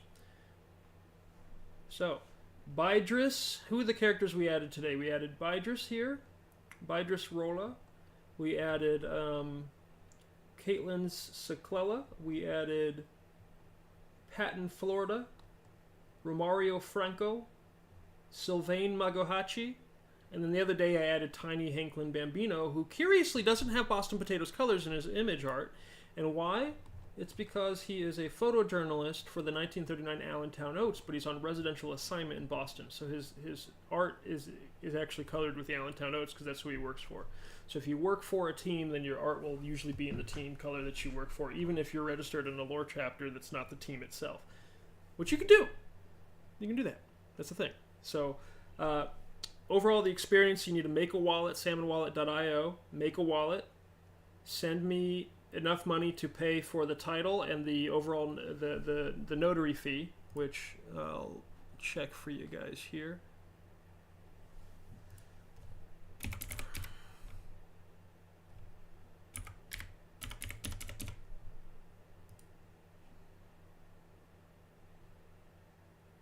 I usually say mark up the notary fee by $10 to $15 because I'll find a time to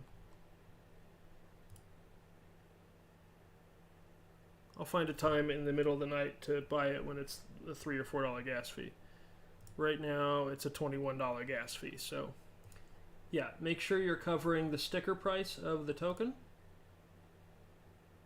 And remember, if you want more than one, if you know that you're gonna role play your character for 10 seasons in the lore, that means you need to be registered to 10 sequential chapters of lore crafting.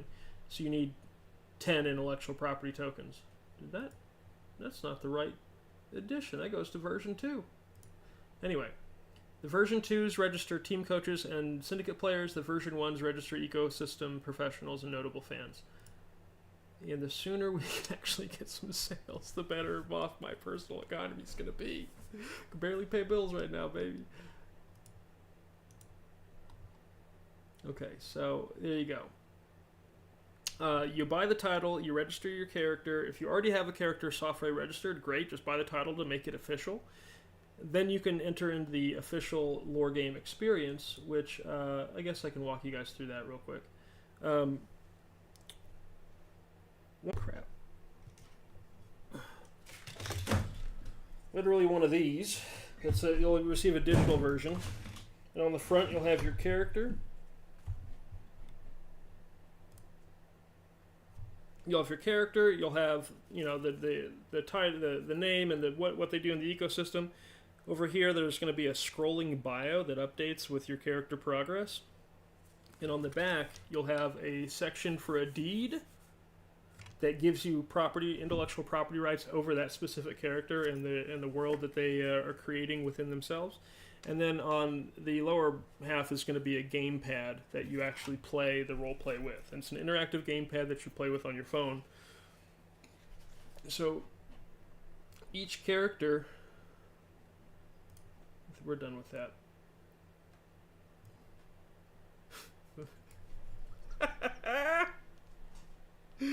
Look at that guy. Look at him go. Oh, Patton, Florida. Okay. So each character has a character tree. You have 3 branches in the tree. There's clout tree, there's skill tree, and there's Zesian tree. It's clout branch, skill branch, and Zesian branch. Clout is establishing self-righteous prescription, social dominance, elitism, that kind of thing. Skill is your authentic value of labor, and Zesian is the concept or feeling of deserving to exist. So, when you register your character, you're going to add let me scale this out. Overall, your character tree has 60 facets. They're organized to 20 facets to each branch. Each facet is meant to be reflective of an emotional embodiment in some way. An emotional embodiment is what we call in cognitive linguistics the embodiment of emotion. Emotion is just a chemical reaction in your head. It's a mixture of hormones in your neural pathways that are producing what we experience as emotion, but the reality of that entire transaction is we're not responsible for what we're experiencing. It's a set of biological conditions that we're embodying in our feeling, but the responsibility, the onus of control over that biological condition, we have no control over it. We have conditional control, meaning that we can feed ourselves, drink water at appropriate times, make sure we're sleeping, and all of these other things, but the actual reactionary apparatus of emotion we have no control over. So we call the various categories of each embodiment, each possible each emotion, anger, sadness, all of that, each of those is an emotional embodiment. And so when you're angry, you're not angry. That's not a state that you're in. You're experiencing anger. You're experiencing a mix of adrenaline focus with some other hormones in your neural pathways that are outwardly producing the embodiment of anger. So anger is not one of the facets. I want to be clear, but all of our facets have to do with that in some way. That's how they came to be. So Clout has 20 different facets that are all organized that impact your mission to establish self-righteous prescription, social dominance behavior, become an elite, that kind of thing. Skill establishes your authentic value of labor, and Zesian establishes the concept or feeling of deserving to exist. So when you register your characters, you're going to add 20 levels to each tree. Everything starts at level 1, so when you register, your totals in each branch will be 40. And you can diversify however you want. You can't take anything away, so you can't make anything level 0, but you can, if you want to go 19 in equality and 2 in mercy and be done with Zesian, and that's how you want to register, to go for it. So I do encourage people to be diverse with their level distribution, because the conflict interaction system is how we determine the lore. A conflict interaction system in the lore game, it's our combat system that drives the story forward and allows players to shape the direction of the lore. Conflict interactions occur when 2 or more characters disagree on anything at all. Conflict interactions also occur anytime a character exhibits self-righteous prescriptivism, aka SRP, that challenges the story's direction. So the layman's term is just elitism. Somebody's acting elite, then we want other characters to challenge that and try to change the lore away from going in that elitist direction. Role players in a story bead, which is our term for an adventure, can trigger... Our lore is organized into 73 chapters in sequence. Each team has their own sequence of chapters. So overall, there's 1,830 chapters of lore, but there's only 73 chapters in any given sequence. So the most any one character could roleplay, they'd have to start off in 1939 as a young character, and they could roleplay all 73 chapters. Now, they'll probably max out their levels at maybe 15 chapters in, so I don't think that would be very fun. But anyway, basically, we go through this adventure. When a conflict arises, the people that aren't involved in the conflict can vote or vouch for. They can vote on what they think the conflict is based on from the list of facets, or they can vouch for one side of the conflict or another. But they can only do one. So if you vote, then you vote. If you vouch, then you don't vote. And it's say Bydris and Linus got in an argument over whether or not the team should sell sweaters or skirts. I don't know. There's a totally benign conflict. Okay, so Linus here, he's a professor, he's a fan, and he's arguing with Bydris, who's another fan, an anthropologist, about the merch for the 1939 Boston potatoes. Okay, it's starting to get funny. That's already pretty funny. They disagree on the style of merch the team should put out. So Linus wants to file the fan survey to say, hey, we want a line of skirts. We want Boston potatoes themed skirts. And Bydris, being a Montenegrin, he's like, why the hell? I don't want skirts. I want sweaters. So they have an argument. And now, in the lore of the 1939 Boston potatoes, we're going to have to determine whether or not the potatoes released a line of skirts or sweaters for fans. And let's just say that there's 16 people in this adventure that are witnessing this conflict. So 2 of them vouch. Let's say Sylvain vouches for Linus, and Patton, right, the ecosystem professional we made today, he vouches for Bydris. And we'll say that the other 14 characters in the adventure, they vote on various facets here. But let's say the winning facet is presentation out of the skill branch. So level of professionalism / ability to lead. And the runners-up are going to be leadership out of the clout branch, swag out of, well, that one probably should be the fulcrum. Let's do that one. Swag is level of fashion sense, so that's going to be the fulcrum facet of this conflict. Leadership, presentation, and mercy are going to be the runners-up. So that means the 14 other characters, the 12 other characters that didn't vouch in the conflict or not directly involved in the conflict, they all voted on what they think the conflict is based on. So we'll say the majority of them voted swag, and then the 3 runners-up are leadership, presentation, and mercy. Well, now Bydris and Linus are going to do a head-to-head roll in the swag facet. So we're going to just say Linus is level 5, and we're going to say Bydris is level 8. So if you're level 5 or lower in any facet, you always roll a 1 through 5. But past that, you roll your level cap. So Linus is going to roll a 1 through 5. He got a 3. And Bydris is going to roll a 1 through 8. He got a 1. Sorry, Bydris, you lose. So now Linus and Bydris. Linus determines the direction of the lore, and the Boston Potatoes release a line of skirts as merchandise for 1939, because that's what the fan survey returned. Who vouched? Patton vouched for Bydris, and Sylvain vouched for Linus. So that means that both of these characters, swag was the fulcrum, leadership, presentation, and mercy were the runners-up. So because Linus won the interaction, he gets to choose one of leadership, presentation, or mercy to add +1 level 2. So does Sylvain, because he vouched for Linus. So that's the benefit of vouching. When you vouch for a character, you get to benefit from their wins by being able to level up. But you're not exactly you don't have an opinion. You don't have a differing opinion on that. So in that particular conflict interaction, we could in any conflict interaction, the story can go up to 5 different directions. So it might be one player wants to do one role player wants to have the team release a line of skirts, another role player wants the team to release a line of sweaters, another role player wants the team to release a exclusive line of honey. I don't know, potato-based honey. Ew, gross.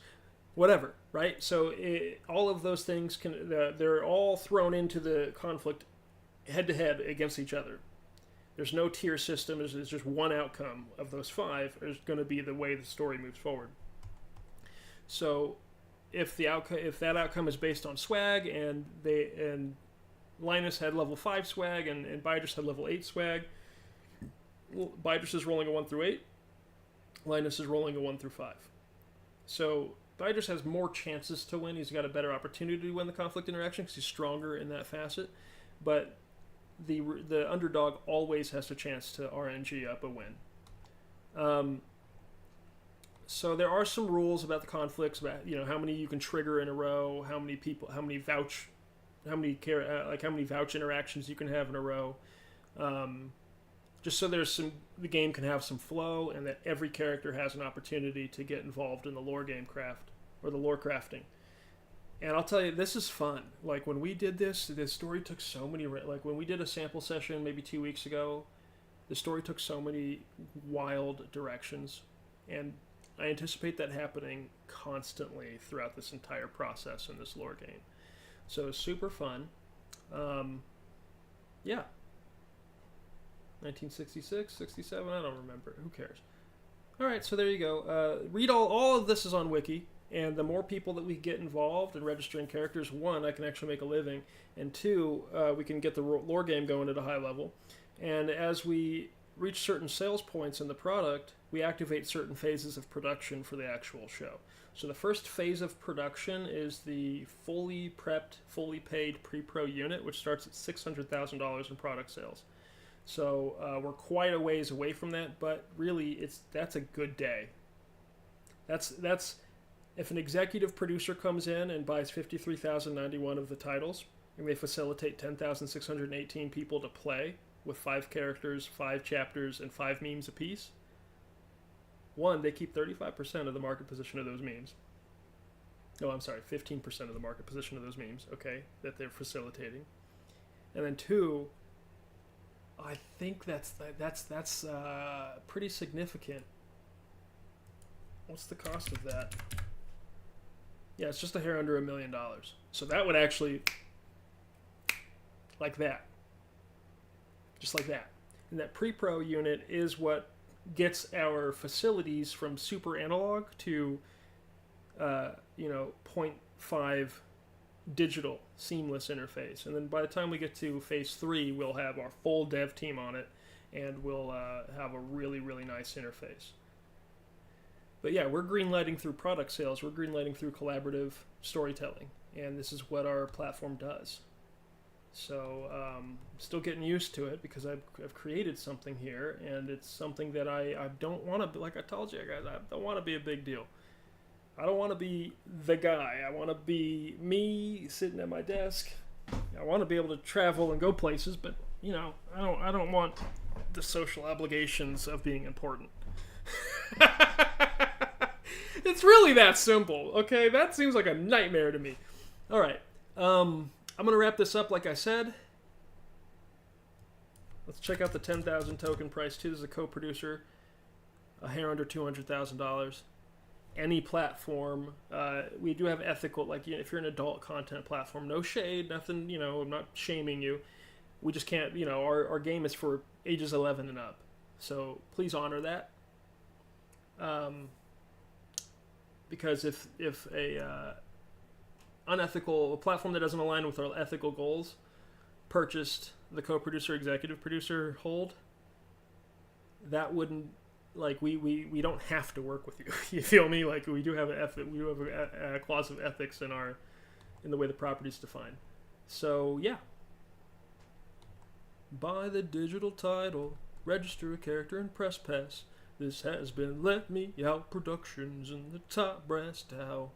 Okay, reminder to self. You need to clip out all of the comedian characters, package them into really small videos, and now you have content series for social media. That'll be